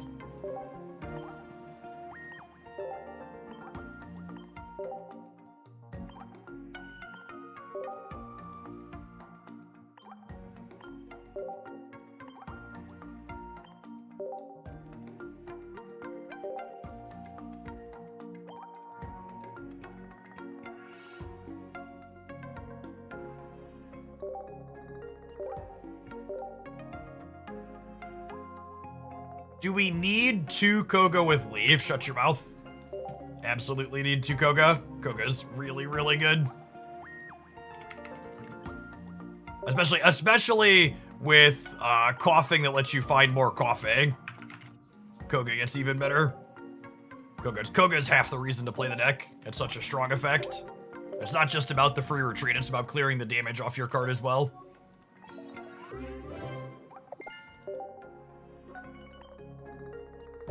Two fart clouds, please, game.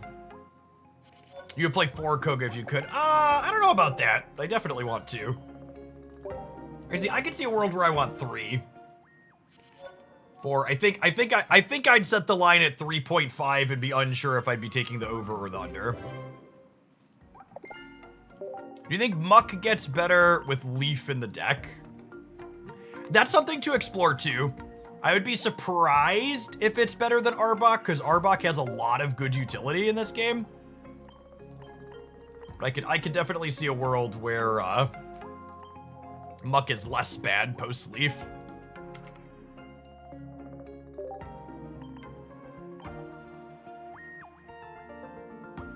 From here, we want 10 trainers.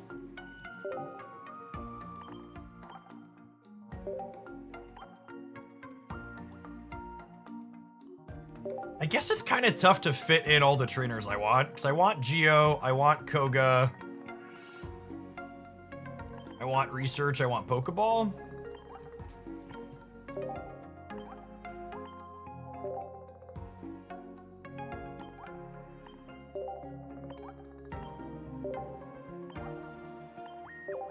I kind of want Sabrina, because Sabrina's good with Arbok.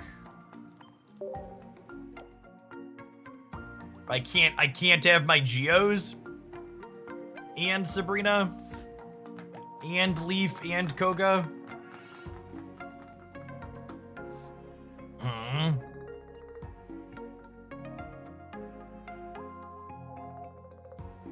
Tauros's matchup and breakpoints are just a lot worse without Giovanni. I find it hard to justify playing Tauros without 2 copies of Giovanni. Yeah, I think I'd be inclined to cut. I think I'd be inclined to cut the second Tauros before I cut the second Giovanni. You could always poison for the +10. That's actually a really good point. That's actually a really good point. Okay, I accept. Wheezing is a makeshift Geo in a lot of spots. That's a really good observation / takeaway. All right, let's start here then.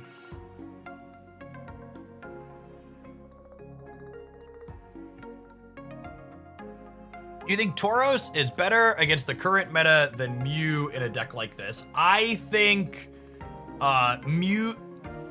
What's the best way to assess it? When you're thinking about, do you want to play Tauros or Mew as your additional finisher in a deck in Pokemon Pocket right now? You want to ask yourself the question, would I rather hedge my Mewtwo matchup or would I rather hedge my Celebi matchup? And this deck, being base dark, probably has a solid Mewtwo matchup to begin with. So I think my third attacker, I would rather have it hedge the Celebi matchup. Does that make sense? I also think there's value in having everything be 1 knockout point here, because there's no EXs in here to start. But I think looking at the deck and how I would expect the matchups to play, I think Tauros hedges the things I want to hedge more.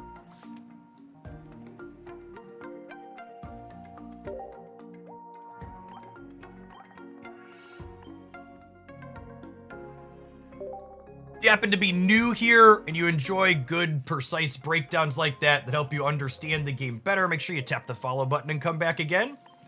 Streaming here on Twitch and now YouTube as well with this dual streaming is my full-time job. You'll find me here Monday through Friday almost every single week. Pokemon Pocket's been my primary focus. We're playing 4, 5, 6, 7, 8 hours of it a day, having a ton of fun.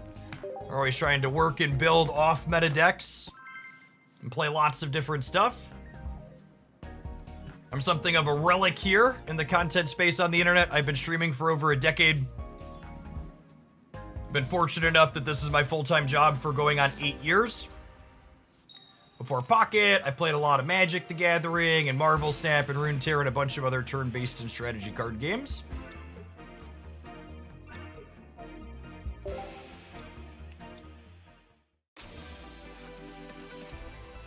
Been partnered for 112 months, Tubos.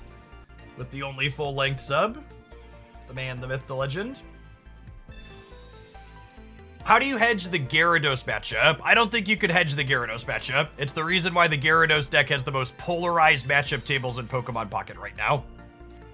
Decks tend to be either really good against Gyarados or really bad because there's not a tech card like Tauros or Mew that you could reach for that's good there.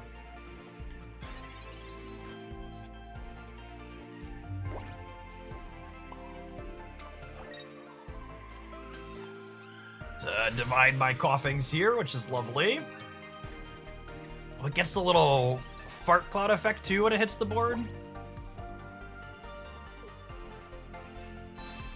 There's a tech card you could stretch for. A card like Hitmonlee isn't really a tech card. Splashing a color for a tech card isn't feasible in Pokemon Pocket's current card pool.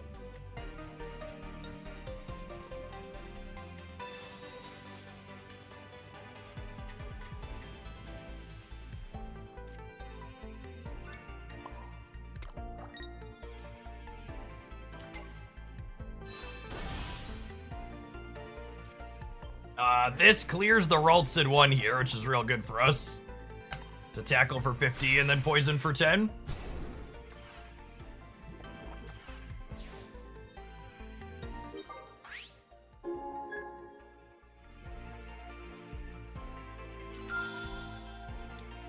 Hey, thanks, Arctic. Okay, so if they have Gardevoir, they threaten to start blasting us next turn. But that's potentially fine if we draw Arbok, right? They're gonna Psy Sphere me, and then we'll Koga back. Actually, if we draw the Arbok next turn, we poison them, Koga, lock them in, and then they're just dead, right?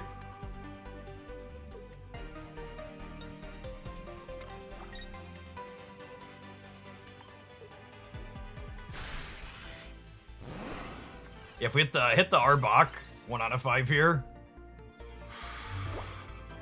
That's the good stuff, video gamers.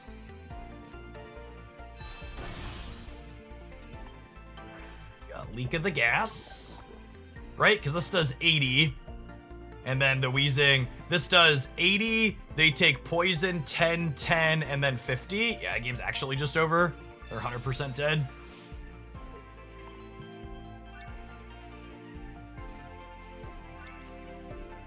The suggestion to revisit this deck was a good one. Like Tauros. This deck was one from last season that was this close to being really top tier. It just needed a good third Pokemon line, and it didn't have any great options. Like Muck and Wiggly were both okay, but not great. I think Tauros has a lot of potential here, and Leaf is a great pickup for this deck as well. Yeah, clean first game.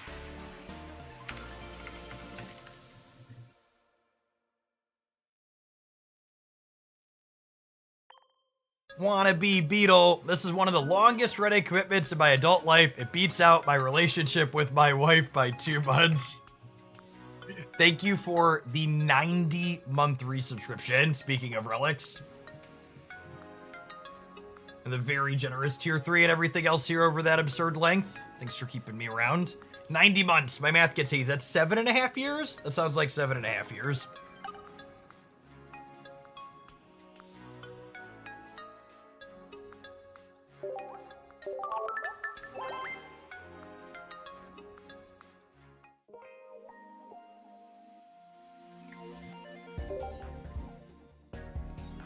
Unironically, we actually played Machamp EX plus Pidgeot EX to start the stream this morning, and it's just so inconsistent.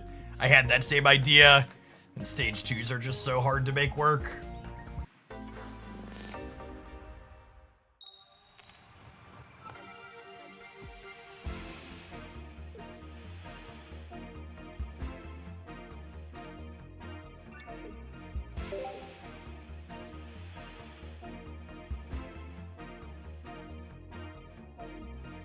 We'll make a Mew versus Tauros command.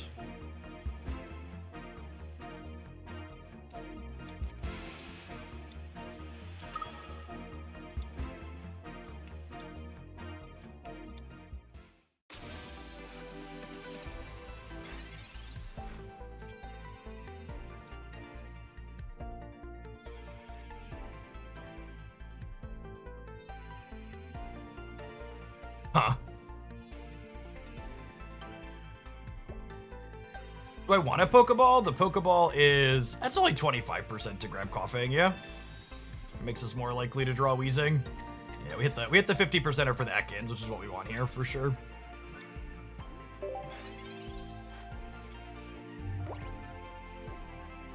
Yeah, my favorite way to play Machamp is definitely Machamp Aerodactyl. I don't know that deck I would consider top tier, but it's, like, serviceable.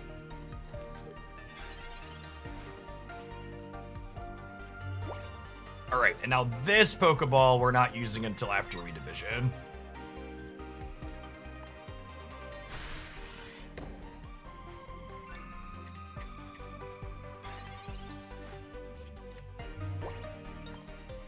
Two Weezings, 2 Professor's Research, 11 cards in a dream. It's my current favorite Greninja deck. I like the Marshadow fighting build that I talked about in the meta report. If you want to be spicy, I think Executor is also solid as well if you want to play 2 colors. Another 2-color build. The objectively best Greninja build is the Gyarados Greninja, but I think the playlines are really boring.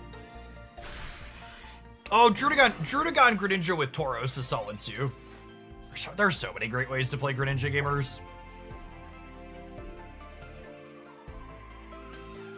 Oh, rip. I don't think I want to just tempo Sabrina in this matchup. Maybe I do. So if I tempo Sabrina and they don't have the X speed, they're still only on 2 energy next turn, and that gives my Ekans enough time to clear this Mewtwo out.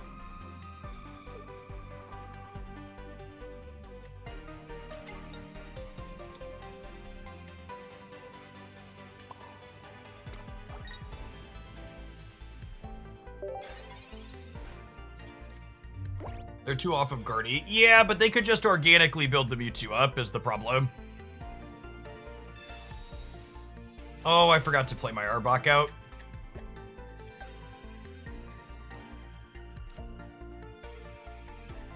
Technically punished. I'd be more likely to have the Weezing that I was missing if I would have played the Arbok out.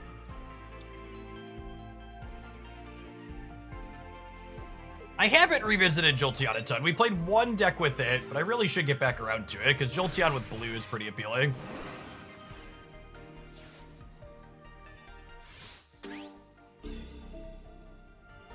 So I have the Arbok, but I think my out to win this game is actually top deck Weezing. So I think I'm putting the Coughing up. Because if I put Arbok up and crack them for 80, I'm not going to have a way to actually finish this. And then we bricked on the Weezing, so we're just dead here. But I think playing to that as the out is definitely the line. I guess I could leave here, but I don't think we have any routes to victory at this point.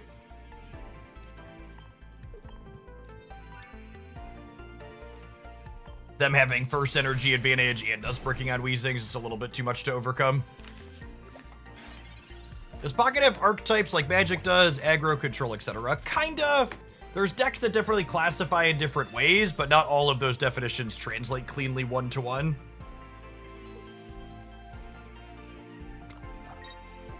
So they get to side drive us, and then even if we top deck the Weezing here, poison plus tackle is only 60. I don't have Giovanni. I don't need a Giovanni to have a shot here.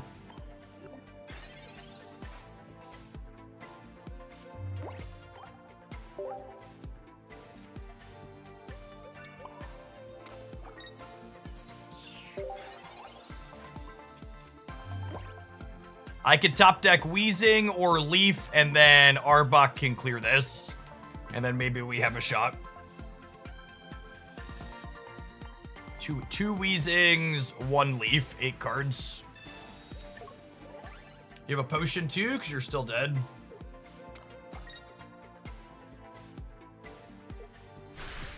Leaf or Weezing. Come on, Leaf or Weezing. Leaf or Weezing.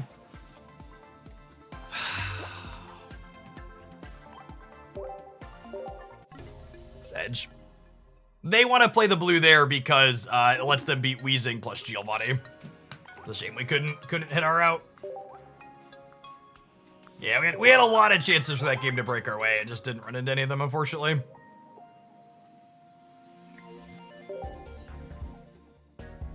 It's just how the cookie crumbles sometimes.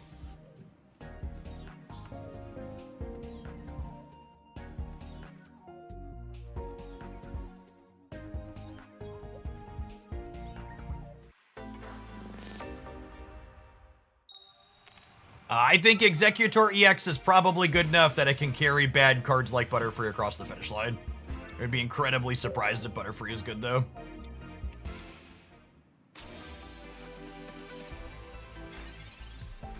Monka fighting!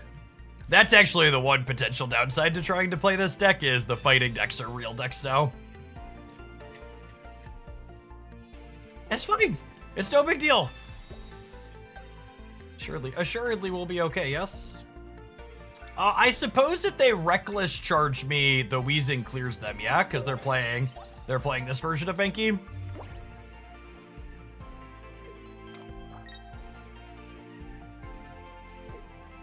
Come on! I'm weak! You know you want to. What an easy matchup. Imagine being worried about weaknesses. Couldn't be me. Good night, my sweet gamer prince. Thanks for playing. Come again. Honestly, we have the Giovanni here, so even if they hadn't attacked, they were still dead, not having enough basics, huh? play more basic Pokemon video gamers.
All sounds lovely.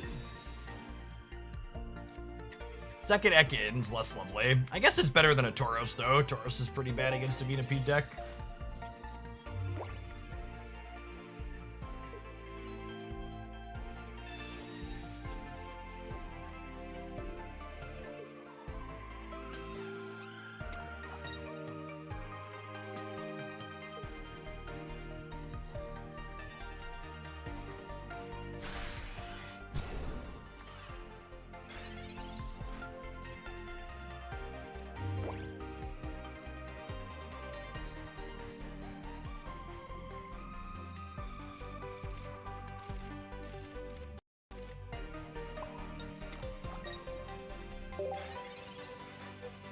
Seeing no coughing, no Arbok. Not having a good time.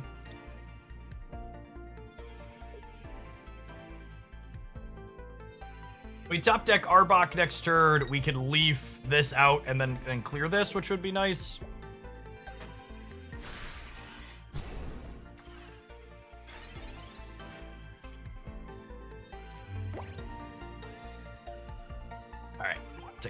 Take a mulligan here.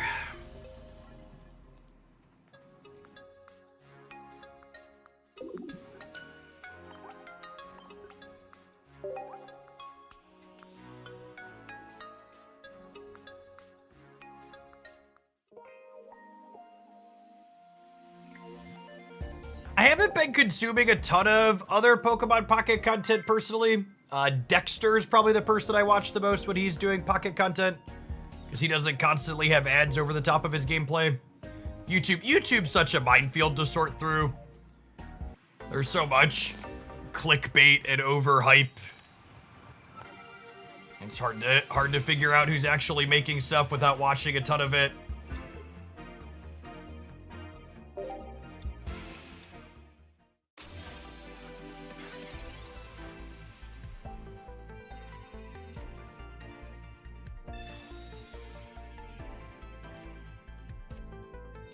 Beezing lined up here already. Lovely, lovely.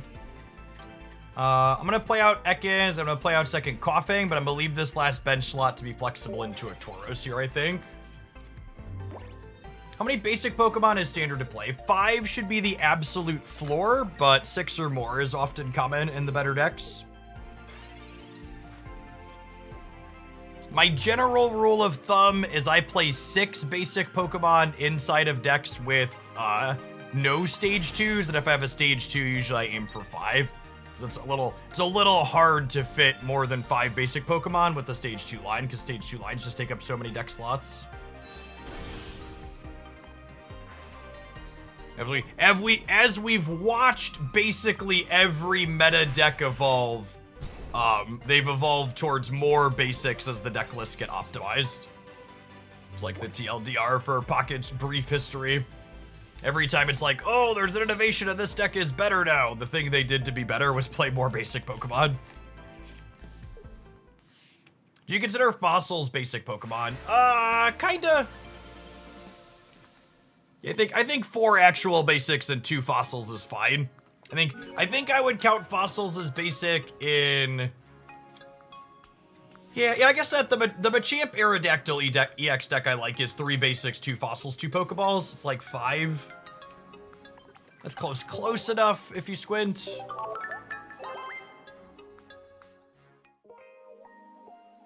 We are waiting for round 7 of the tournament now. We are currently 4-2 with the Executor deck. I will take the tournament stuff out of the stream title when we're done with it.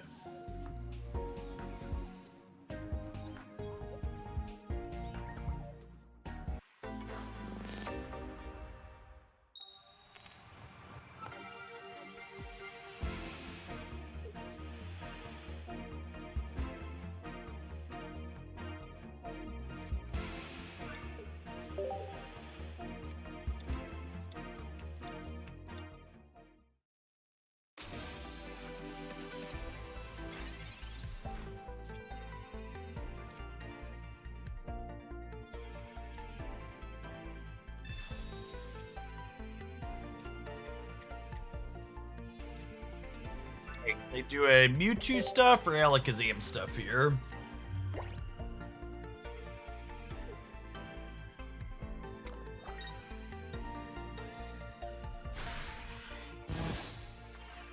feel like playing more than one color in this game is too big of a cost. Yeah, on average right now, that's true.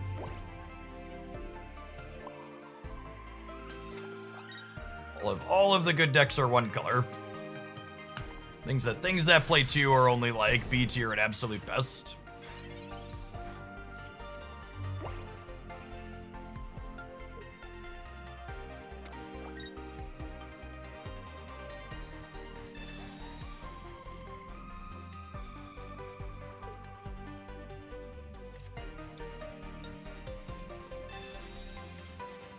Looking like Mewtwo with Sigilif.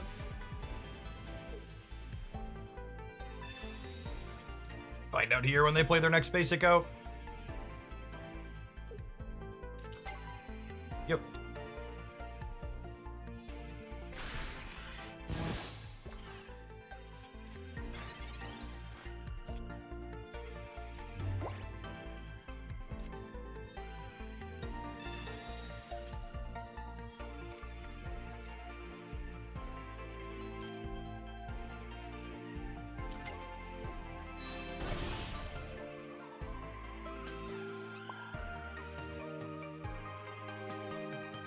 I'm probably just leafing next turn, so we'll play the Arbok out just to hedge anything silly happening.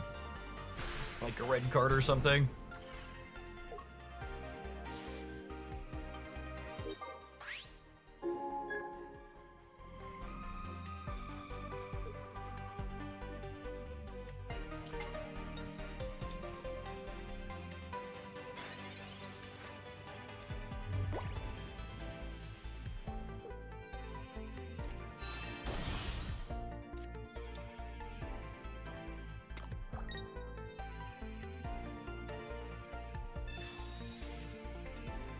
They're 2 turns away from blasting us with Side Drive, which is nice.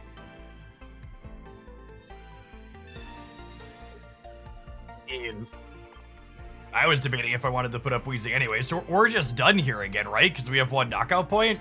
We Gas Leak, we Kogo, we lock him in place.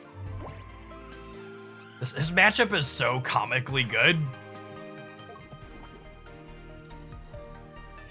Like your matchup's actually even better than the Venipede Dex matchup into here, just because Arbok locks their EXs up front.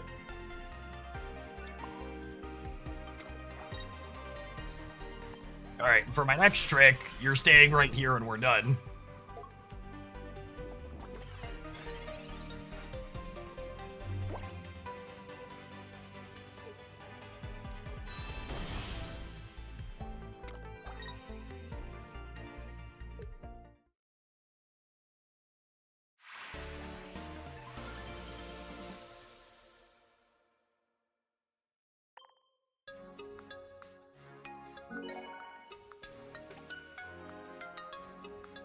I definitely want to get into some more games with this. This deck's always had a good Mewtwo matchup, and if Tauros makes Celebi and Pikachu feel real good, I think this deck could be very real. We need to, our next tournament round's up in about 2 minutes. We're gonna go ahead and roll some ads so they don't happen during the tournament matches. I'll throw the Arbok deck list up on screen for part of that, and then we'll throw the Pikachu, or the Eggs deck that we're playing in the tournament. Thanks for hanging out, don't go anywhere. If you're watching on the YouTube side, consider tapping the like button on the live stream. It's a free thing that you can do to help it reach some more people.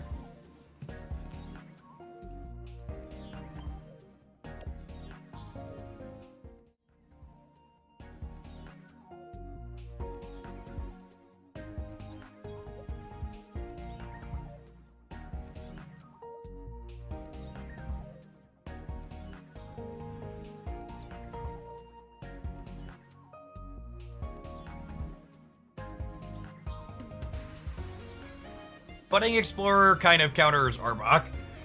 Almost none of the successful performing Mewtwo decks are playing Budding Explorer. I'm not going to say none of them are, because obviously people play what they want, but by and large, that's not a card you need to think about in the Mewtwo matchup.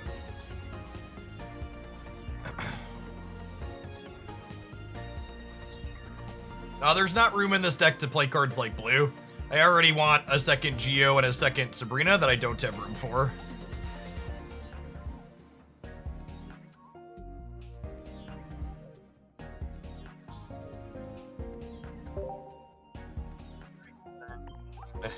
The Eggs deck is the one we're playing in the tournament that we tuned yesterday. 4-2 with this. I would expect that the Dark deck has a bad Gyarados matchup. Basically, every deck that can't attack Magikarp on the bench has a bad Gyarados matchup, and every deck that can attack Magikarp on the bench has a good Gyarados matchup. Gyarados has the most polarized matchup tables in the game. Has no close matchups, has ones that are really good in its favor and ones that are really bad not in its favor.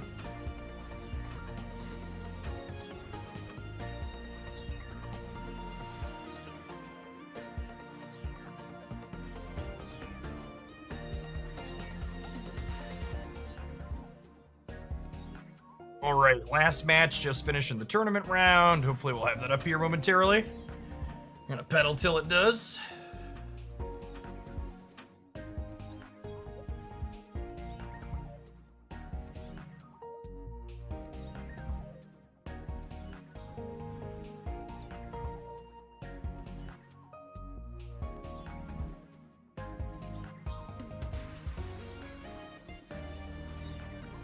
Waiting, waiting, do do do do do do do do do do do do do.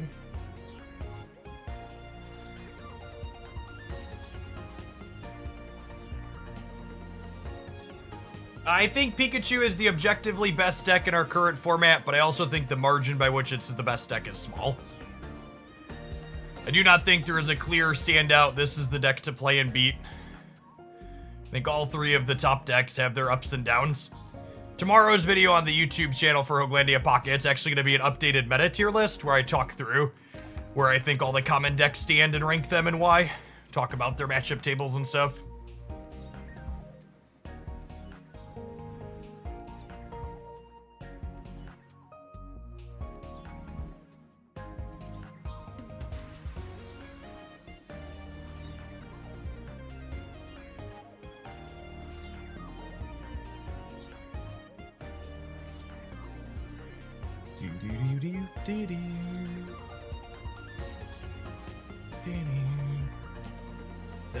Today's highlights, we got a fantastic thumbnail for. We put Farfetched's head on Aerodactyl's body, entitled the deck Aeroductyl. It's definitely my favorite fighting build right now. Felt clean for us, has put up a lot of good results in tournaments. Our round is now 2 minutes over. Hopefully we get a match here soon.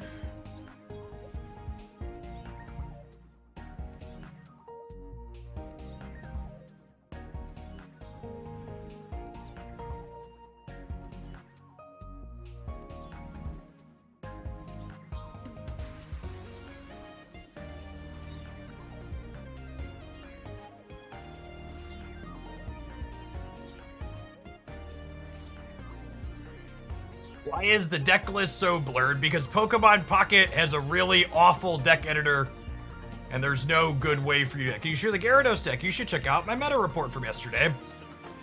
From Sunday, where we talk about decks like the Gyarados deck that have been crushing tournaments, and how much they're crushing by. I think new Coughing is better, because having 2 copies of Coughing makes your Koga's a lot more consistent and powerful. Old Coughing's a little bit better against Mewtwo, but your Mewtwo matchup tends to be good, so you don't need to hedge that, I don't think.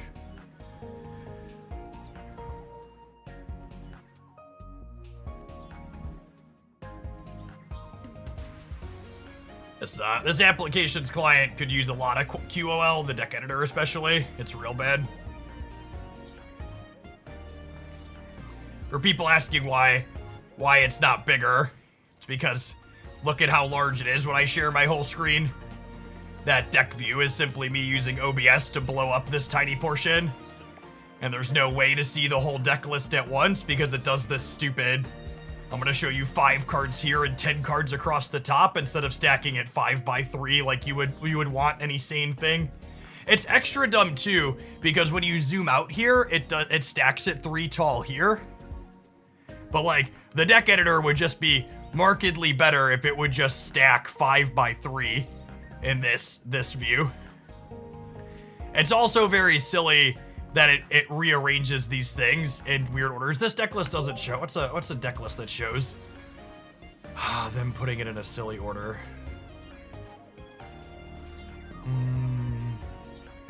Oh, I think you have to put multiple copies of a card. Okay, like this is or does this one actually show okay? Maybe it shows okay on this one? Oh, these ones are actually next to each other. There are some copies of the cards where like when you put the promo and the regular version in together, they're in completely different spots. All right, we have a round pairing here.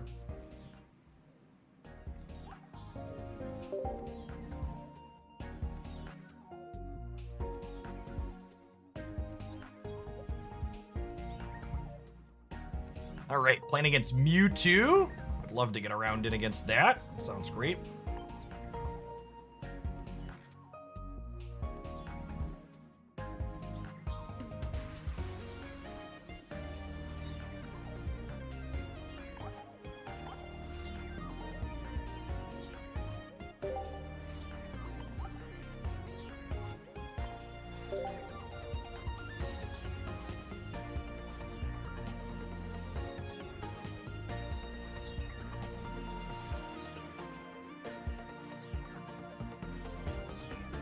Our 67th out of 400 people in this tournament going into this round.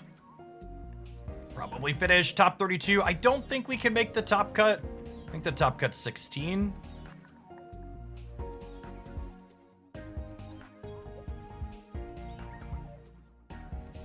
Oh, there's 8 rounds actually. Okay, so we have 2 more. If we win the next 2, we might do that.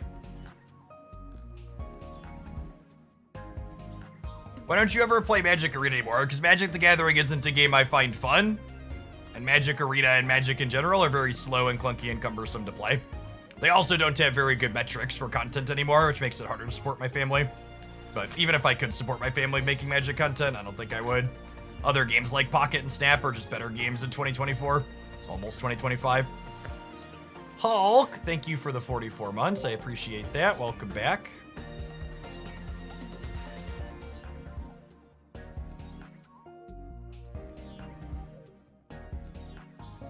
I called shots for trading as I would expect you to not be able to trade the latest set worth of cards and only be able to trade 3rd plus copies. All right, as always, we'll be paying a little bit less attention to chat while we're playing some games here. We're playing against Mewtwo. Notably has 2 copies of Leaf, 1 Sabrina, 1 Giovanni, 1 Blue. No copies of red card to worry about. Pretty stock Pokemon layout here. 5 basics with 1 Mew EX and then Mewtwo and Gardevoir line. We are going first, and we have Execute into Executor EX. That's our ideal opener.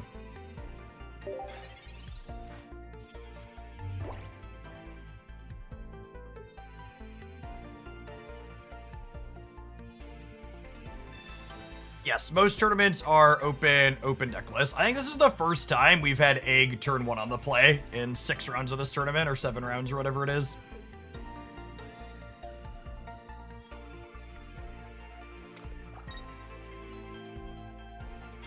If I hit Sabrina, I might play it here.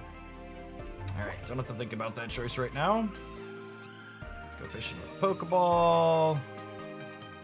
Another Egg sounds lovely.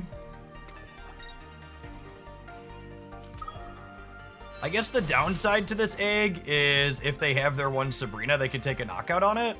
But if they don't have their one Sabrina, which is not super likely, we get to evolve it right away, which would be great. We're only through 8 cards here. Missing on heads here sucks because it means we don't threaten lethal next turn, so now we really kind of need to dodge their Sabrina. If we would have hit heads here, the Sabrina would be less of a big deal because then we'd be threatening a knockout on the backswing. Hopefully they just crack us for 50 here.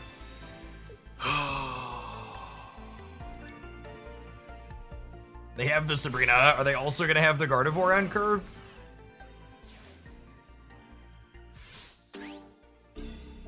Can I hit my Sabrina and knock out their thing? That would be nice.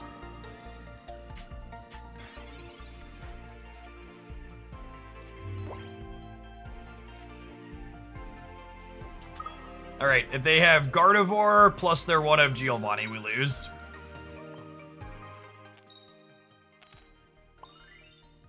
They have no healing in their deck, so if we don't lose the game here, we're in a pretty decent spot.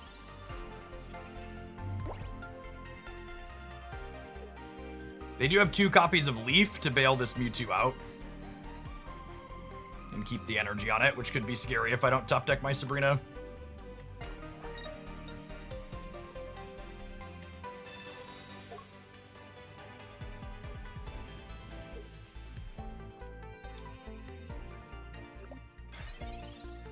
No! Oh, now we're dead to just the Giovanni because they had their Sabrina. All right, 50-50. 1 copy of Giovanni in their deck.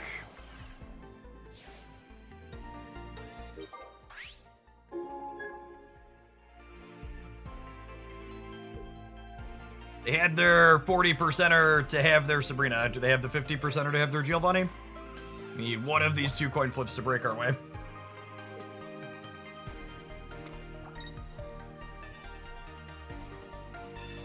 It's so frustrating.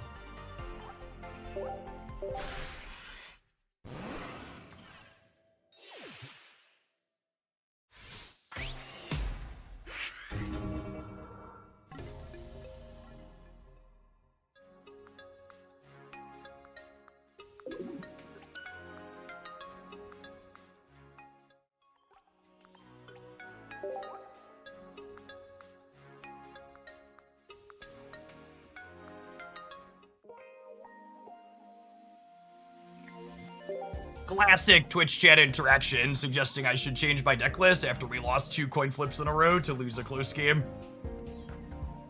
One of the #1 mistakes TCG players make is constantly changing their deck when they hit a low variance thing where a minor change could have saved them. You should not change your deck every time you low roll.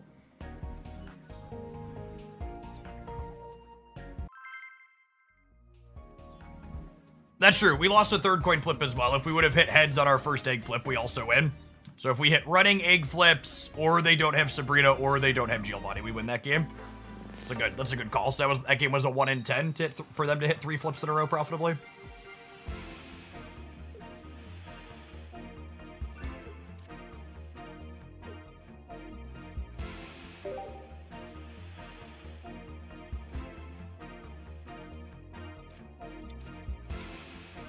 Mewtwo's unbeatable if they hit their perfect curve. I mean, that last game is a good example of why statements like that are very silly.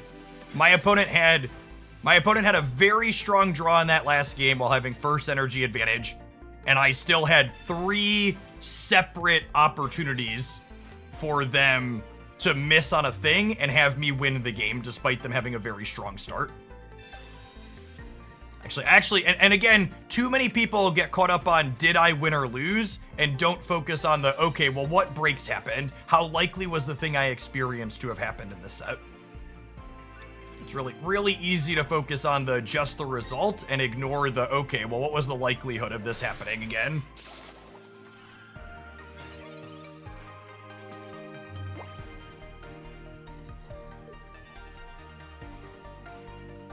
It's a pretty solid start for us. It's evolve and then start working on the Tauros here, and we've got Erika's to keep the execute healthy. Yeah, no stage 1 for them either. Is a really big deal.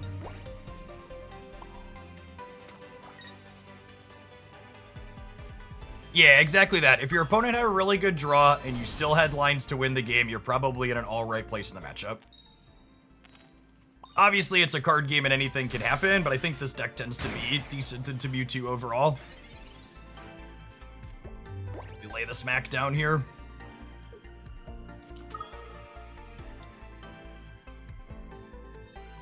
They're going to make like a tree and leaf here. They're just going to attach the energy and retreat manually.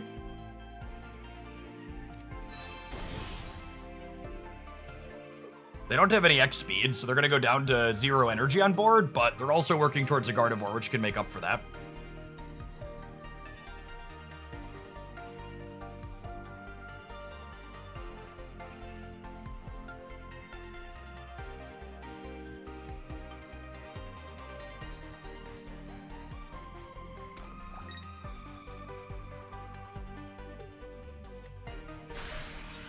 Wow, okay.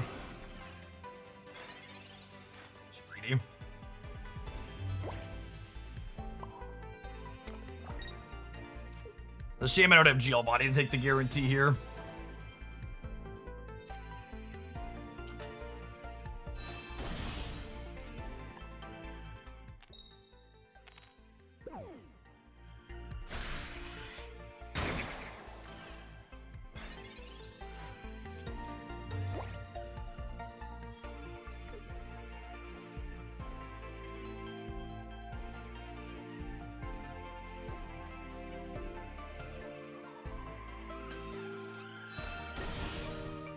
Do they have Gardevoir or Giovanni? Nope, they're leafing. Okay. And I assume they're going to crack us for 50 with this other Mewtwo. So now the play from here is we get to leaf this Executor out and crack them for 120 with the Tauros. And then they can clear this with Side Drive, and then Executor can clear this, and then they only get a single knockout point from getting this one. Leaf is such a good addition to these Executor decks. That's so powerful. Just want to not give up 2 knockout points here. Yeah, Giovanni 1 card late here, unfortunately. They do have a singleton copy of blue, but if they have that, our Giovanni will mean we don't need to flip a coin.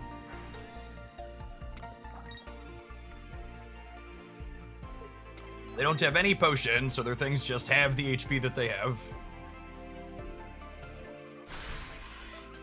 I do kind of need to draw another Tauros or another Execute here. Otherwise, we die to Sabrina, yeah? No, that's not true, because I can Erika this.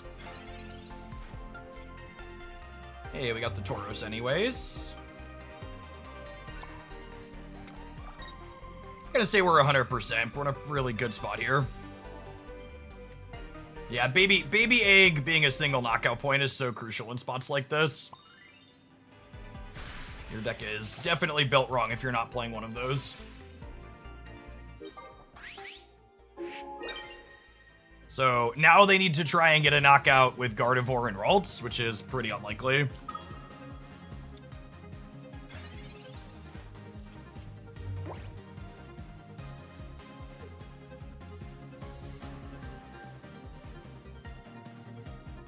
Going next. I think we're going next.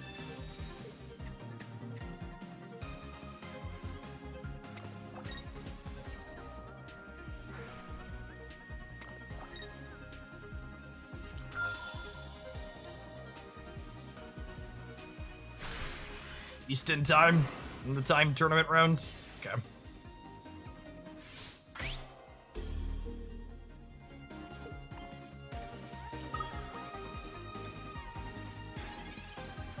I'm leaving here with something, yeah.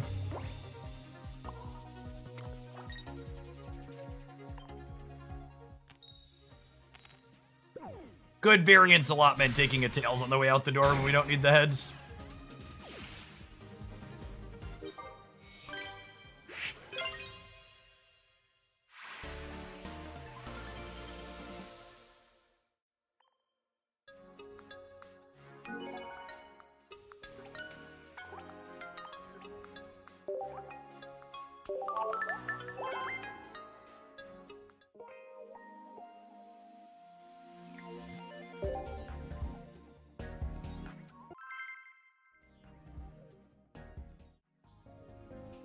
Hey, Lord Veter, thank you for the brand new Prime support. That direct support every month is a big part of why I'm able to do what I do as a job, so thanks for keeping me around. Appreciate it.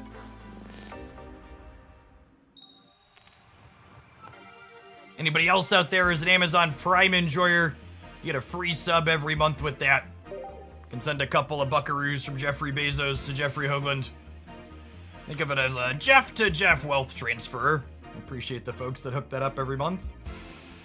Leading on the Tauros isn't too bad with the Leaf. We just need these Pokeballs to not hit double Tauros into Mew. We need to hit an egg. So this first one's 50-50, and then this one is 2/3. Oh, missing on the first one makes you sweat. Oh my goodness.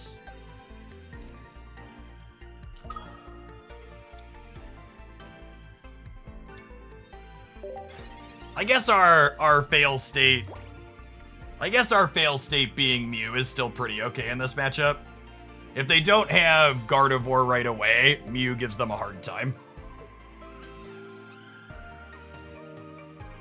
We broke down our egg, maybe they'll break on their ults. Narrator, they were never working on their ults. Bottom, bottom, bottom. Oh my goodness. Bottom, bottom, bottom. Oh my goodness. Oh god. It's fine. We're gonna top deck execute, right? Every time we top deck execute.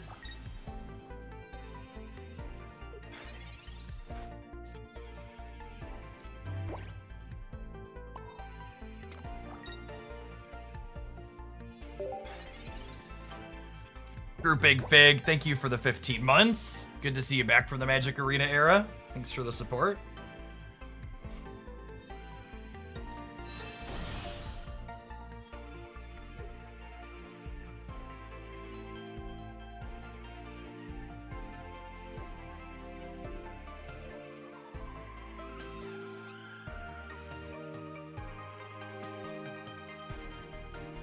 If they don't have second Mewtwo, we might be okay.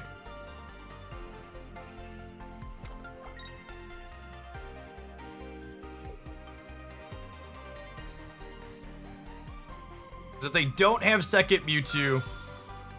Okay, that means they can't set up a second Mewtwo until after we clear something.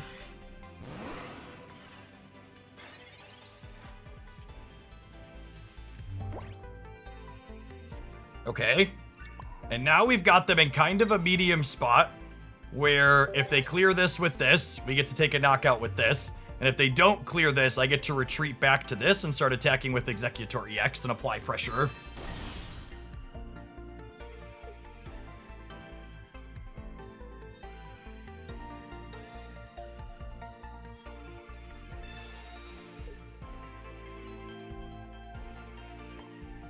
This play seems like some bull for my opponent.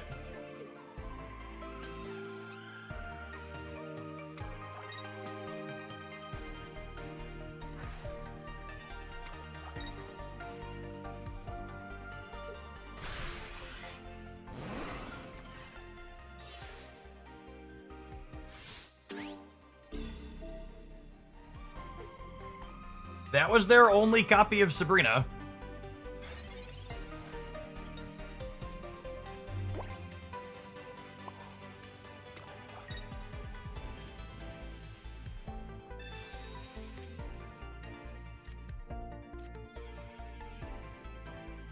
don't have red card. They don't have another copy of Sabrina. Is there any reason to play the egg out this turn? It informs their decisions. I feel like the answer is no.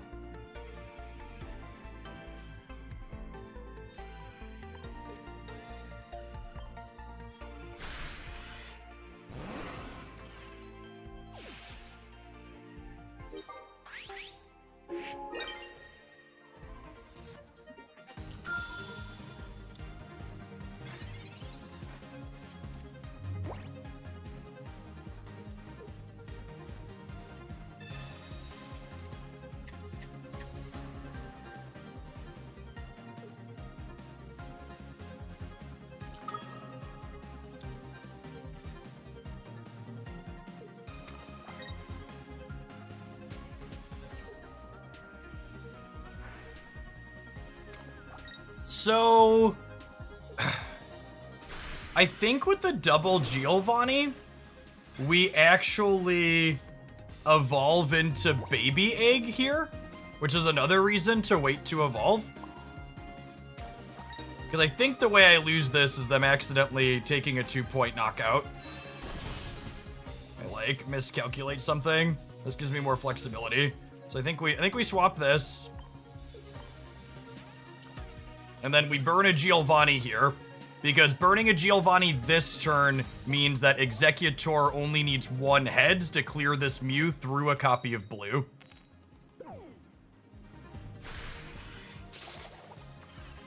Oh, no, wait, that's not true, right? This is still fine, though, yeah? I think this is fine. I think this is fine. They've not used Giovanni yet, so there's a good chance our Executor EX dies in 1.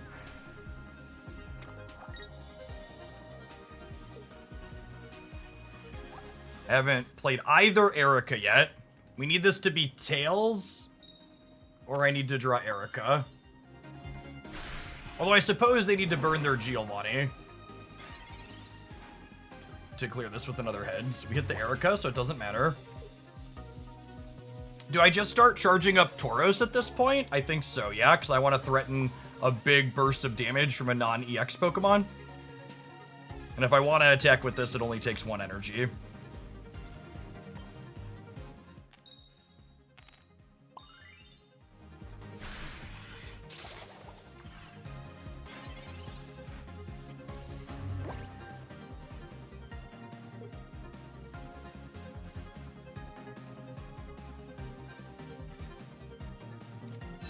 Cranky Banks, thank you for the baker's dozen. I appreciate the 13 months. Welcome back. This has been an intense set.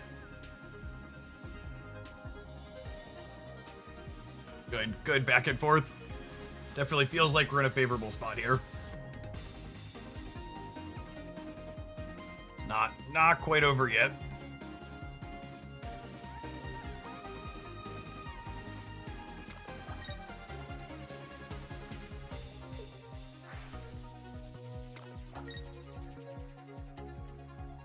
So they have to retreat to Gardevoir now, right? Same difference.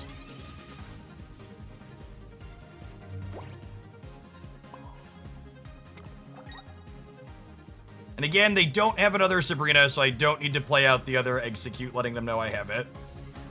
I don't think there's any reason to take a coin flip to win the game here.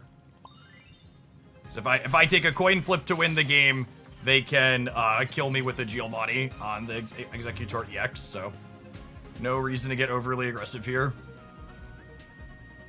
Hey, thanks for hanging out, Woopball. Good to have you here for an entire year. All right, if they don't retreat this, Executor EX with Giovanni and Mew are both lethal on it. So this is just them switching to the other Gardevoir. Leaves us in the exact same spot we were previously.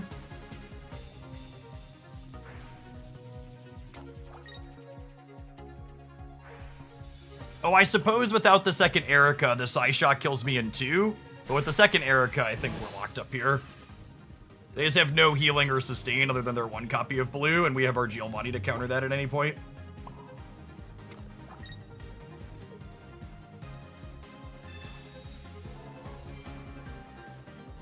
open deck lists are far more skill testing than closed deck lists. It really gives you a ton of agency to outplay your opponent instead of just getting blown out by surprise nonsense.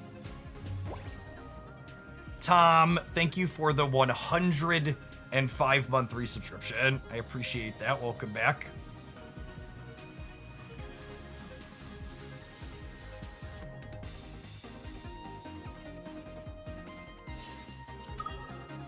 All right, here's the Mewtwo. And I think they're just hoping that we don't have the, what's it called?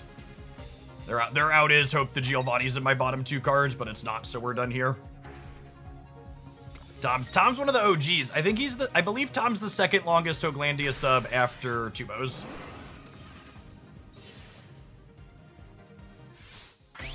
Opponent shuffled around a lot here, but ultimately they're gonna go down. Let's just drag the right supporter out here.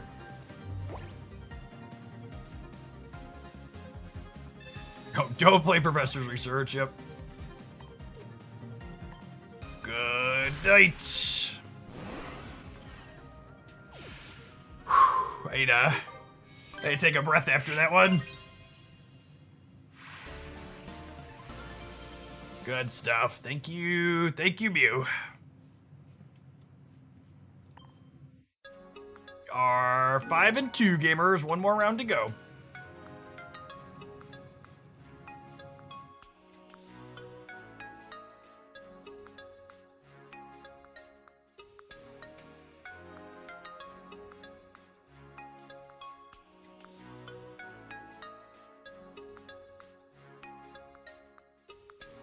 Don't usually see you so stressed in a game. What's going on? What? There's just a lot going on there. There's a certain amount of tension when you are at a point where the game should be locked up, and you just need to like execute appropriately. If you're someone that's new here and you enjoy high-level play with off-meta decks, this is a great place for that. We're playing in tournaments all the time here and always trying to brew new competitive things even when we're not playing in tournaments. One of the best places to try and stay a step ahead of the metagame in the Pokemon Pocket content sphere. We've also got a great YouTube channel, Hoaglandia Pocket, where you can catch live streams, dual streaming there as well, and edited content that's very high quality almost every day of the week. If you haven't seen it, be sure to check out our meta report from yesterday, where I analyzed the over 3,000 deck lists played in our second weekend of tournaments. Drew some data-driven conclusions about which decks are performing best and why. We're gonna go back to working on this Arbok Wheezing deck featuring Tauros. We're in between rounds. You got 15 minutes till the 8th round of Swiss starts.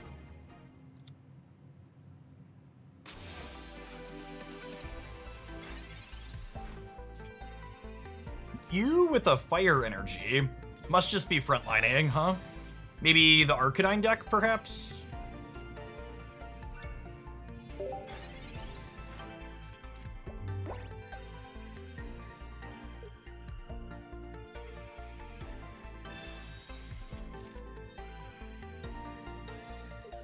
Wheezing Arbok is a deck that was really close to being top tier last season, but felt like it was missing its good third Pokemon line pairing. People tried Muck and tried Wiggly, but they were both only okay.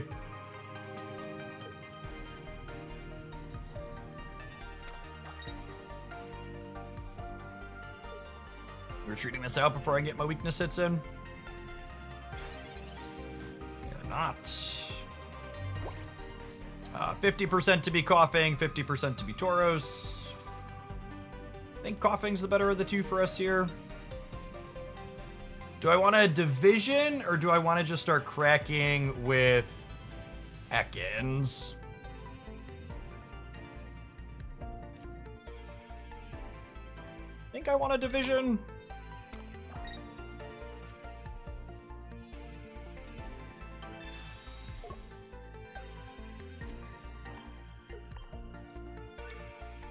Although it's worth noting, because I played out the other Ekans, I'm locked out of building Tauros on my bench now. Could be relevant. Well, I have Koga to pick up eventually. Balutin, thanks for hooking up that brand new Prime support. Appreciate it. Good morning. Oh, they're Charizard with Mew. It's interesting.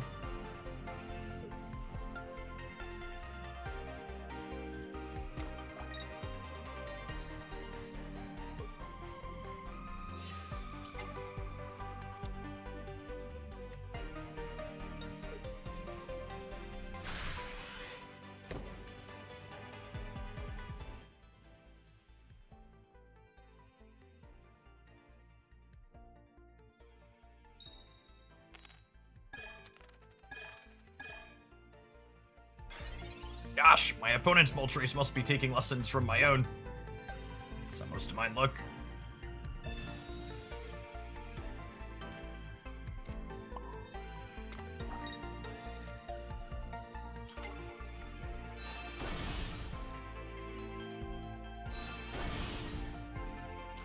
We get to toggle the gas leak and tackle them here, and then Arbok can keep the Moltres locked up. And then hopefully the Sabrina with Arbok can clear the other one as well.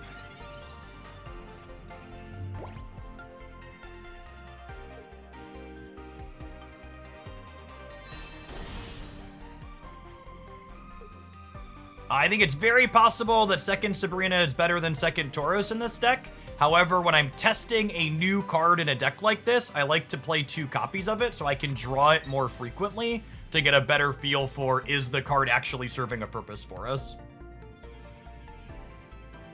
So I wouldn't be surprised if we play a bunch of games where we're like, yeah, the Tauros is good, but I only want 1. But I wanna start with 2, just so I can hit the card consistently somewhat.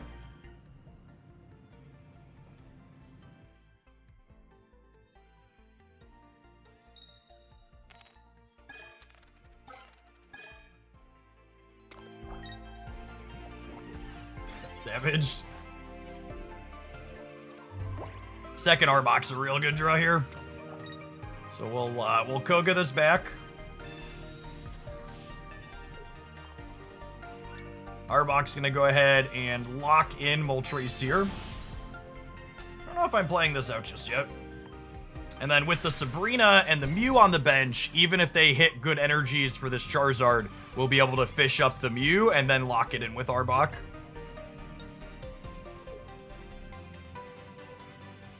You play Pokemon Unite anymore? The last time my wife and I played Pokemon Unite, we played enough to get to Masters.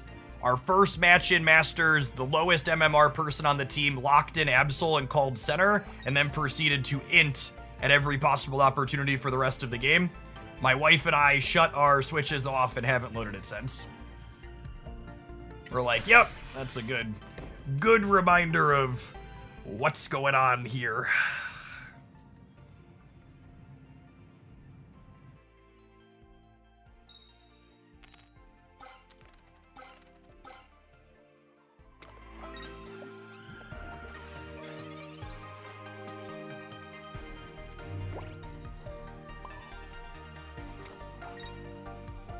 Abahat, thank you for the 55 months. Welcome back. Yeah, I mean, I just let the poison kill this, and the Sabrina means we're done. Yeah. Oh, you know what? They could have budding Expeditioner. I would hope they don't have room for that in. Would hope they don't have room for that in their stage 2 deck, but if they have budding Expeditioner, they could wiggle out of this.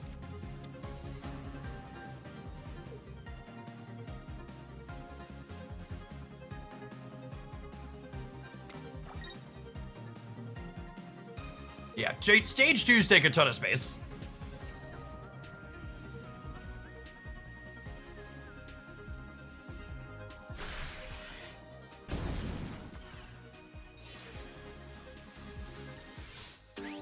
Should we leaf to play around Budding Expeditioner? Without a second Sabrina, I can't play around Budding Expeditioner.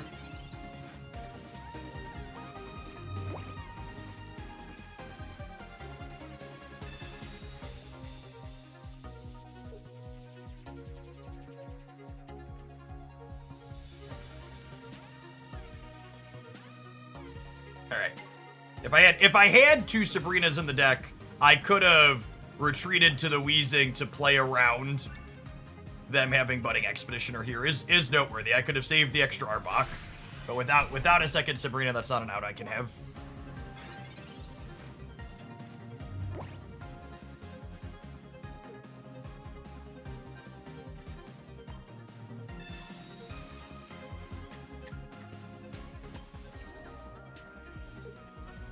Yeah, wasting time before we play the card that beats me, or are you dead?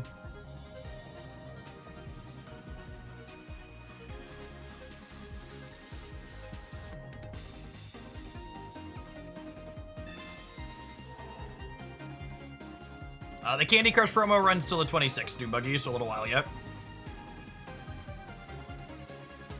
We have double potion and are playing to the out of drawing Budding Expeditioner, or are we just salty that you're locked in a room with me? I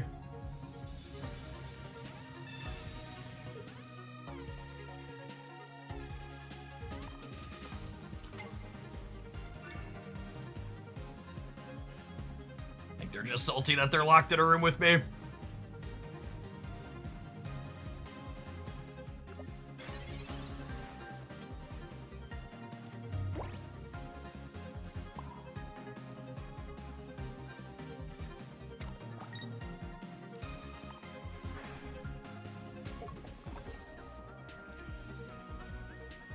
Poison, finish him again. Good night, sweet prince.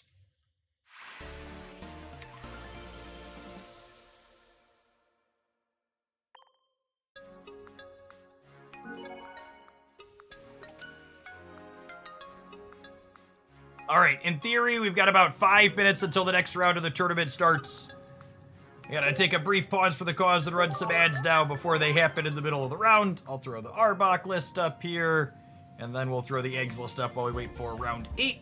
We are currently 5 and 2.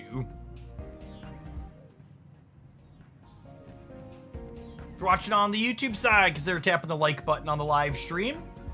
Free little bit of engagement to help you support my content there. I have an advert as well.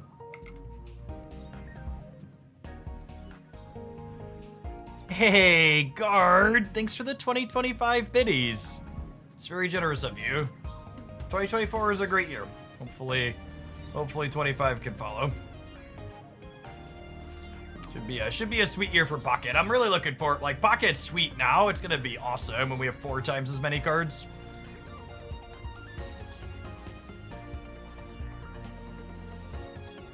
Do the kids watch my streams? I've made a good effort to swear less while we play Pokemon Pocket. Slip up occasionally, but no, they don't really watch a lot of live stream stuff. I've rephrased. My children aren't allowed to watch any live streams, and they're only allowed to watch very select parent-curated gaming content.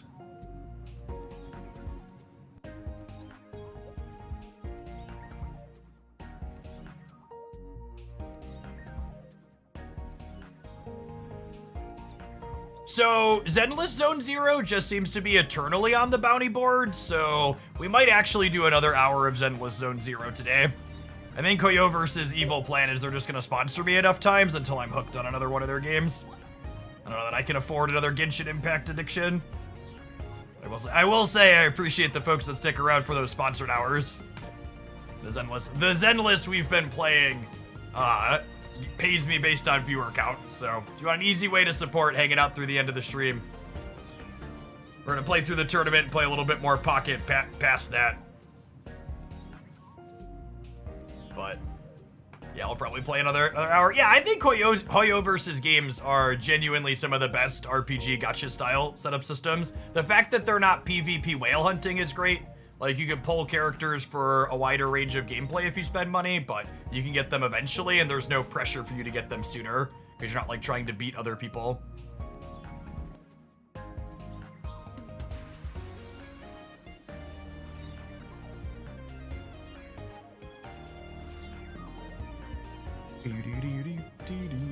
Yeah, I like the core of the stake deck a lot.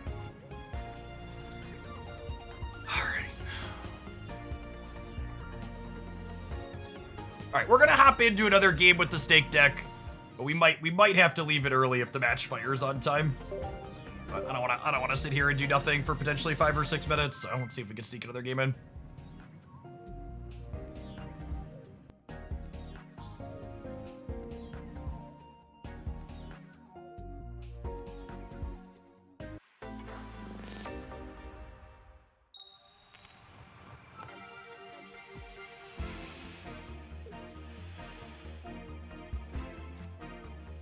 Oh, they're a fighting deck. That's scary.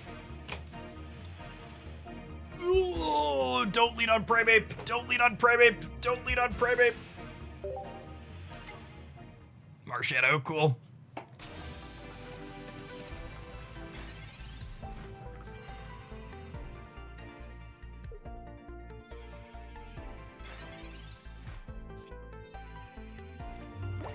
Snake curves real clean into 80 points of damage here.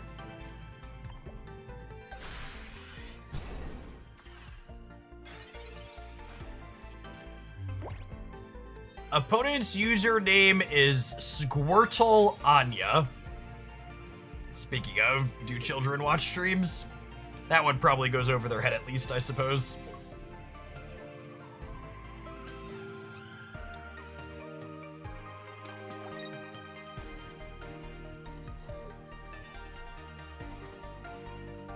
Oh my goodness, we're about to end this Geodude's whole career, gamers. Oh my god, it's a stage 2 deck that has room to play red card. Rip. Oh, that's so unlucky. Alright, can we redraw the Giovanni too? I actually need 2 cards to beat them. I take back everything I said. Very clearly, red card is correct.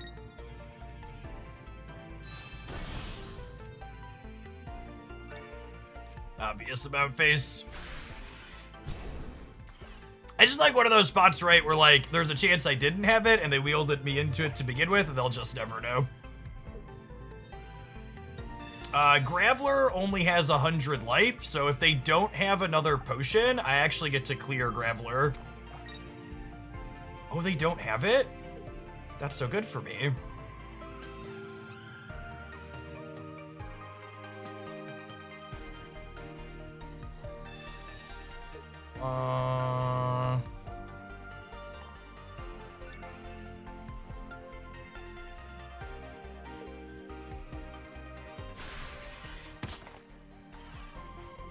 Tauros is not good in this matchup, but it's what we've got, I believe. It's a shame I don't have Koga here. Actually have to leave. Our tournament round is paired. It's unfortunate. Game was kind of close and interesting. I actually could have waited to see if they check in, but I'll probably check in quick at 5 and 2.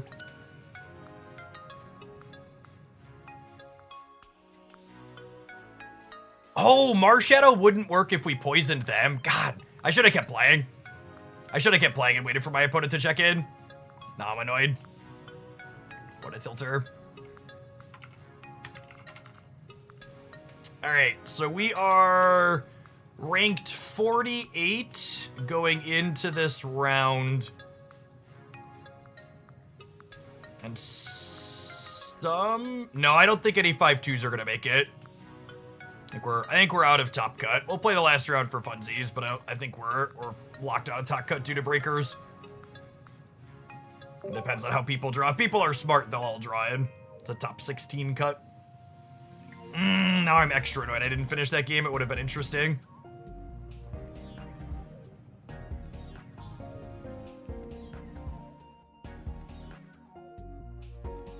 They actually might not show up if we're locked out based on breakers. I'm sad. I apologize. What did we lose to? We took 2 losses to Gyarados, in which we played games where, honestly, some of the Gyarados losses might make the highlight for this tournament reel. Like, in 3 of the Gyarados games we lost, or 2 or 3 of the games we lost to Gyarados, I had, like, 3 different coin flips that could have hit my way, and if we hit on any of them, we won the game. They were so close. Yeah.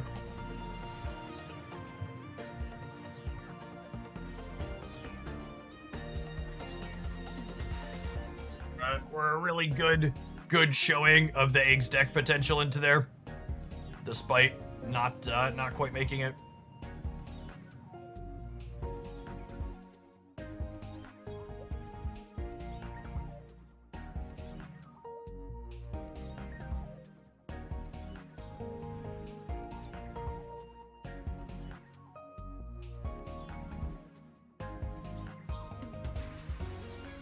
Oh, I totally could have finished this fighting game. Yeah, I bet because of our tiebreakers being bad, our last round opponent might not show.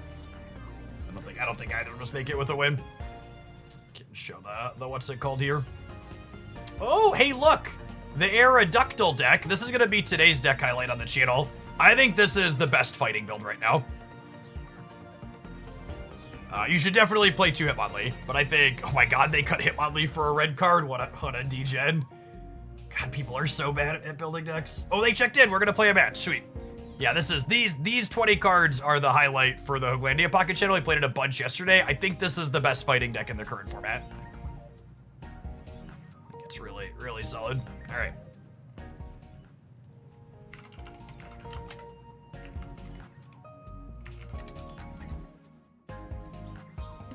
Oh, it's actually what we're playing against this round too. Only they have 1 Mew EX over their second Farfetch'd.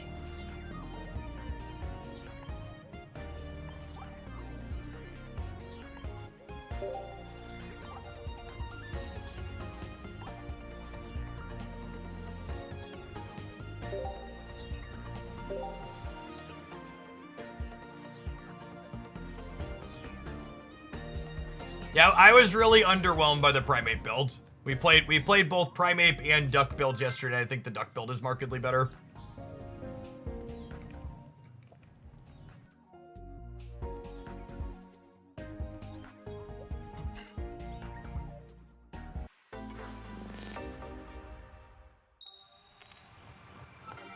Alright, first energy advantage. Can we have an egg? Oh my goodness. So, I need to play the Tauros out here. Well, I guess we're going first, so I can wait a second to play it. But the opponent has Farfetch'd and 2 Giovannis, so they could scramble my egg on the first attack, potentially, is their best start into us. It's also worth noting, they cut the second Farfetch'd from their deck for this Mew. If they would have had their other Farfetch'd here, they'd probably be in a better spot. It's an interesting trade. I don't hate the Mew EX in the build because it makes your Mewtwo matchup a bit better, which can be challenging. But I think you want 2 Ducks. I think if you want to fit the Mew EX into the opponent's deck, you probably want to give up. Like a Sabrina or a Giovanni.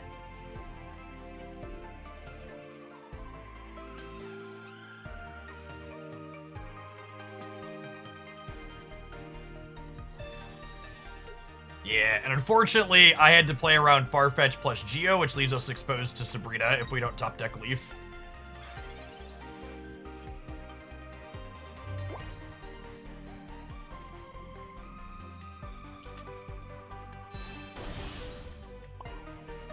Want to get this evolved on the bench, because this is an Aerodactyl. Am I playing out Mew? Yeah, I think so. Neither Mew nor Tauros are particularly stellar here. Mew is slightly better of the 2. Our last bench slot will be an Executor EX.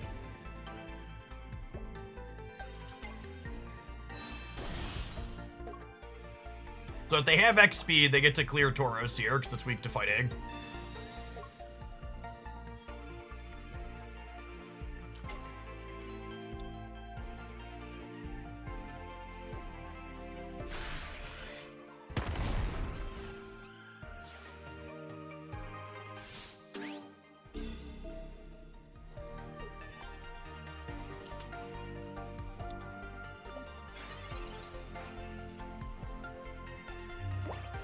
Is 50% to be an egg, 50% to be a bull. It's bull that we missed. I'm gonna go ahead and Giovanni. So that way, if we hit heads, we can Giovanni again next turn to try and clean them.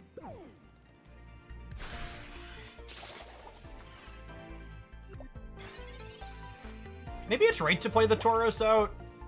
Makes us worse into Sabrina long term, though. We know they have 1 more copy of that.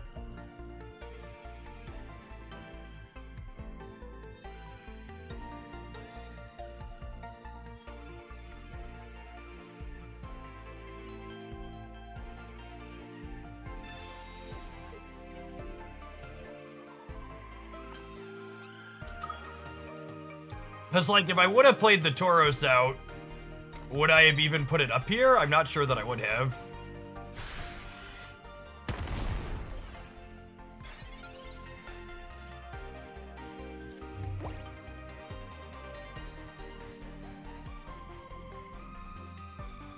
Do I want to use the leaf? If I leave one energy on this, I attack them. They hit me, I put second energy. I don't think I need to leaf here. I think I want to hold the leaf to have the flexibility to retreat Executor down the line. The way the energy breaks line up here.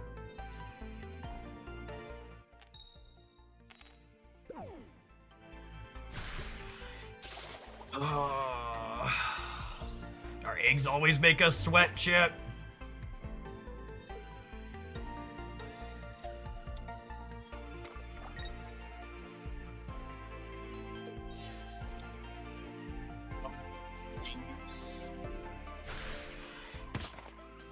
The Hitmonlee means we're just dead, yeah? Yeah, GG, put it. Alright, on to game 2.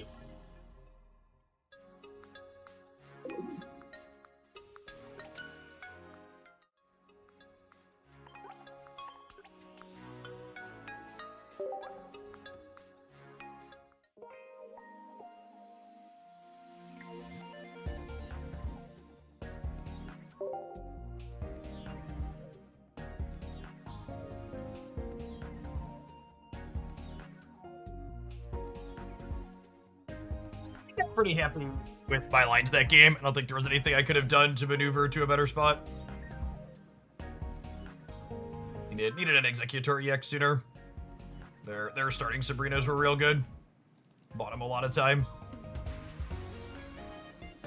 Aerodactyl's good, but not why people thought. I mean, you should go back and watch my initial review of Aerodactyl where I talked about its ability likely being flavor text.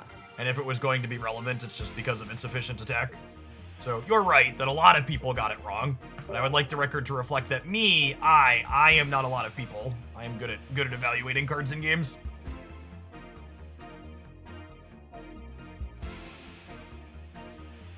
All right, dodge a duck with the Geo. We can dodge a ball.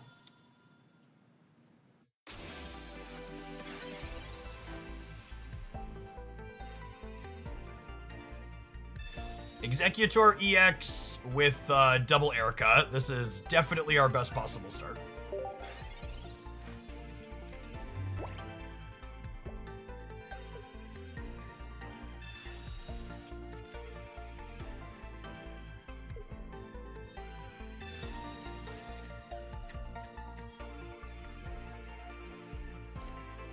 I think it's a solid card because it doesn't dilute the pool of basics. I think literally every person I've ever talked to about Pokemon Pocket stuff is very silly. That's not true. I think a lot of people are very silly about diluting and basic value and Pokeball value when the reality is that's super nominal. People like to act. It's just like Magic the Gathering. People talk about fetch lands and deck thinning there all the time because they're silly and don't really understand the statistics.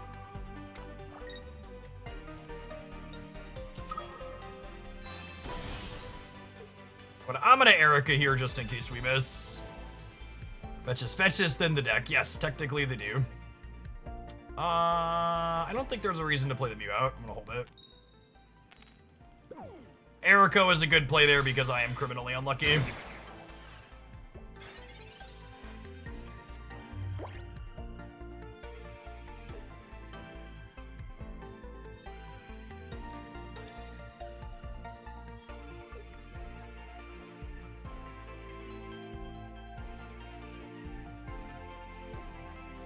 I think if you described the deck that has 2 copies of Marshadow in it as having 0 bricks for your opening Pokemon, you haven't played the fighting deck enough.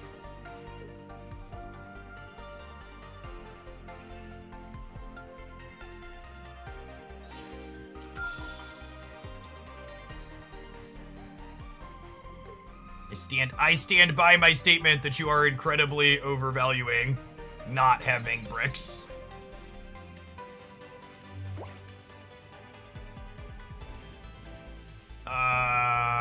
Yeah, I think I take the Sabrina here. I technically should do it before I play Mew out.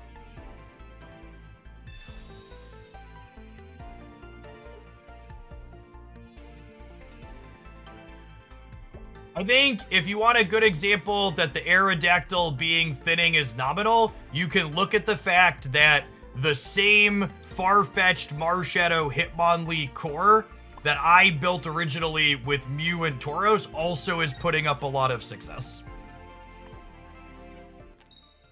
The reason why I personally prefer the Aerodactyl build is because Aerodactyl is a high HP consistent damage attacker in the fighting mirror matches and against other random things. I do not think the thinning is remotely the reason why you play it. It just gives you a better matchup spread to play it.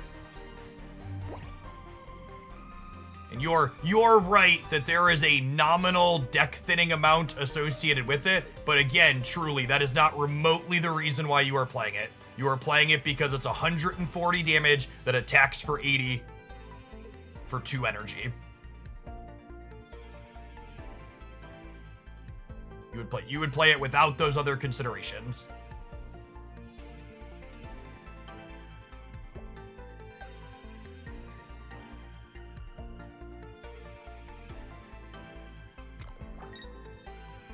For someone that's coming in and you're hearing Jeff say, Jeff, you're talking about all these different versions of the fighting deck. Can you have a breakdown of those for me? You should check out my meta report. That is a dedicated section to analyzing all the different variations of the fighting decks that people have been being successful with.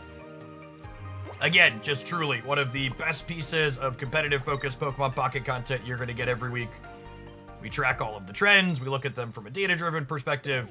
We try and help you come to good conclusions around them.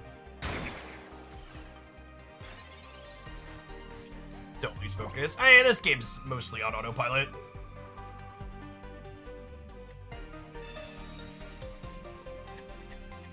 Have some decision points here in a minute, but for the time being, we're just like...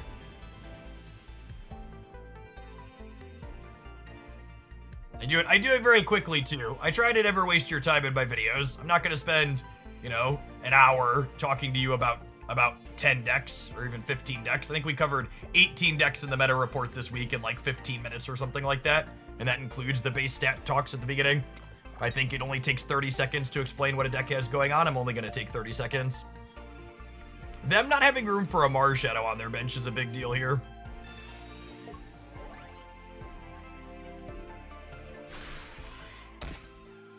Is Wigglytuff EX still a good partner for Executor decks? I mean, I think that deck is good, but I think it's probably less good than this one I'm currently playing. This deck is kind of an evolution of the Wiggly Eggs deck that I played previously. I think it's kind of doing what that deck was doing, but better now. I'm missing how Aerodactyl thins your deck. So Aerodactyl evolving from a fossil means that those fossils don't impact your Pokeballs or the guaranteed starting basic in your hand. Speaking of impacts, Karg with the absolute massive New Year's Eve sub-gift bomb. Thank you for that. There's 7 bonus ones on top, courtesy of the Valorant promo. I really appreciate that absurd level of support. Thanks for closing our year out strong.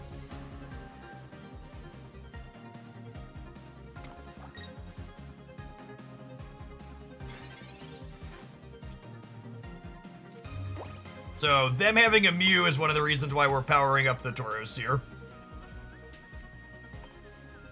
Since our Mew is not very good into that. If you weren't lucky enough to get one of those 25 gift subs, consider not playing Misty decks. LOL. Elite, thank you for the 10 months. Appreciate you repping that Prime. Welcome back. All right, it's looking like we're going to get a game 3 here.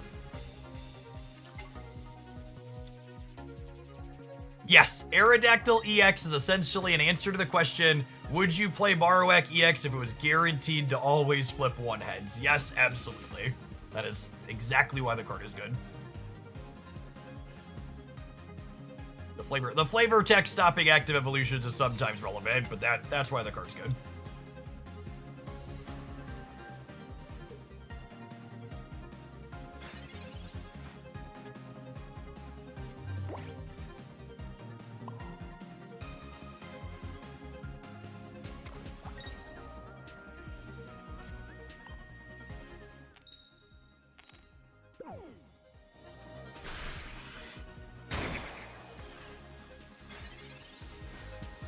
All right. Are they finally going to draw Aerodactyl EX here?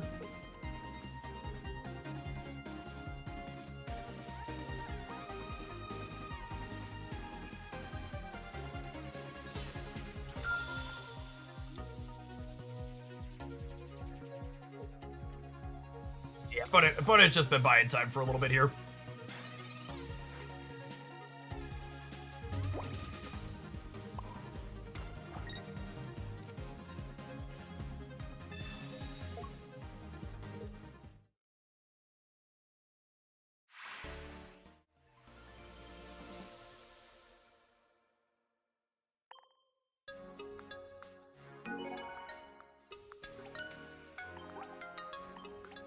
You and your executor need to have a heart-to-heart about these coin flips, you really do. Games would be a lot easier if we'd hit on occasion. I don't know, Executor EX is a really good card, because even when you're missing, it's still pretty strong. Sammy Jammers, thanks for the prime. I agree, Executor is one of the best possible cards in these fighting decks. It's one of the reasons why I wanted to play this show.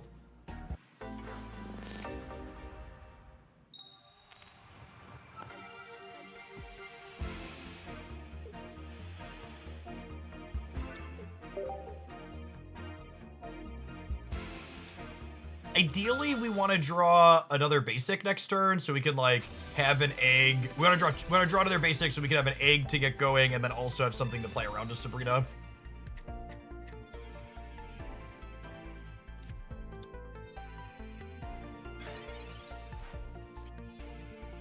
They Pokeballed up a basic, but then didn't play it out.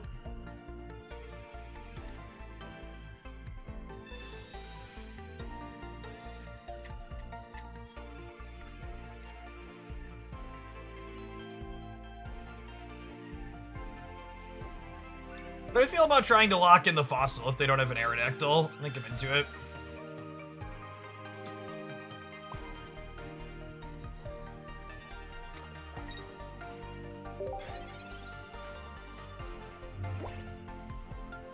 Using our 75%er to get not Tauros on the Pokeball. Feels bad, man.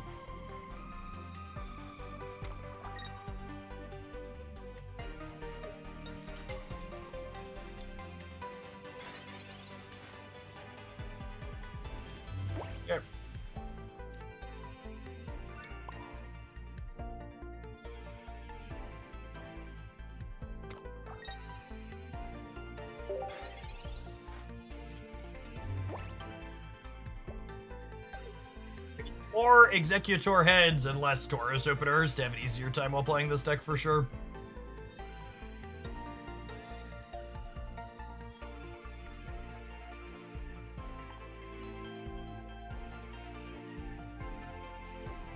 I'm gonna say it out loud for myself here. If they knock out my Tauros with Aerodactyl, I need to put other Tauros up because of Aerodactyl's Pokemon ability. If they knock out my Tauros with Aerodactyl, I need to put my other Tauros up because of Aerodactyl's Pokemon ability.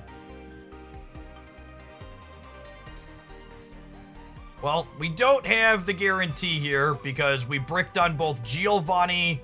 If I would have drawn Giovanni or Executor EX, we would have been able to guaranteed clear this Amber and then be in a really good spot. But we missed on both of those things, so now we need to win a coin flip. Goodness. It's crazy how many times we're like, all right, these three things didn't break our way, but we can also flip a coin and be fine, and then we brick on the coin flip. It's so frustrating.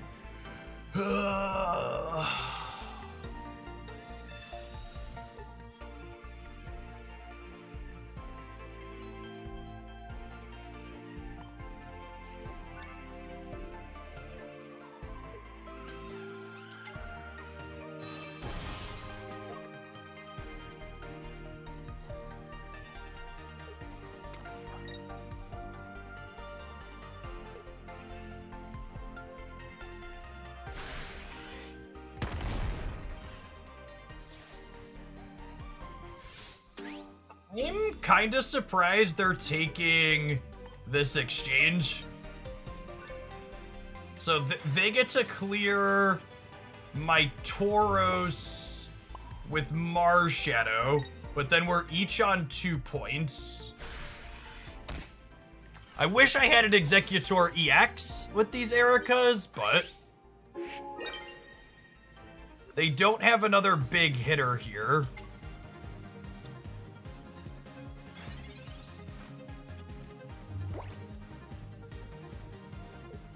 What went into the decision of which Executor you played here? We're playing 2 EX Executor and 1 Baby, just so you have more Executors consistently. I didn't have a choice. I assume you mean choice to play in the deck in general, but we're playing both, so you can just always have an egg tree whenever possible. I think we're in an okay spot with average variance here.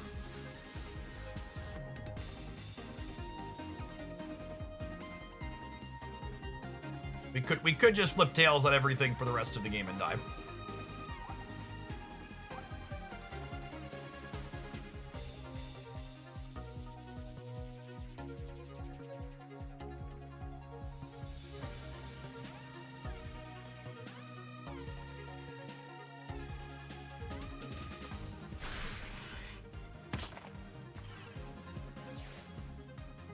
We need to fade them having the other Aerodactyl for a little while. Oh, which Baby you picked? Yeah, the 4 energy Executor's not really playable. It's like fine in the superior builds, but outside of superior, you're never touching it. I already burned my Sabrina this game, right? To get their fossil up. So they get to retreat around for a while and buy a lot of time here because I don't have an EX Executor. Notable that they're a Hitmonlee deck, so if I draw an egg, I'm not playing it out until we have the Executor EX guaranteed. Amber is really unfortunate because the Mew gives them time to set this up.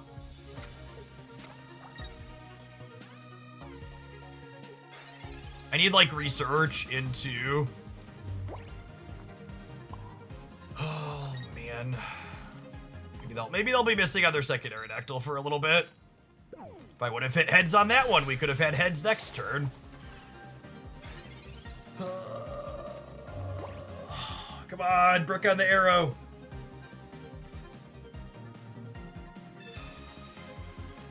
Brook on the arrow. There's just only 2 cards left in their deck. Your opponent drawing all their researches and you having none always feels so atrocious.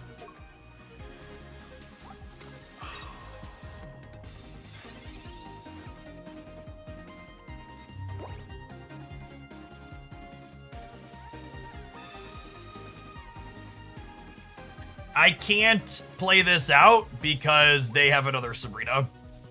So I have to have Executor and Mew in order to play this out. And the problem here is my researches are dead draws at this point because I'm gonna have to Erica this Executor like every turn for the rest of the game. Thanks, my dude. Ooh, I have that meal. Yep, you do. So what? Hey, buddy. I'm in the middle of a tournament game. And I'm trying to stay focused, okay? I love you. We can chat Pokemon cards later. Oh. And they just have 2 Giovannis now. Alright, I need to draw Mew this turn.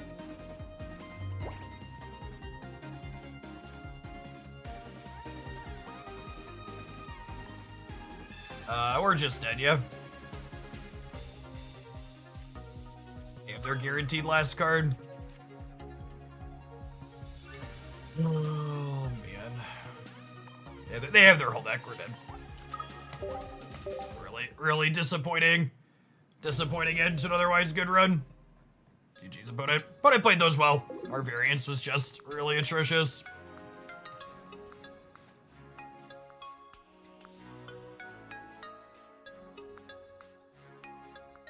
And 5-3 finish.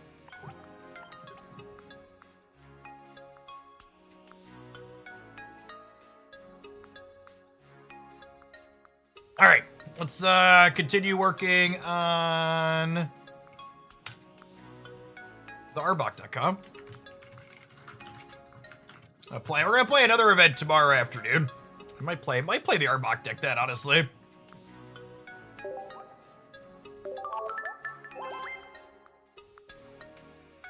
How long am I to stream per day? Depends on what the viewer count does. The way this works, a lot of people tend to drop off once we're done with the tournament, because that's the more exciting content. But if people stick around, we're gonna stream for a little while.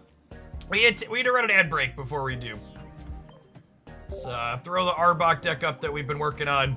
That's my lead for tomorrow's event. And we'll be back in a couple minutes. I'm gonna scarf down some food and we're gonna play some more Pocket.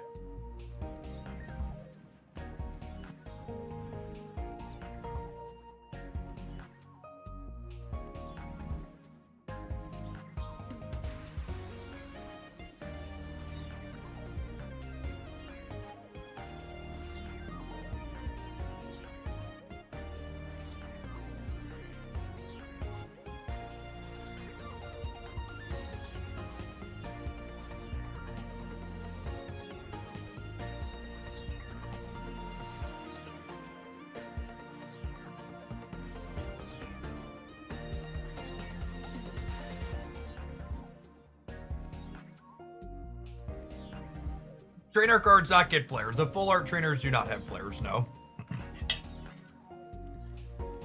The non-full arts do. You can see the kind of effect on the front of my, what's it called, research?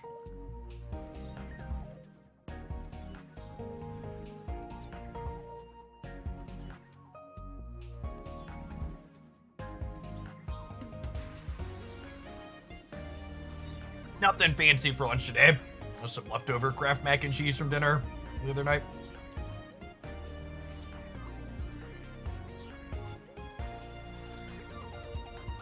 Yeah, if we hit Mew or Egg on that first Pokeball, Lucy, or hit one more heads on the coin.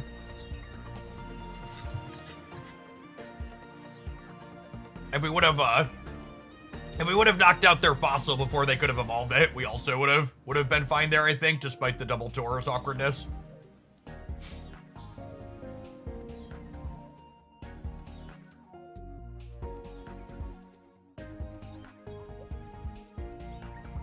I'm pretty sure only liking Kraft mac and cheese is the opposite of being a mac and cheese snob. Because Kraft mac and cheese is like the lowest quality, lowest common denominator mac and cheese. It's frequently the only one my children's will eat because it's bottom trash tier.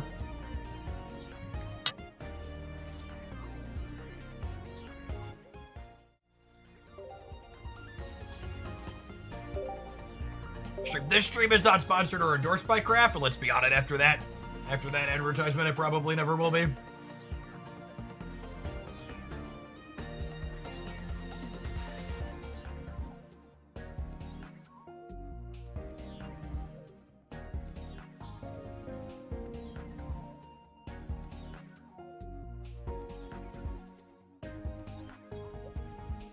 Oh, I'm in the wrong queue, hold on.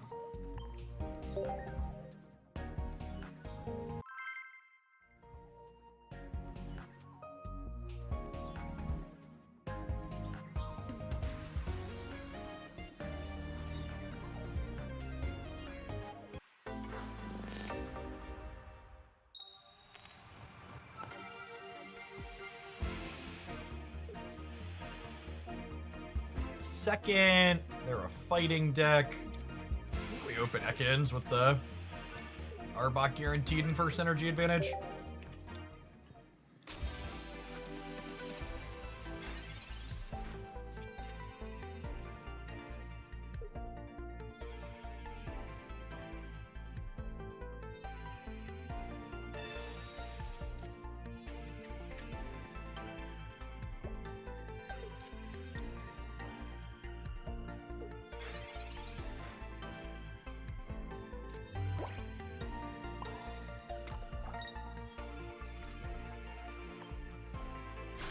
I think the far-fetched Aerodactyl version is my preferred fighting build. There'll be match highlights with that up on the Hoaglandia Pocket YouTube channel this afternoon.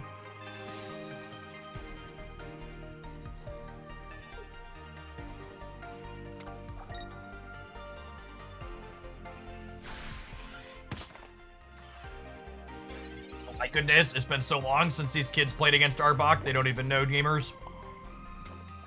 Don't tell Scotty. Yoda and me gonna corner this Geo dude.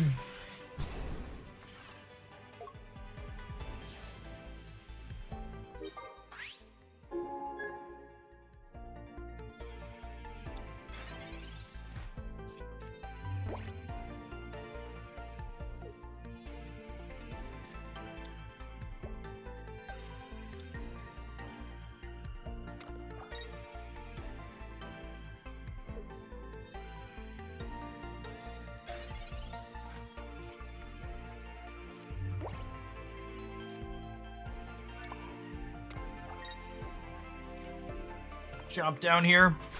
Keep this Dorko locked in with us.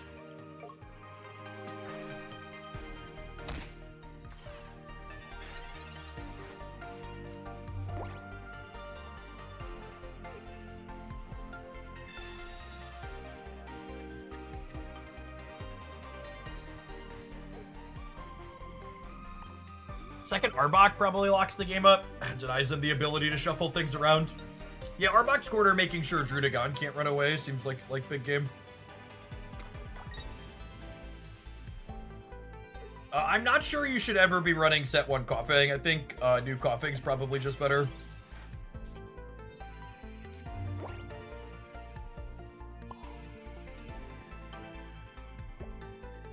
Shame we didn't hit Weezing. I would love to leaf back and clear this with Weezing. In fact, if we would have drawn Weezing, the Mars Shadow Revenge wouldn't be active because the poison would kill this. So it's really unfortunate that we missed on that 9 cards.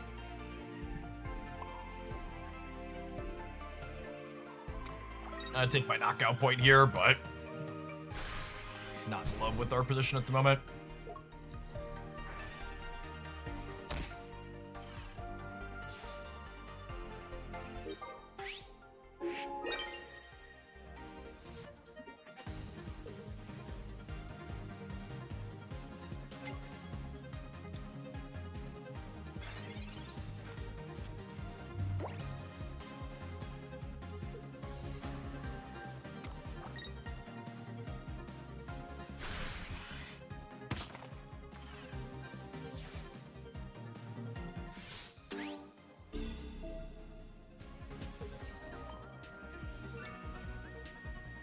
Bach is lethal. Weezing's pretty close to lethal.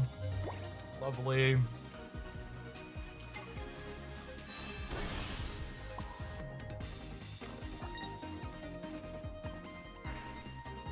Some gas.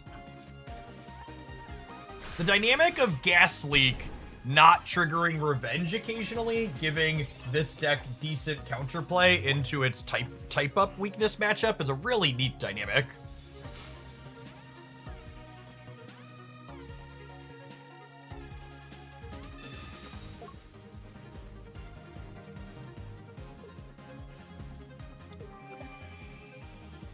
So Arbok at any point wins the game.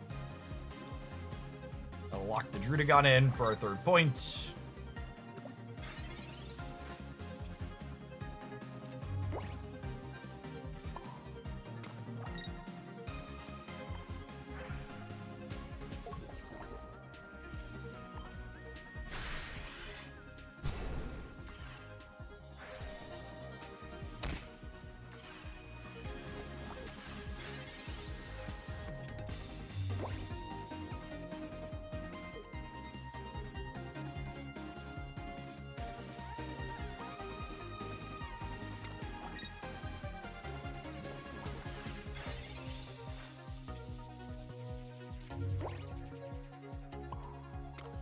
Wrenches this up here, which is nice.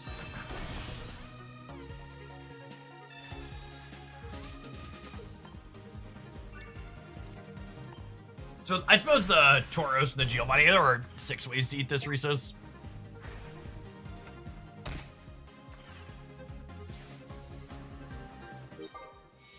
Giovanni with the Weezing was good. The 40 from the Tauros was good.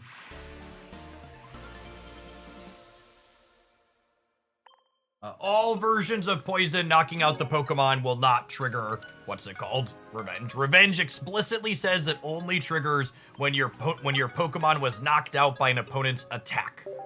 So things like Greninja's Water Shuriken or status effects like poison do not impact it.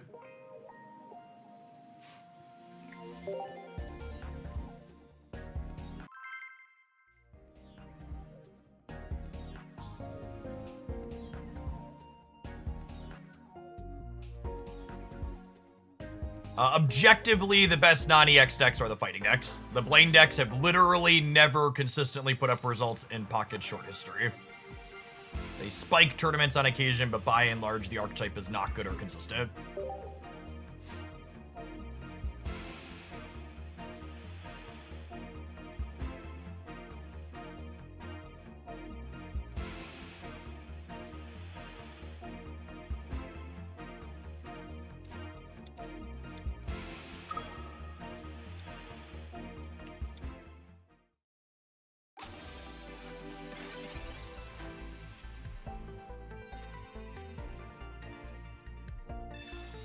Scheming.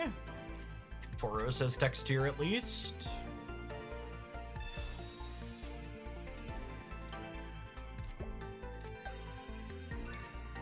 Ekans Bite into Arbok lock in place clears cleanly over 3, which is solid.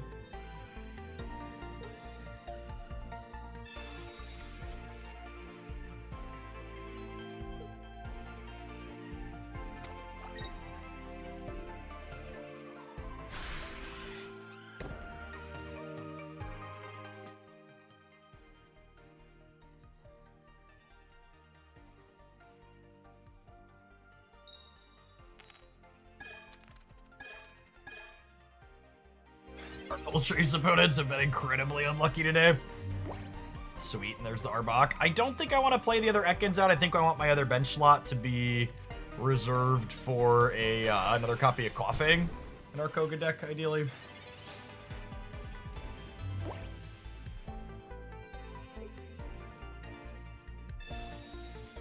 Likely to find their Growlithe or Charmander or whatever they're powering up this turn with the research. This deck likely has a bad Gyarados matchup.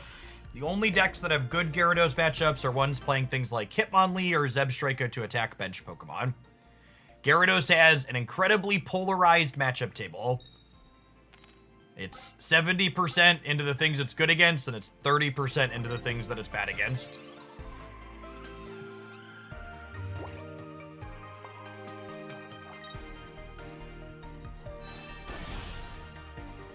Am I playing this out now? Yeah, probably.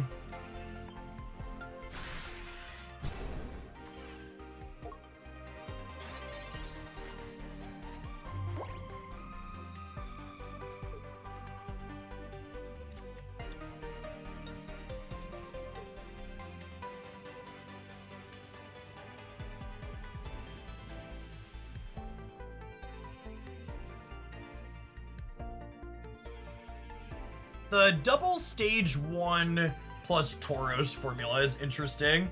I kind of want to try it in some other shells. Speaking of Zebstrika, something like Zebstrika Jolteon Tauros could be worth exploring. Non-Pikachu single knockout point lightning.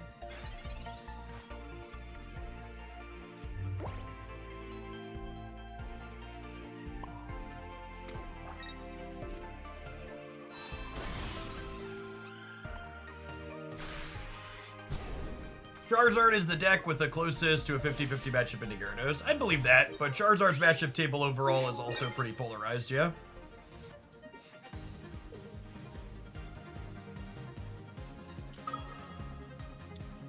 So with this Sabrina and then playing out Sizzlepede, our second Arbok should mean the game is over here. They'll clear my Arbok, and then even if they evolve the Sizzlepede, we'll be able to lock it up, and they're not going to be able to do anything with it before Arbok clears it out. Guaranteeing 2 knockout points on their lead EX with Arbok is so strong. How about the Electric Spider for an Arbok style effect? I don't know that I expect that to be very good. 80 HP is a lot different than 100. Makes your Pikachu matchup significantly worse. A lot of other random breakpoints bad as well.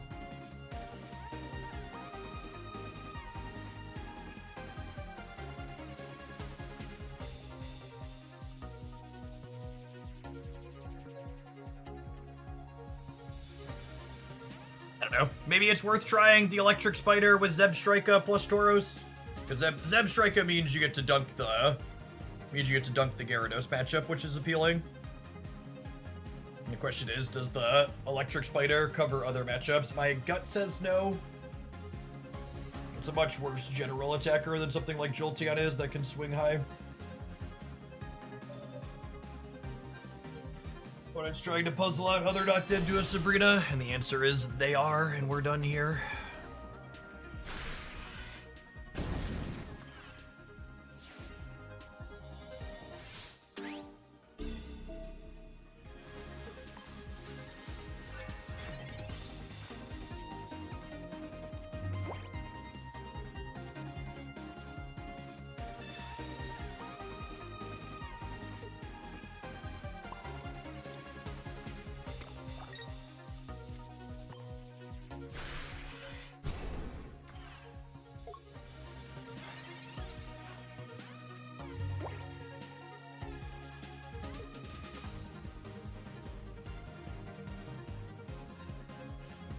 Scorch, step into my office. We have much to talk about.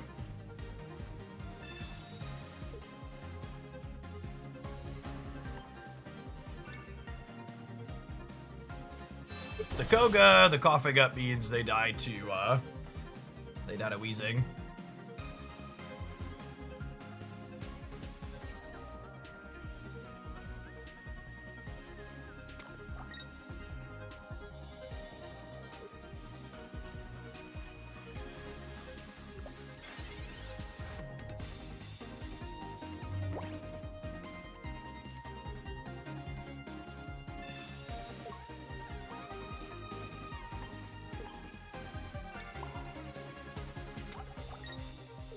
Another Sabrina, they're still just dead here. So we have the energy on the coughing now. Yeah, new coughings retreat too, but all wheezing decks are 2x leaf decks now, so that's mostly irrelevant.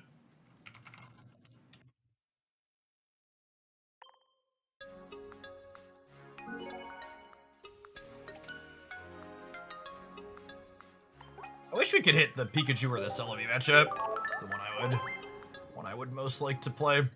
See how the Tauros feels there.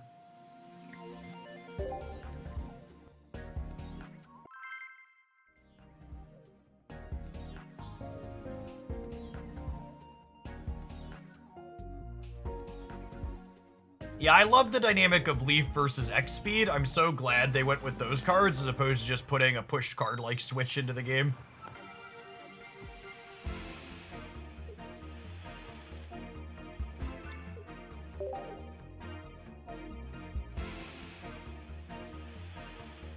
I don't think the 20 chip damage on original coughing is very relevant. Moopball, no. That's why I'm playing the new one.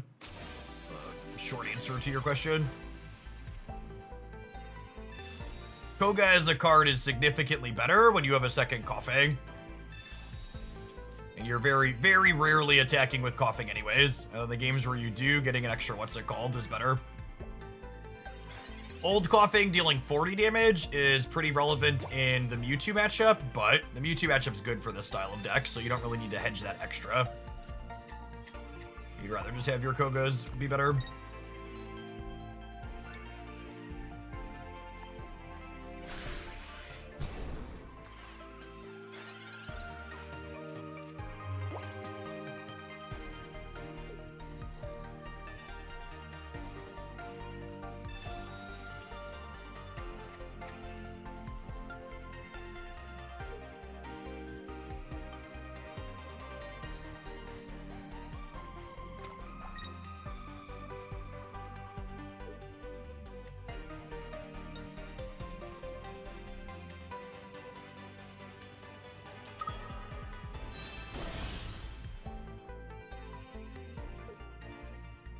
Afternoon, can't.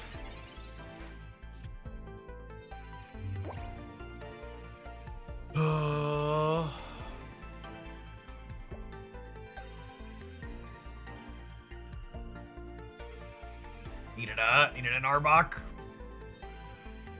Hey, Sam Elite, thanks for the raid. Hope you had a good stream.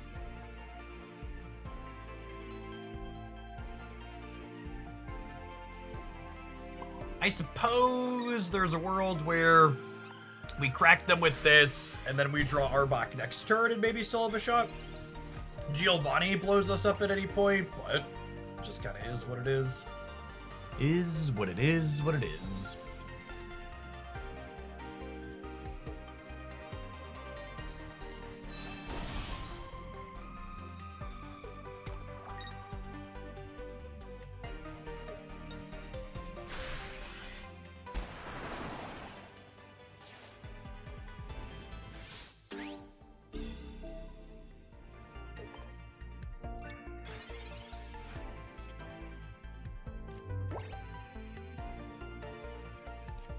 Just finds Weezing. We're just too far behind at this point. We could brick for maybe one turn and have a shot, but another one and we're done. Honestly, we're probably done. Even if we hit the Arbok there, they had Frogadair up to Greninja. Is there a reason you decided to have a separate streaming and edited YouTube channels coming from Snap? When I started the Snap channel, dual streaming to YouTube wasn't an option.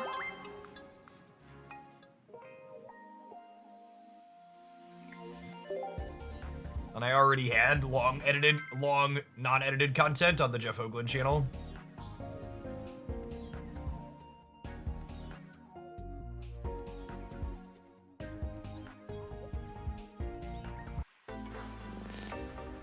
Hey, what's going on, Inhuman? Yeah, I'm actually down about 55 pounds this year.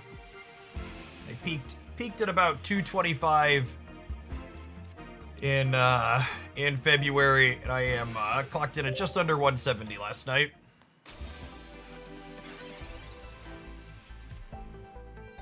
It's good to see you, old Magic folks, back for some Pocket. The game's a ton of fun.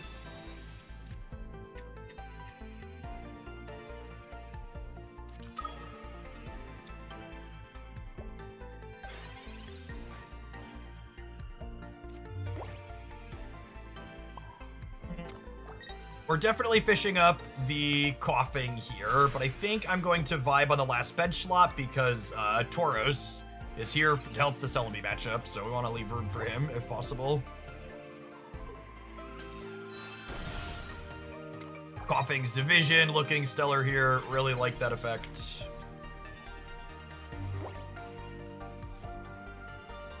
That's going to play around the off chance a red card to evolve both of these out. We'll put our first energy on the Ekans in case we peel Arbok.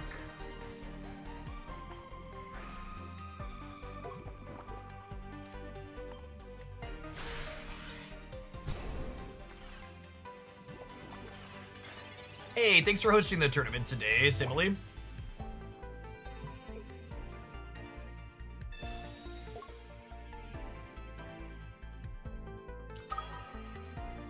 See if they have it all. Do we have a superior into good coin flips? Okay, on average we live here, yes. The Celebi experience. It's fine. If they kill us, we'll draw Arbok. It'll be okay. Cool. Coolio.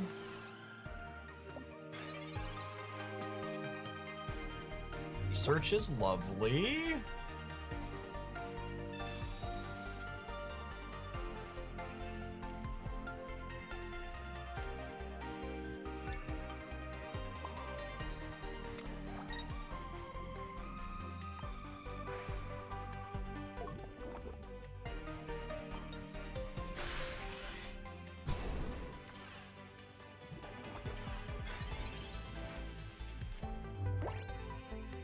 They're down to 80. I was gonna say, if they don't heal Poison plus Geo on Arbok, clears the Celebi out. The problem here is I think we're gonna have to give up 2 knockout points. Although I guess if they clear this Weezing, they'll have to lose their thing to the Tauros.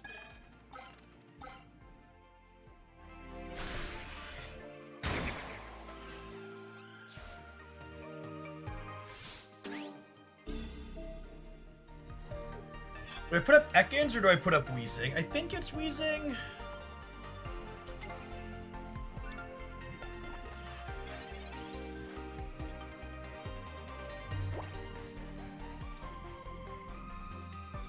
I think at this point I'd rather build up second Ekans than second Tauros.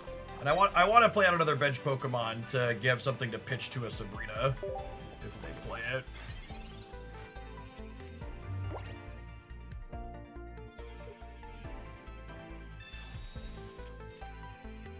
And if they're retreating this LB, I can just apply pressure to whatever they put into the active spot with the Wheezing. Which would be nice. Wow.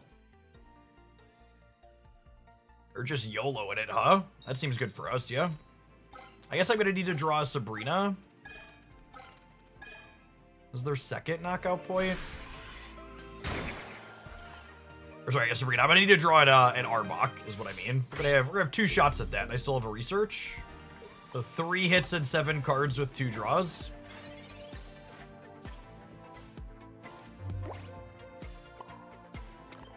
Three hits and 6 cards with 1 draw.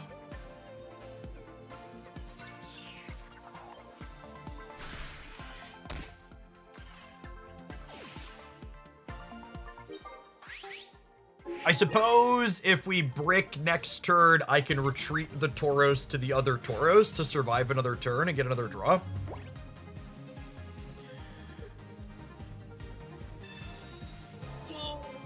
If they have a lot of Ericas, we could be in trouble. Trouble, trouble, trouble, trouble. Do do do do do do do do do do do do do do do do do.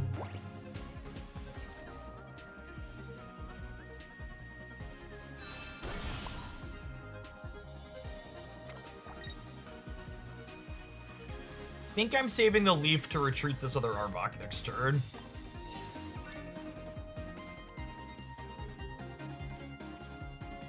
What does Giovanni do to the breakpoints? I do 70 down to 40. They Erica up to 90. I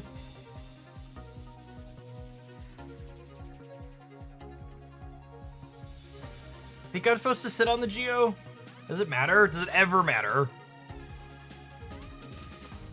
The Geo matters if they potion.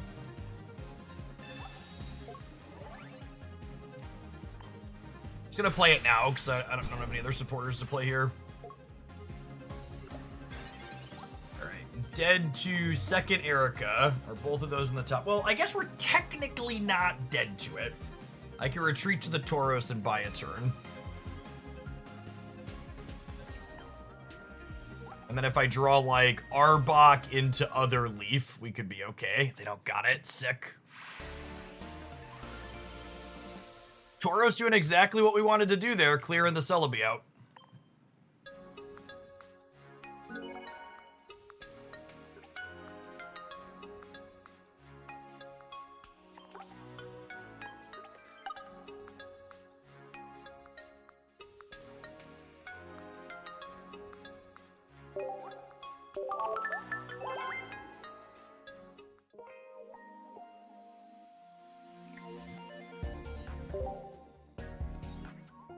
I like this, core gamers. I think I want to try some other double stage 1 Tauros decks.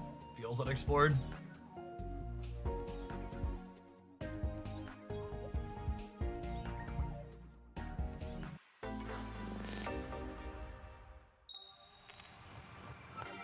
May I ask why you did not Koga your first Weezing? Yeah, because they had enough coins that they were going to knock out whatever I put up anyways, so I might as well just let them knock out the thing on 10 HP.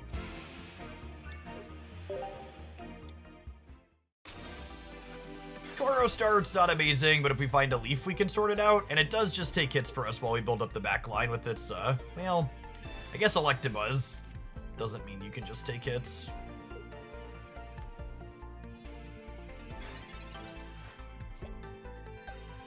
There's Leaf, lovely. Snake. Snake, a snake. Oh, it's a snake. Tauros, Tauros, Tauros, Tauros, Tauros, Tauros, Tauros. Do do do do. We could say wheezing at the end there, right? Just a little nibble. Wheezing's got some big mushroom energy. Do you play Magic anymore, Jeff? No, Magic the Gathering doesn't make the game I used to love. So I stopped playing it.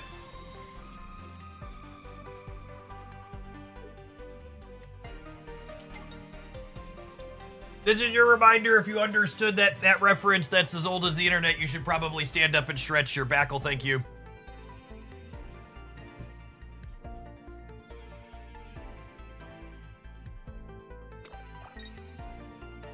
Have an X speed. We do.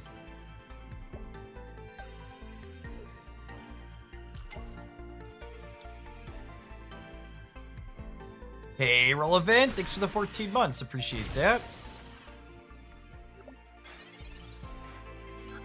I think I take a guaranteed... Oh. Well. Huh. I was about to say the words, I think I take the guaranteed knockout on the Sabrina. And then we top decked the Giovanni. Sometimes these Pikachu decks squeeze in a copy of Potion. I think the Electabuzz means they're slightly more likely to have Potion. Because, what's the word I'm searching for? They aren't playing Zebstrika because they have more utility slots.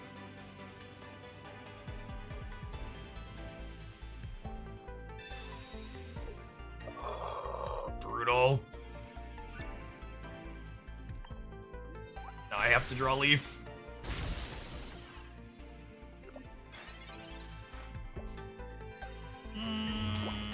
Are we dead? I think we're dead. That's so unlucky.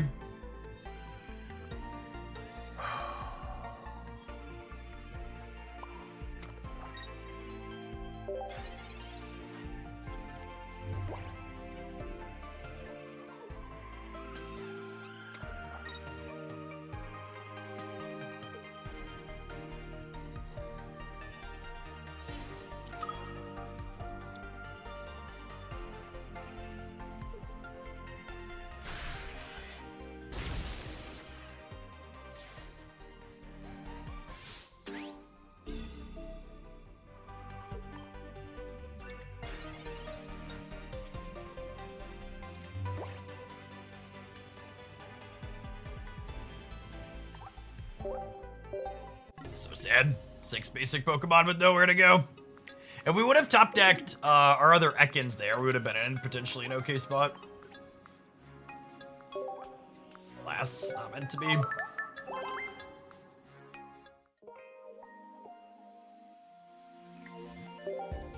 Two-color Greninja is one of the sweetest things in Pocket for sure. I like it a lot.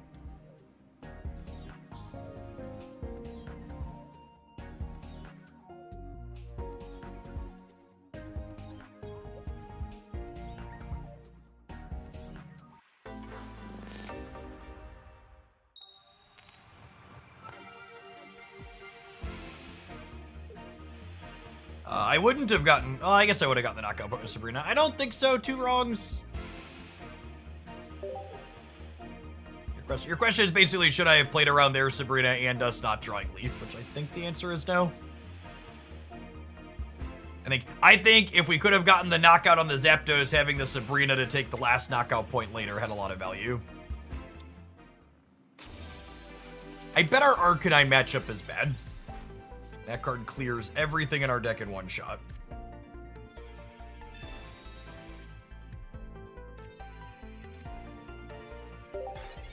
Although I suppose, in theory, Tauros with Giovanni clears the Arcanine on the back crack, so maybe...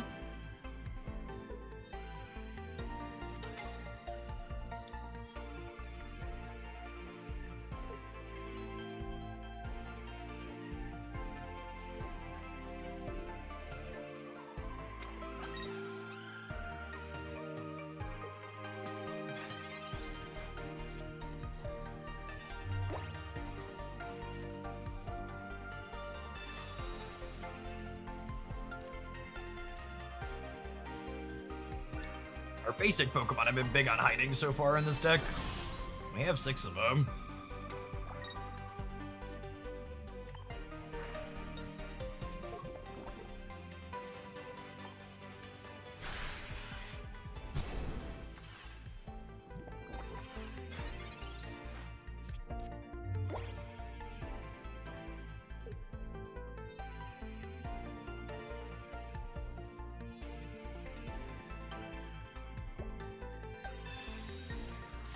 Expeditioner is not surprising to see since they left that up.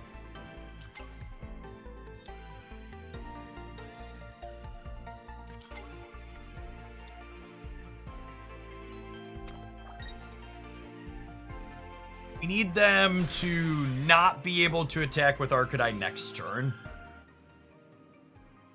So we need only 1 head seer out of 3. Otherwise, with X speed or Leaf, we could be in trouble. Our opponent's Moltres continue to be incredibly limp against us.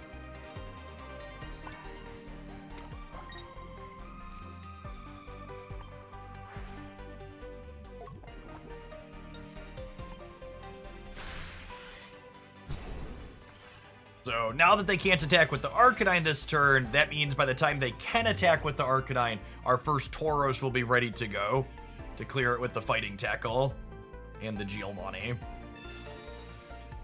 I think this 1 turn beat gives us the breathing room we need for the Bulls to run away with the game.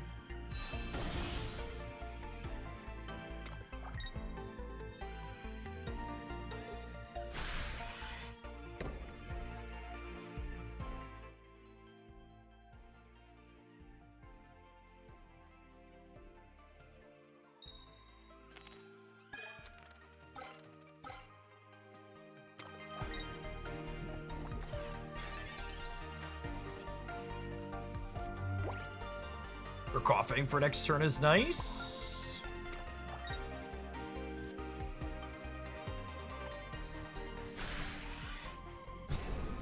So, Inferno Onrush clears the Wheezing, but then puts this to 130, which then I really can't emphasize enough how much you need Giovanni in your Tauros decks on average. Actually, we could even put we could do the Wheezing Koga and save the Giovanni as a surprise. I think it's actually a line next turn if they clear us, which it looks like they're doing. Yeah, I think we save the Giovanni for when we have less flexibility.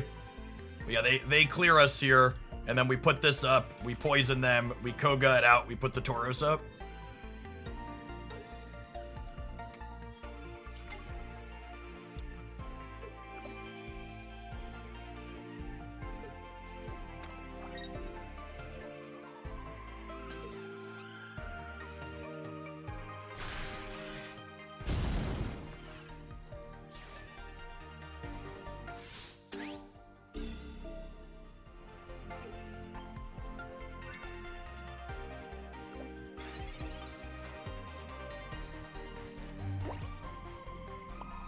Energy here, fish up the Arbok.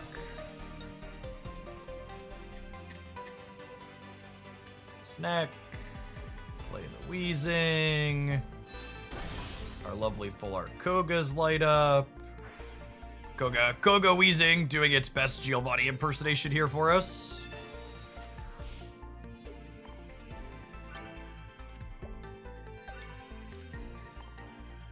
For 120, Poison finishes them off. And then they have all EX Pokemon here that are left over.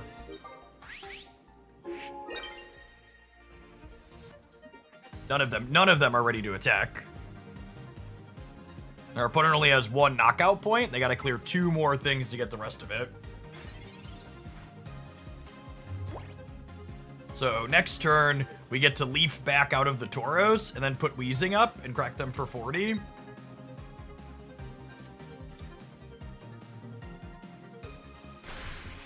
So we've maneuvered ourselves to a position because we saved the Giovanni that even if they fully charge this Arcanine next turn, they're still just dead.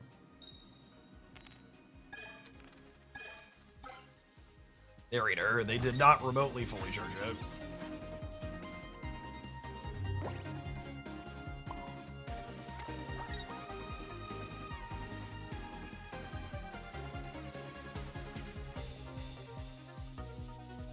Huh. Am I supposed to just hit them with the Tauros? What's the downside of just hitting them with the Tauros since they missed on the Arcanine? They can't knock me out next turn, right?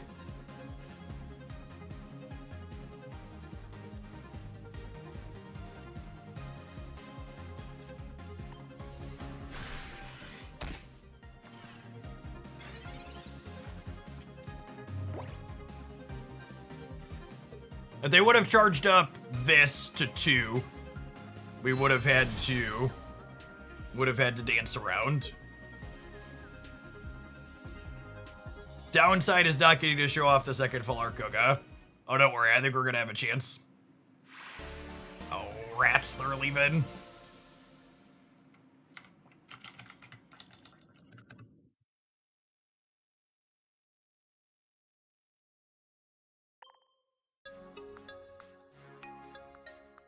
Yes, I should have put energy on the Ekans on that last turn.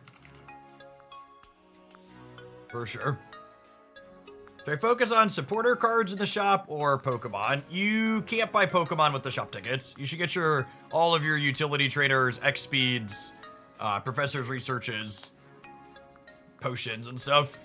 And then from there you turn them into, what's it called? Alright, we gotta take a brief pause for the cause, but I think we're gonna play this in tomorrow afternoon's tournament. We'll work on it some more in the morning, but I think from a theory perspective, this deck has a lot to like. It's probably going to struggle a little bit into Gyarados, but that's true of a lot of decks that I enjoy playing right now that aren't the Hitmonlee deck. Tauros definitely feels like a clean addition to the deck. Let's go ahead and roll some adverts. We'll be back with some more in a couple of minutes. Thanks for hanging out. Don't go anywhere. It's been okay to fighting decks. Yeah, it did feel okay there, actually. You're not just dead by any means. One of the big upsides, if you knock their things out with poison, it doesn't trigger revenge, which is sweet.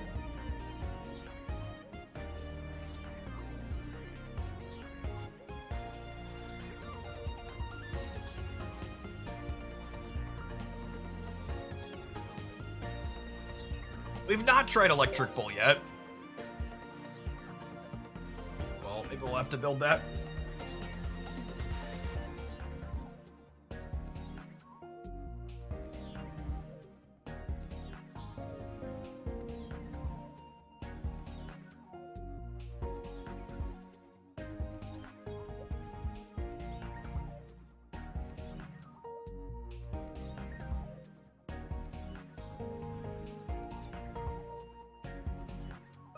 Is the Drudagon version of Gyarados better than the Vaporeon Starmie build that we played on day 1? So, it's better in the mirror.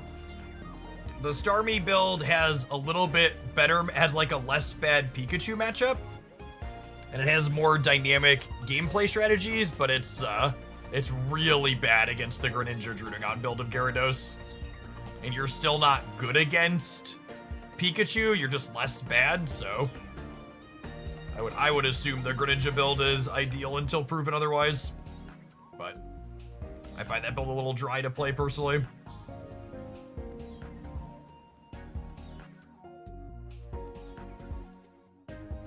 Yeah, that's true too, Wake. In addition to Poison being good into Marshadow, Arbok can lock the Marshadow in, preventing them from retreating and getting 2 revenges over the course of the game on a single one.